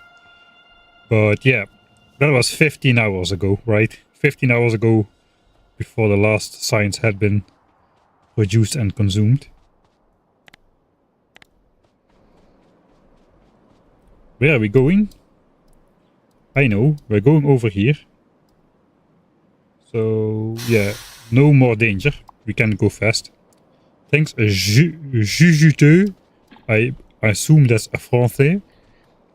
For the Prime subscription.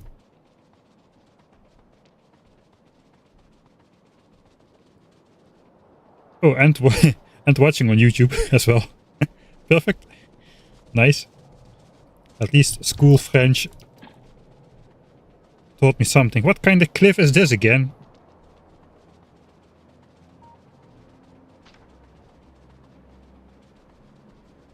How many nests left?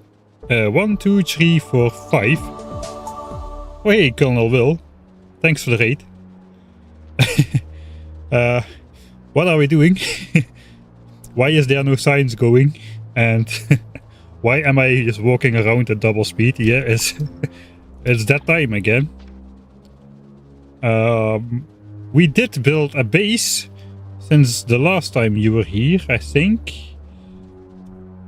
The last time we were here we were fighting with yellow ammo, now we're fighting with red ammo. But we do actually have a base. It's just not very functional at the moment, because we are about to hit behemoth biters and we cannot have that until our battles are done. I was going with the mega base. I saw you were streaming something else. I don't exactly remember what game, but...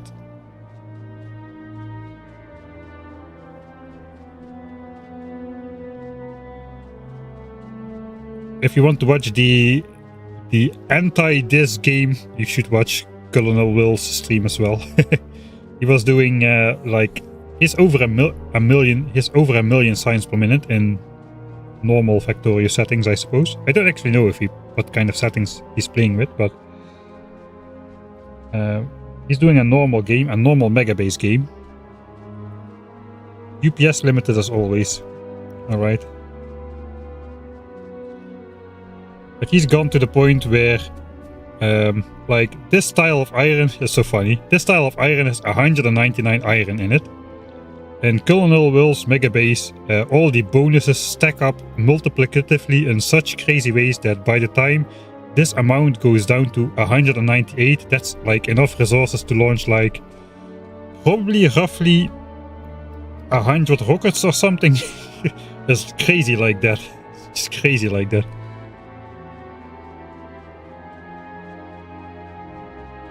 Oh hey, Qv Boy is here as well. Qv Boy was my original inspiration for this run. How many bases is this? This is entirely too many bases. Can I stand here? I can. 1, 2, 3, 4, 5, 6, 7, 9, 10, 11, 12, 13, 14, 15, 16, 17. Okay, 17 is doable. Is it worth it to gain 15 decoy expansion chunks? Probably is. 5, 6, 7, 8, 9 biter bases. There's a lot of worms in there though. This is not an easy fight. It doesn't even gain me the copper. The copper is protected by these.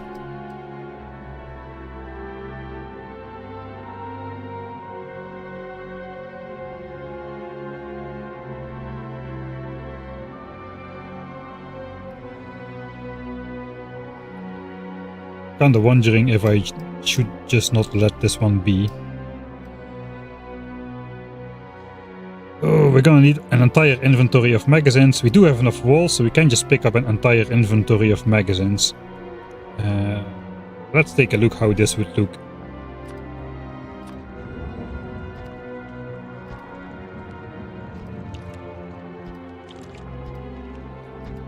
This is the nest size where we are gonna make a proper blueprint and whatnot.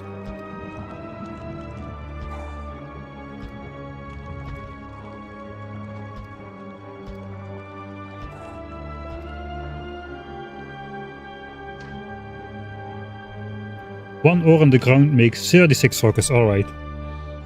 I thought that was already a long time ago, right? Like, or is it still about like that?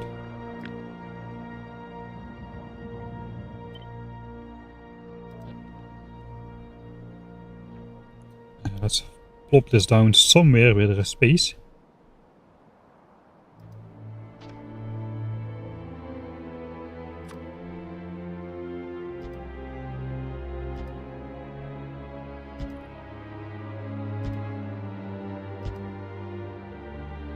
Not really sure where all the nests are anymore.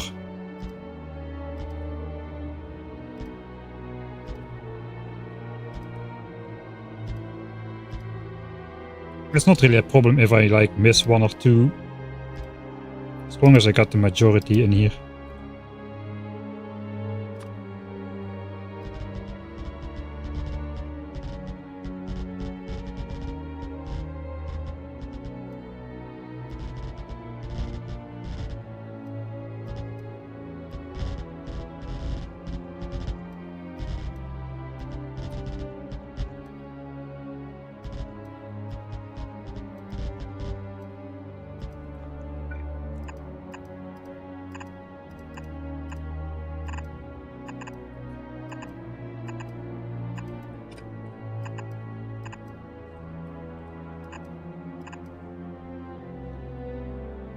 Takes a lot of math to work it out. I suspect so, yeah. Gotta calculate through through everything, basically. Is it worth it to draw more lines? This is such a weird shape. I probably missed a nest here somewhere. This is a nest. Let's use this one for alignment. All of this is like single draws as well. It kind of makes sense that that should be there. We'll just do this. Right, so that's going to be the new one. New content for the blueprint, like so. Yeah, snap to grid.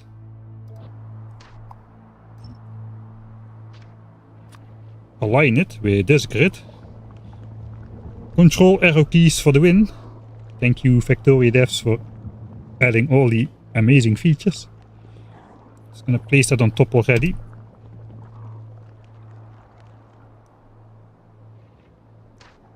And then just cancel the construction for all the trees so I can see where I can place the turrets. This is gonna be a pretty difficult nest to assault though, because the worms are everywhere. A lot of these worms are out of reach of a lot of turrets.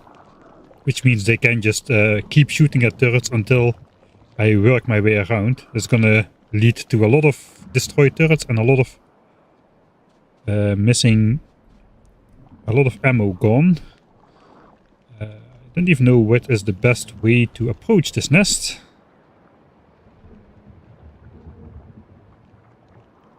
Maybe from the south. Oh, I miss an entire one here.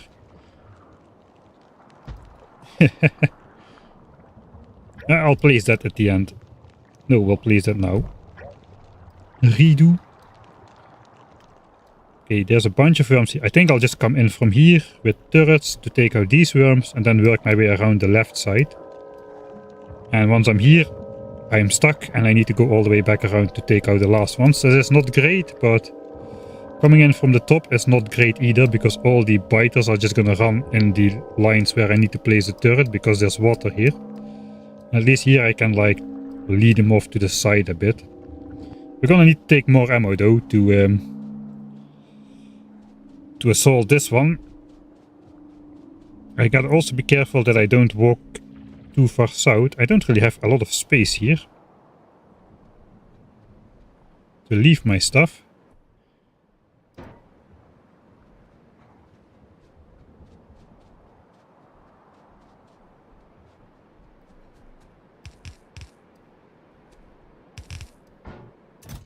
Alright, magazines, gun turrets, is that enough? 300, yeah, should be enough. 1500 walls, 1100 in the blueprint, so that should be enough. That's the only nest we need to take out on this side, so we really only need ammo. Everything else goes in here. More ammo. I'm a little scared to go back without ammo, but we'll do it anyway. This is... can go. We can take this back to the base, and hopefully we don't get attacked now, because I have nothing. Now we're just gonna take like 8300 magazines. Yeah, we're gonna spend more than the amount of stuff we need to carry back. So let's zip back to the base. Yeah, mining productivity science cost scaling should have been different. I kind of watched a little... last time I watched a part of your stream, like you really go to the text quite fast, right? Because you're up to like... Colonel Will's up to like mining productivity level, some 4-digit number. But the speed which you go through each tech with is pretty fast, so you have to select techs often, which is kind of annoying at that point in the game.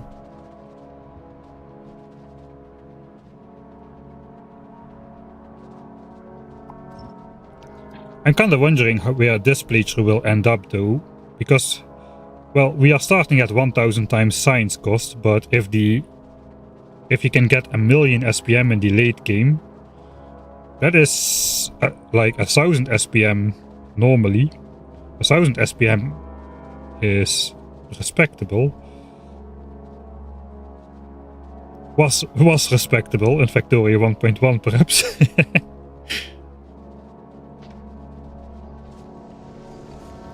Alright, let's take at least a look at some of the weird builds which we have to make in... Well, we didn't really have to do it like this, but this is the steel smeltery with long-handed inserters all abound.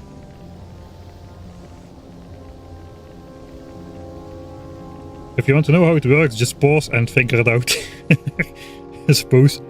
I think this is my favorite area of the entire game so far. The green science area, especially when it's on, the inserters just wildly swing, because the long-handed inserters animations is pretty sweet when it's like masked up like this. It's too many assemblers to do the job, but that's because it was balanced around the Mark I assembler. Here we've got military supplies. With space for grenades, should we go towards military science? Walls is idle at the moment. Magazines, 37k. We've just got about enough to start thinking about that super giant mega turbo nest, which was previously declared impossible, but not anymore.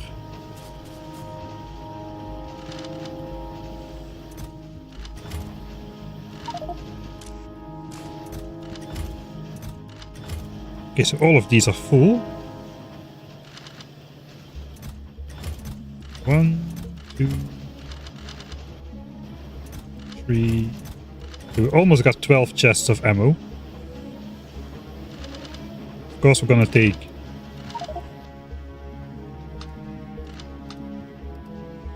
I will just take 8k, I think.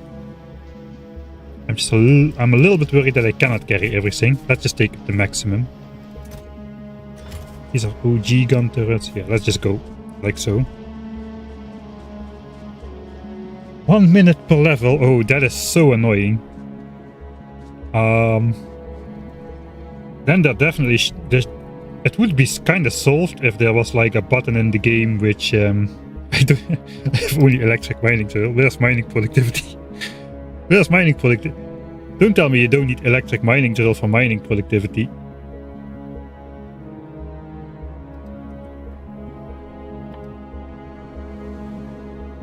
I know, of course, mining productivity also applies to burner drills. You do not need to research mining productivity or mining drills to research mining productivity. It would be nice if there was just a button which like infinitely repeat this research. Then you would not need to select this like interrupt your game 6-7 times per hour and have all the like dips in the science graph.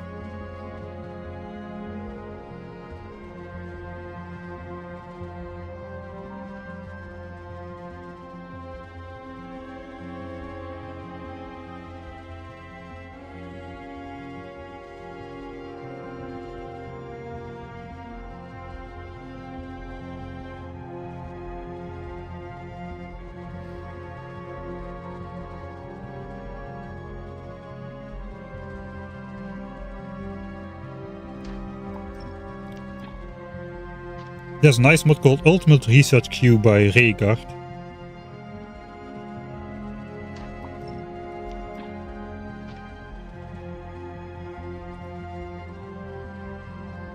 It might be the same one.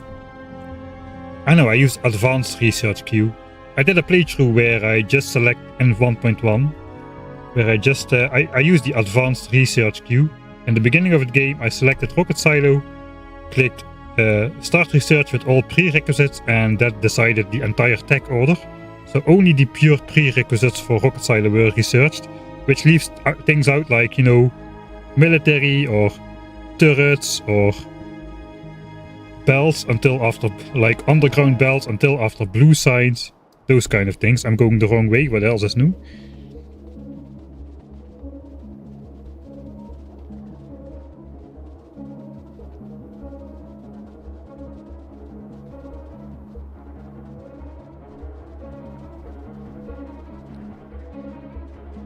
No, the mining drills do not have the production cap like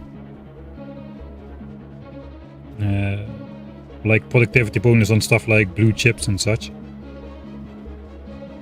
I think mining drills and labs are uncapped. It's a little bit dangerous here. Okay, I should have enough stuff now. Okay, it's over 10k magazines. 9.6. Yeah, 10k in a bit. Okay.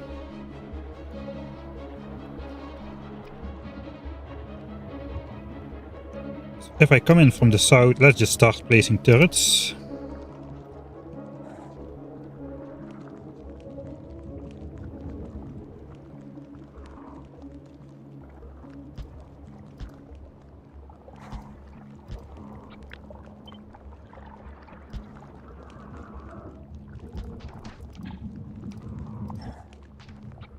Okay, this should get me this worm as well. I could consider just first looping around to the right. Those worms are quite accessible. I do need a way stronger front though to deal with all the big biters fast enough. That's going to be the most expensive part. Then just some... I'll walk around and plop down this. And hopefully this will get me... This will get me all the worms on this side. Should I do more? Maybe I should do more. I can come back, then I can resupply. So I want to put some chests with...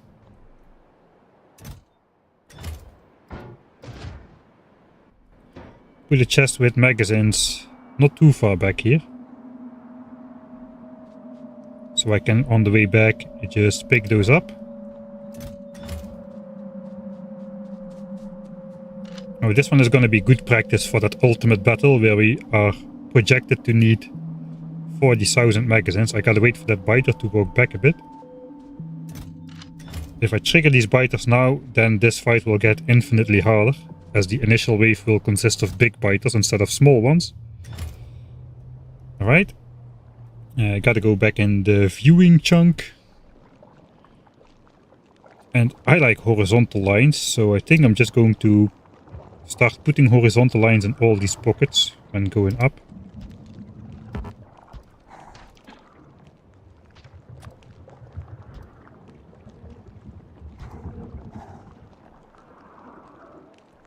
And in the end, then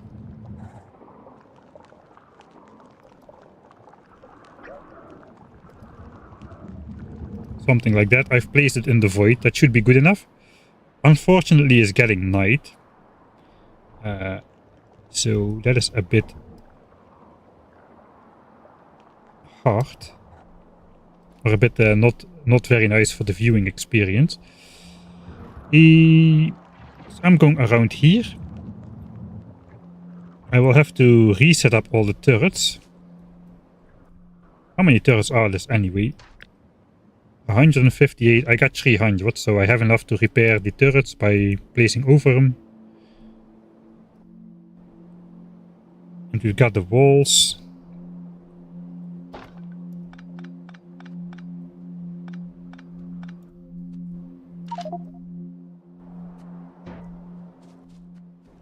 Where do I put the walls? I think I'll put them here as well. Yeah. I'm gonna be finished here, but I need to redo the turrets anyway a bit. I'm not really sure where I should put the walls. Like this I can carry the rest of the magazines, I think. No, not quite.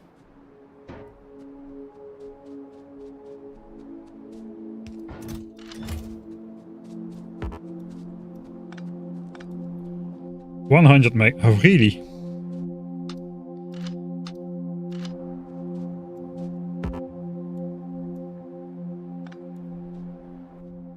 Alright, that is the setup. Now we just gotta wait for day. So we can, in the meantime, continue working on this blueprint. Fortunately, that is within radar view.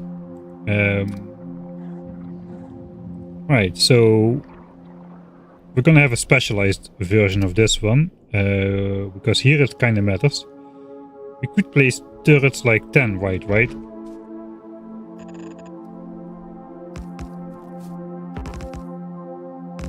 Yeah, 10 wide in a single swing. Oh, that was not smart, maybe the... Okay, I'm not really in biter trigger range, but I didn't really check that.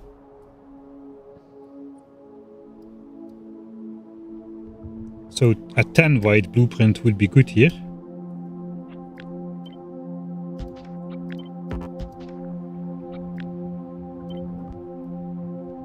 And maybe on the right side a bit more worm focus.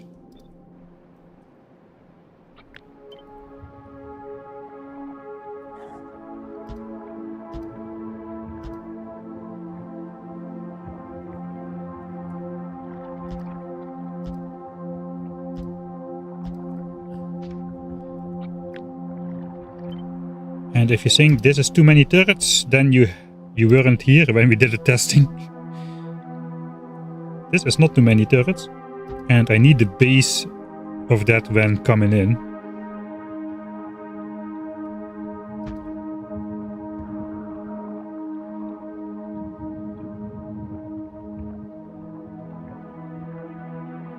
Yeah, I think we had something like this. And then we just started to fill that in. We can work on that later, but we basically are going to not wall this up, but we're going to turret this up, mostly, with active shooting turrets. That is the plan. For now it's day though. So let's do another tofu save. We're gonna need it for this one. Yeah, we're gonna do the nest for real. We decided it was possible, not really plausible maybe, but possible. So we're gonna try. As that single nest will probably severely limit how much infrastructure we can build if we don't take it. So that basically means we're going to go like tens of hours slower through the game because we have to limit our production to not pollute that nest. Alright.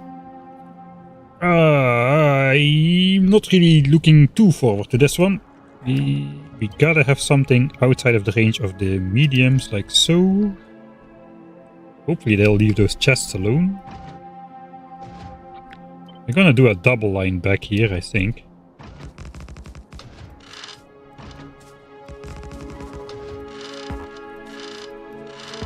Okay, they didn't trigger yet. Okay, now they come.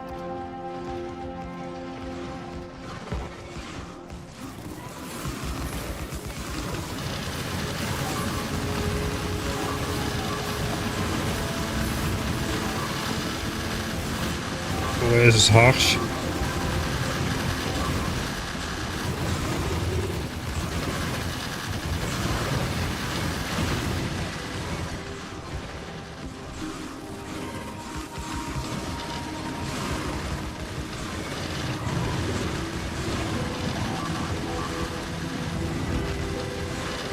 Nice relaxing glabber music in the background, somehow.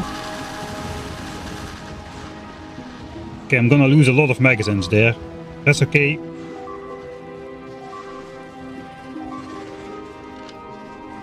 Oh, I hope I have enough. Huh?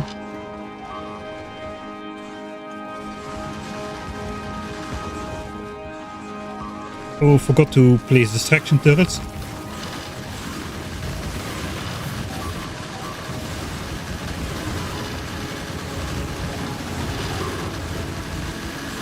Oh, that's not great.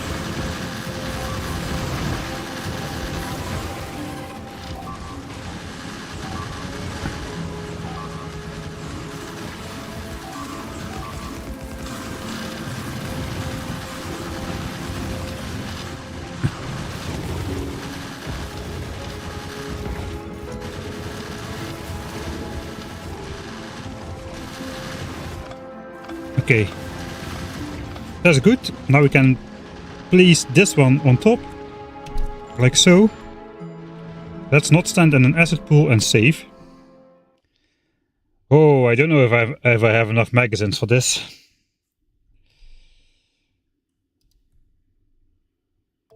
Okay, let's just observe for a bit. Is my turret coverage is not great. There's a hole in the middle here, which is bad. That means I very likely want to go from the middle outwards on this one, because this part is not covered by turrets, so if biters start attacking walls here, I cannot shoot them, etc. If they shoot me, I cannot shoot them. How much ammo did we spend on this one? Only 2k, but we lost 50 gun turrets on this one. Probably all of them had a maximum of 50 magazines inside, so that's another 2.5k. That's one of the worst spent versus lost ratios in ever, basically. It's kind of the nature of this nest though.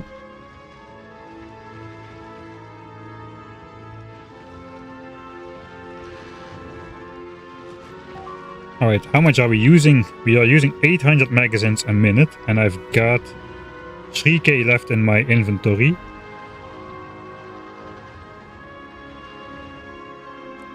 gonna have to fix up some areas.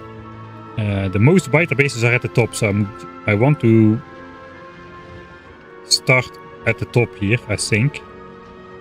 Alright, let's have a go with it.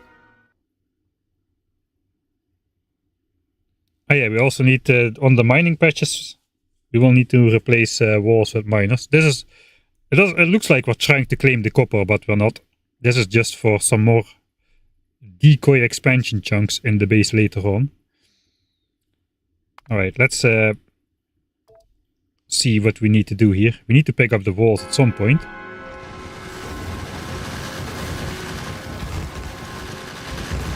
First though, we'll repair some of the turrets.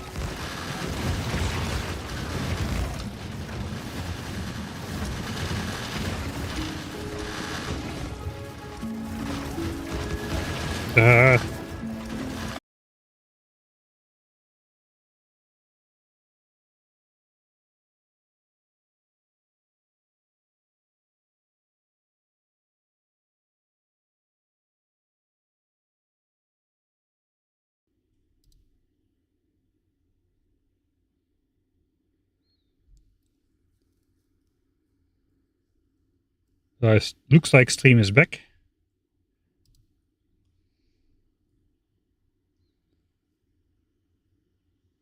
That is probably a restart though for...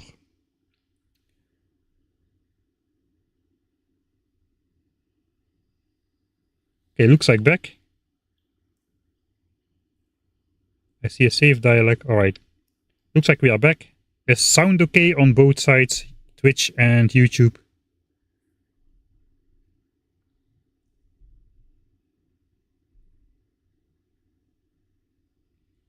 Alright. Not really sure what happened there.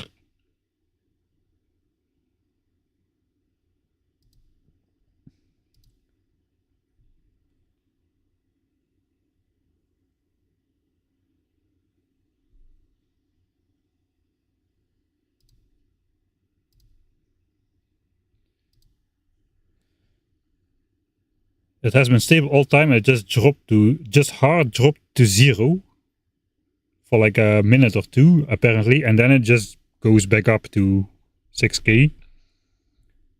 Like 6 megabytes or megabits a second. I don't know which one it is. Bits or bytes. Jeff Bezos strikes back. Right. Well, to celebrate, everybody on Twitch counts double in terms of viewers at the moment. That will probably soon be restored. Alright, that means everybody is back then. Yeah, so there will be 2 volts. That often happens. Right. So what happened here? Not much. I just repaired the turrets by placing new turrets over them and put some ammo in there. I've got 1k ammo left. Now it's just a matter of placing the walls and hoping we have enough time to place all the walls before we start running out of magazines again. We're gonna have to start like... I'm probably just gonna start at the top here and work my way down. And hope for the best.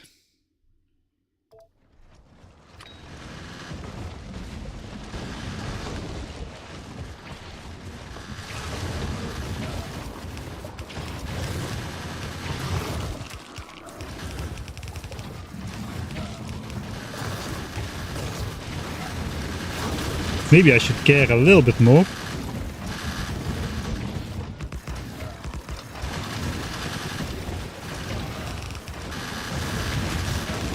About those biters chomping on me.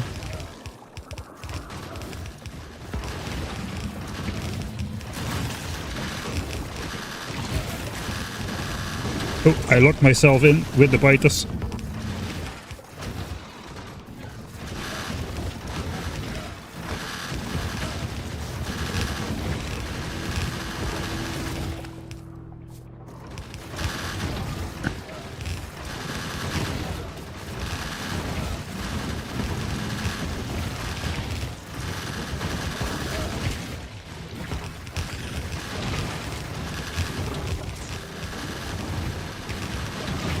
Alright, there was no coverage in the center.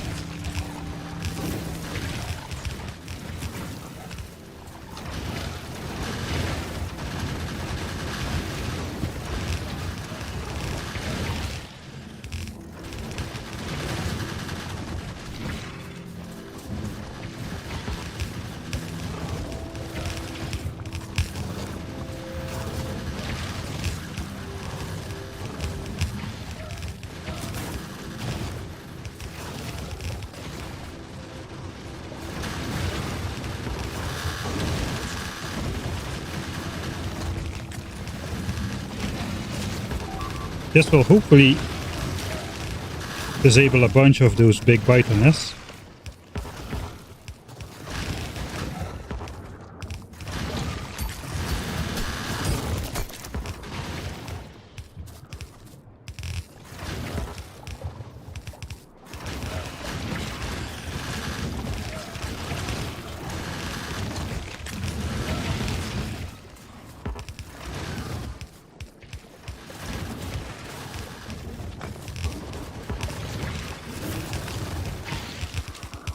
I think it's going well.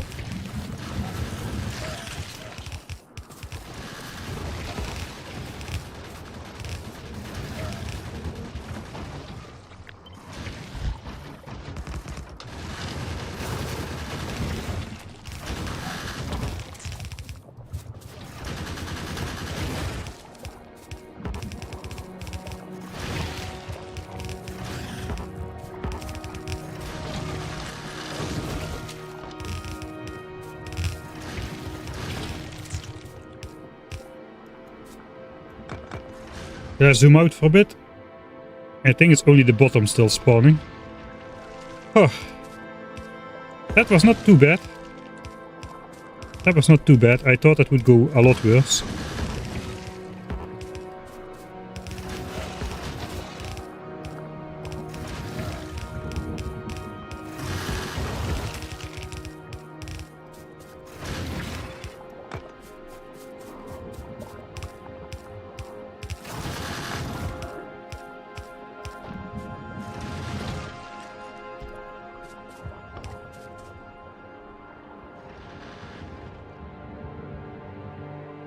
Yeah, it's only the bottom spawner.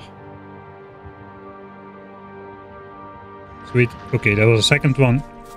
That means it's definitely only the bottom spawner. And we have successfully claimed this one as well.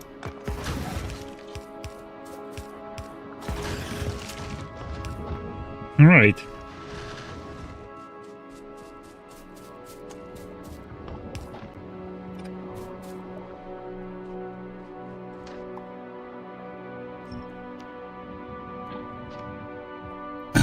And now we have 5 undamaged gun turrets left.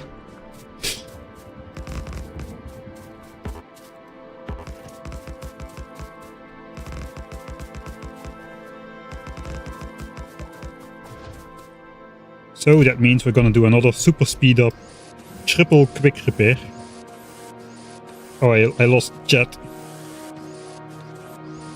I have to alt tab my way back into the chat windows. Hey, at least the bitrate is good again.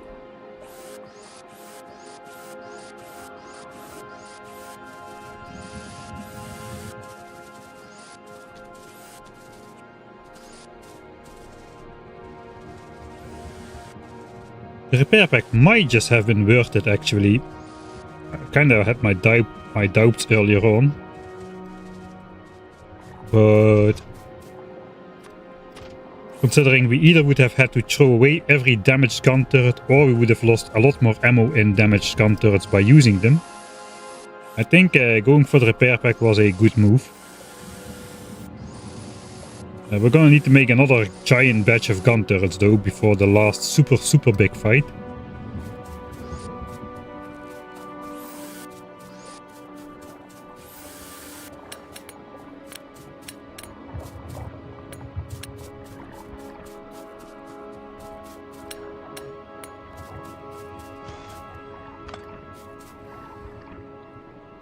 Let me get the chat windows back up.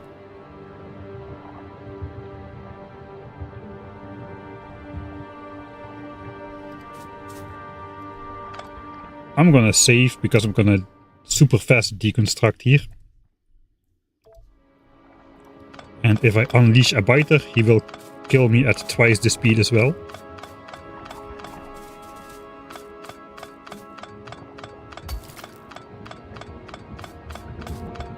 And with a little bit of luck, everything should fit in my inventory now that we've gotten rid of the walls and a couple thousand magazines.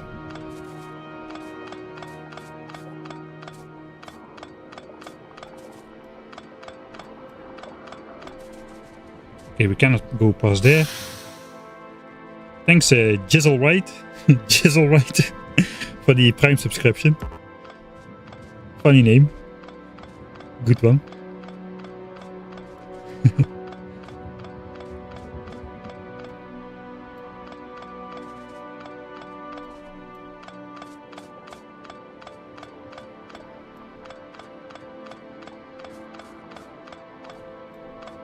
Kind of curious to how many. What did we use in terms of max? Spent almost 5k, including the losses that will definitely have been over 5k. These were the small nests. This is so different. It's an incredible difference. Okay, once we have bots, we might come back to actually repair everything, all the walls. Oh god, we still have a lot of gun turrets. Let's go super triple speed. Because I'm getting a little bit fed up with all of this, I have to say. It's getting... the grind is a bit too grindy.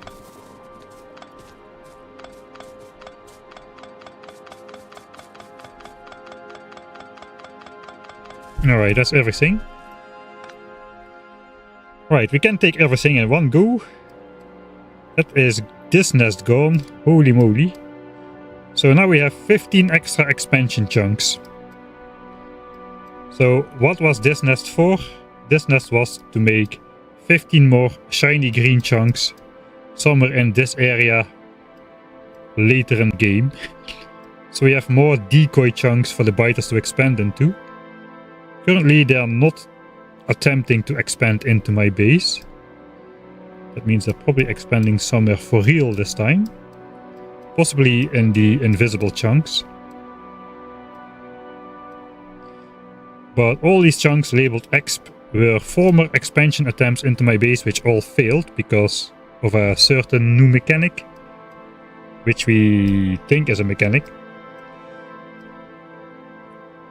So all that we have done is create 15 more of these chunks in the late game. We can move our pipe walls out and then we have more, deconstruct the old pipe walls and then we have green chunks where the biters cannot expand into, but which still can be selected for expansion. Yeah, that was what that 5k ammo was for. That probably was not a great investment, to be honest. Alright, actually I'm not gonna walk back to the base, we're gonna walk back to this side. We're gonna start stashing up.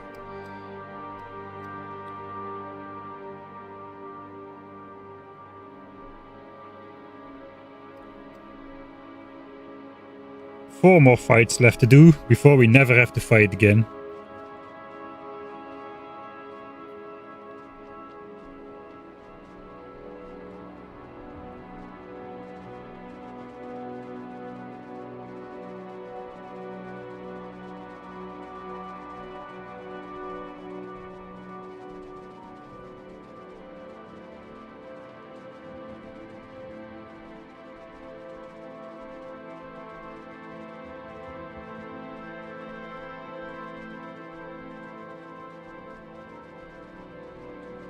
The strategy for the fourth generation of bugs is sticking the head in the sand and don't worry about them.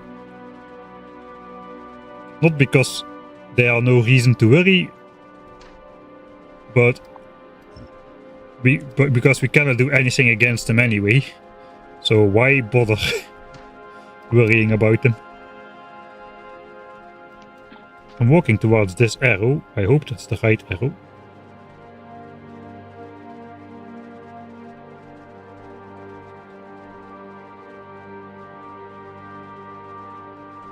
Yeah, the strategy is indeed get the heck out of the planet. But the heck is relative in this regard, as it is 1,000 times as expensive and slow to get off the planet due to the 1,000 times science cost multiplier, which kind of makes it not very fast.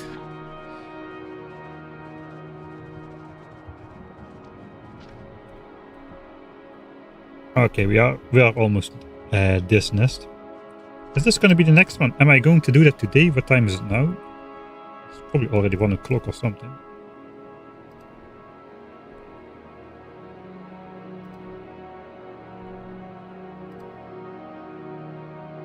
Ah, no, not quite yet.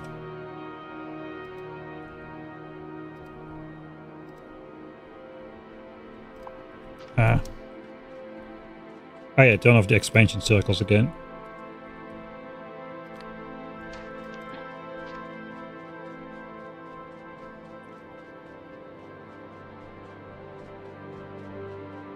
I know, I'm going to spend a half an hour just setting up for this. And then I'm going to spend another half an hour at least doing attempts on this. And then another half an hour cleaning up on this. I think we should keep it for G-Day.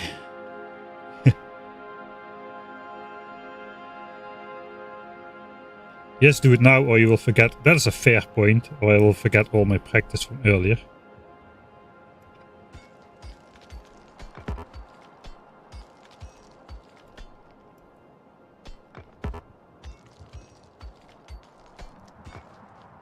Go away, biter.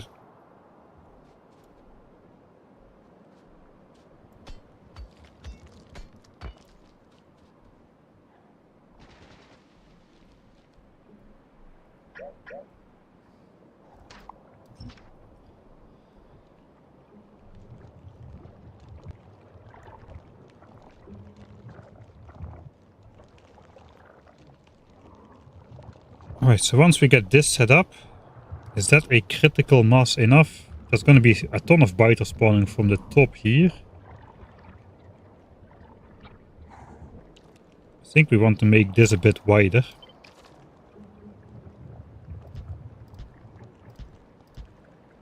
But as a secondary priority.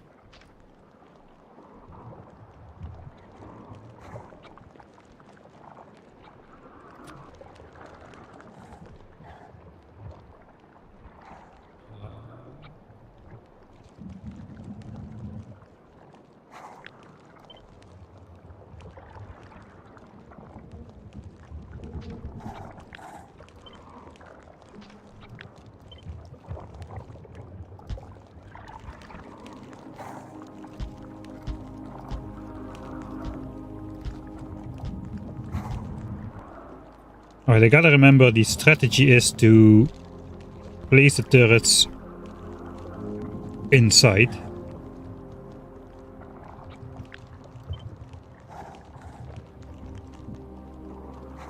I do want to...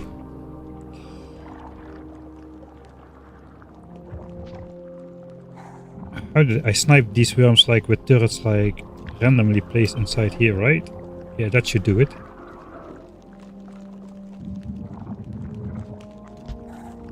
Something like this gets rid of the most distant worms. That was the plan for those guys.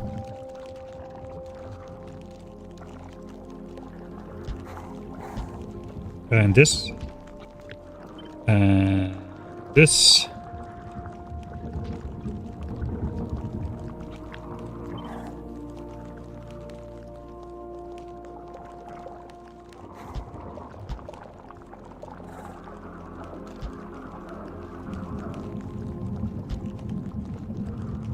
And we just start placing turrets everywhere.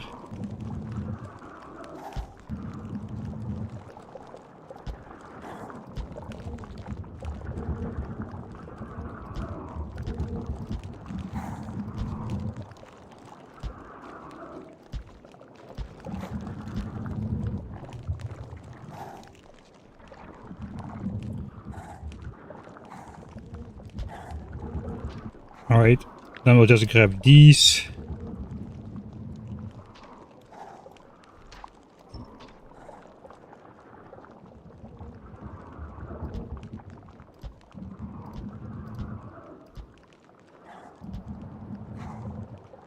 That's just to take that side.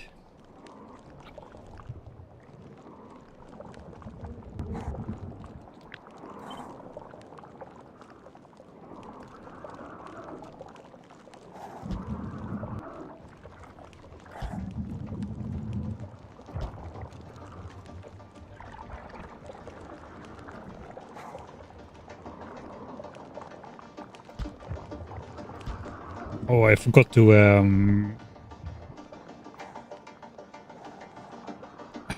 you know, once everything is blocked, I can do the blueprint stuff again for the walls. That's fine. I don't need to know that right now.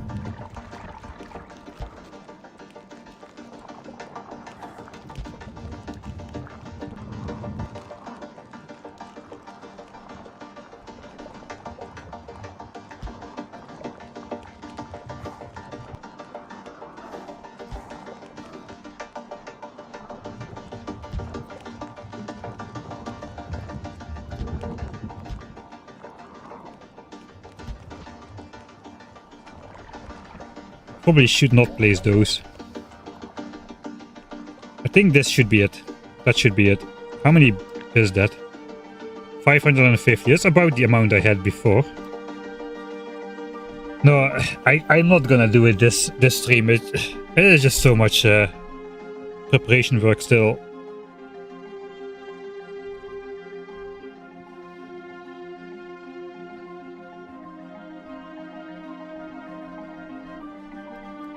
We're gonna have a G day. We're gonna have a G day. This is just insane. We're gonna need to make the turrets. We're gonna need to do like a couple hauling trips. We're gonna need to plan how we lay down all the chests. I'll probably try to stream on Thursday evening.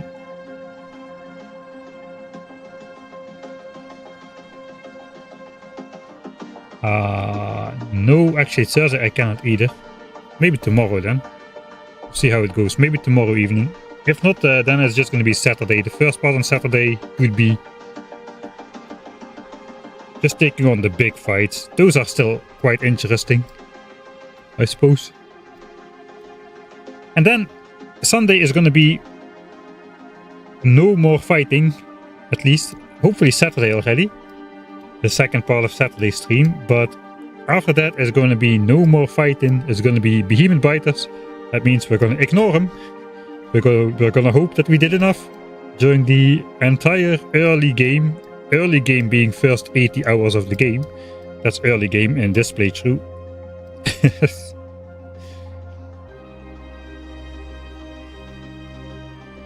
Yeah, we're gonna need a good plan. It's probably better if I'm a little bit fresh as well. Although coming in cold for a fight like this is also not ideal, I suppose. No, it's too late. It's too late. I gotta go to bed. We gotta go to bed. You gotta go to bed as well. Probably tomorrow. Well, it depends. I will prioritize getting my video finished for Friday on Patreon.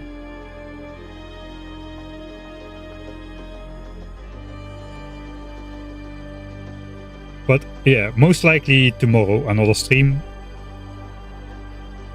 No, wait. Okay, let me make a save here. End of stream save.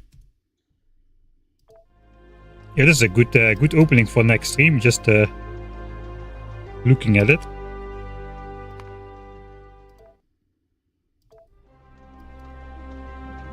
Just having this on the opening screen. It looks a little bit weird. It looks a little bit way out of line. That looks like a normal biter base to me.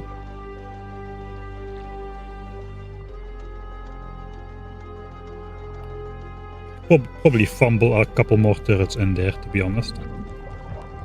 If I put on my try-hard pants.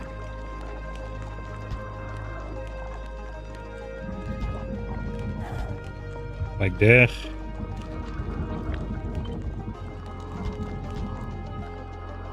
It did work pretty well.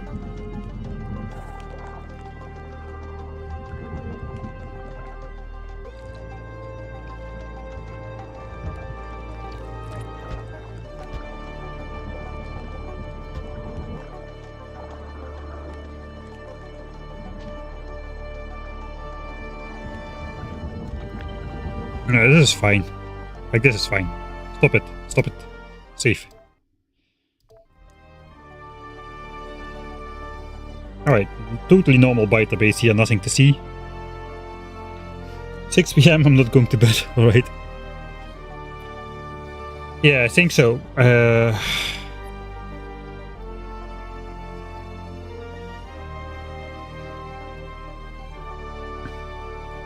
G-Day should be short. How much time will I realistically need to fight these nests? I have the magazines now. We achieved that at least. We have been producing magazines all this time. 36,000 in stock. 36,000 in stock. I got like 3 to 4,000 on me, so that's the 40k we need. We're gonna produce a bunch more in the time we finish setting up over here. Like, we gotta do the strategic resupply chests.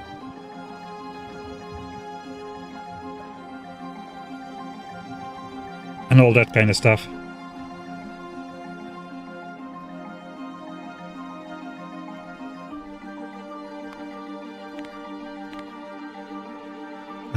Production of magazines.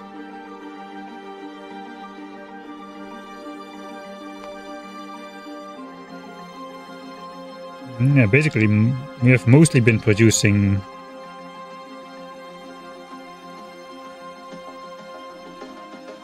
there was a small stop, I don't exactly know when, but in general we have been producing most of the time. This was probably the start of the stream. Like the actual, and we actually started making progress again.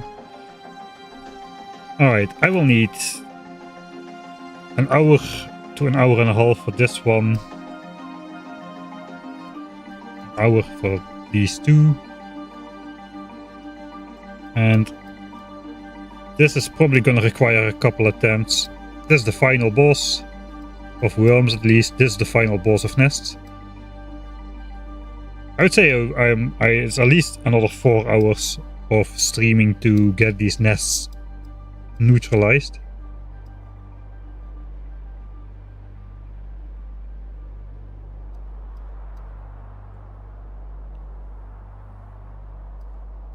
It's probably gonna be Saturday.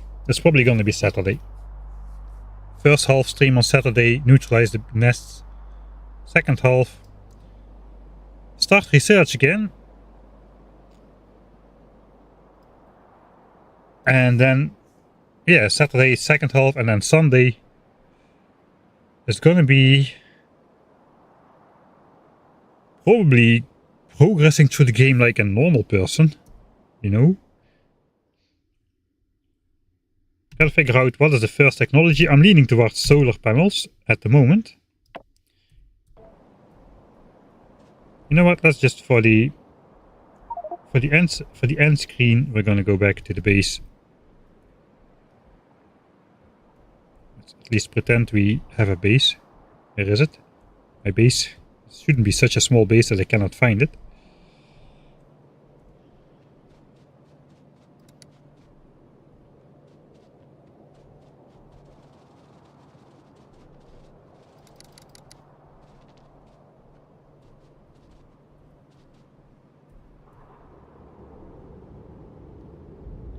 Alright.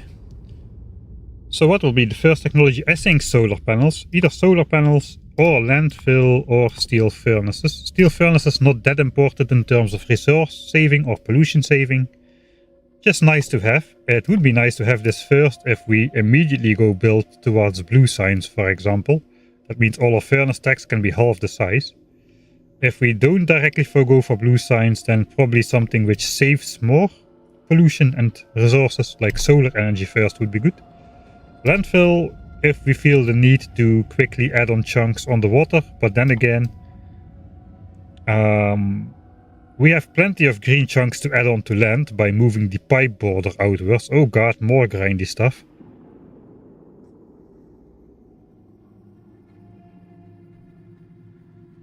And after these 3 technologies, I don't really see anything else pressing. At some point we need to get military science and the flamethrower turret. But as post-oil, we first need to unlock flammables for that. So that is probably engine, fluid handling, oil gathering, and then flammables for flamethrower. We also need to make grenades. We already have the red ammo and the walls production set up for making flamethrower. Not for the turret, we need the handheld flamethrower to deal with possible expansion groups as a safety measure. But it's not anything we can use offensively. It's just something which we can use in case an expansion party tries to settle in our base and we happen to be in time before they settle any bases. But most likely we are going to hard beeline efficiency module after that. So basically just these three, yeah, that's probably good. These three technologies to start off, probably starting with solar, then this one, steel furnaces, landfill. That will unlock enough possibilities to keep ourselves busy for a while all these very slow, very big researches towards oil gathering and later plastics, advanced circuits, then modules. Those are both 200k, that is a lot of science. Modules and then efficiency module. That's the, and once we unlock efficiency module, then we can start accessing all those resources we reserved dozens of hours ago. If they are still accessible, that's a big if. I think so. But yeah, we'll have to go out there and see. There's just no other way.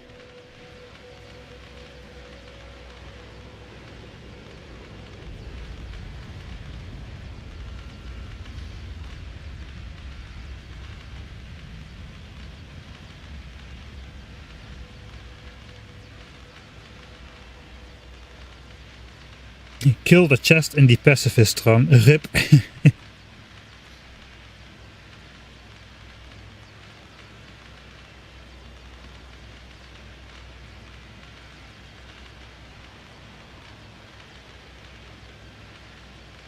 Alright, we have 900 SPM, not 960. It's 960 because we have labs for 960 and all of them are full. So that looks like over 4.5 hours to get just to get solar panels.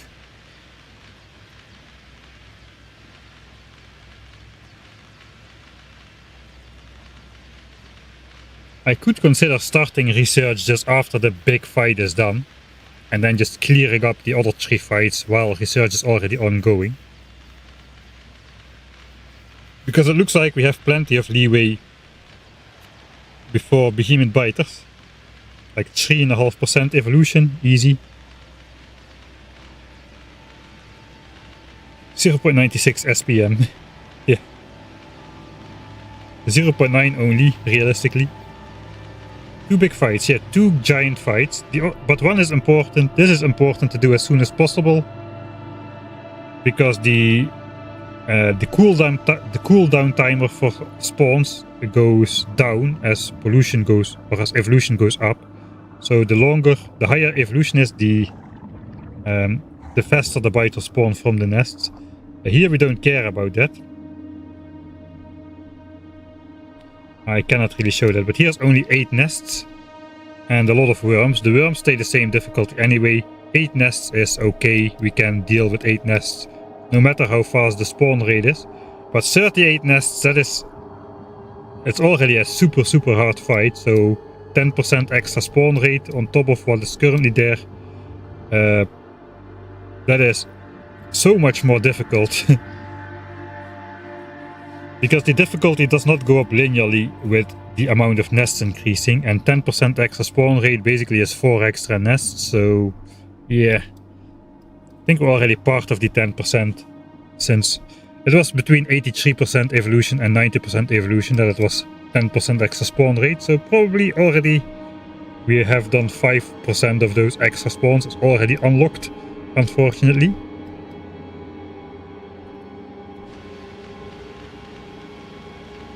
Oh, That's a great next watch. So if you haven't been watching it, go watch QV Boy's YouTube series on 1000 times science cost without the artillery first restriction. So he also is playing on default settings with biters on, expansions on, etc. And he's making a YouTube series out of that. So that's a great destination to head off to after watching this stream. It's written like this. I think he is already at blue science at the point where I am in the game, and I am basically still fighting biters. Not long anymore though, we only have G day left to go. After G day it's going to be B day for building days, and B days it will be until the end. Anyway, that's all I have for you today. I hope you had a good time. However much less possible during the very repetitive task of what we have been doing for the last 16 hours. Anyway, that's all for me today, and of course, hopefully I'll see you all next time.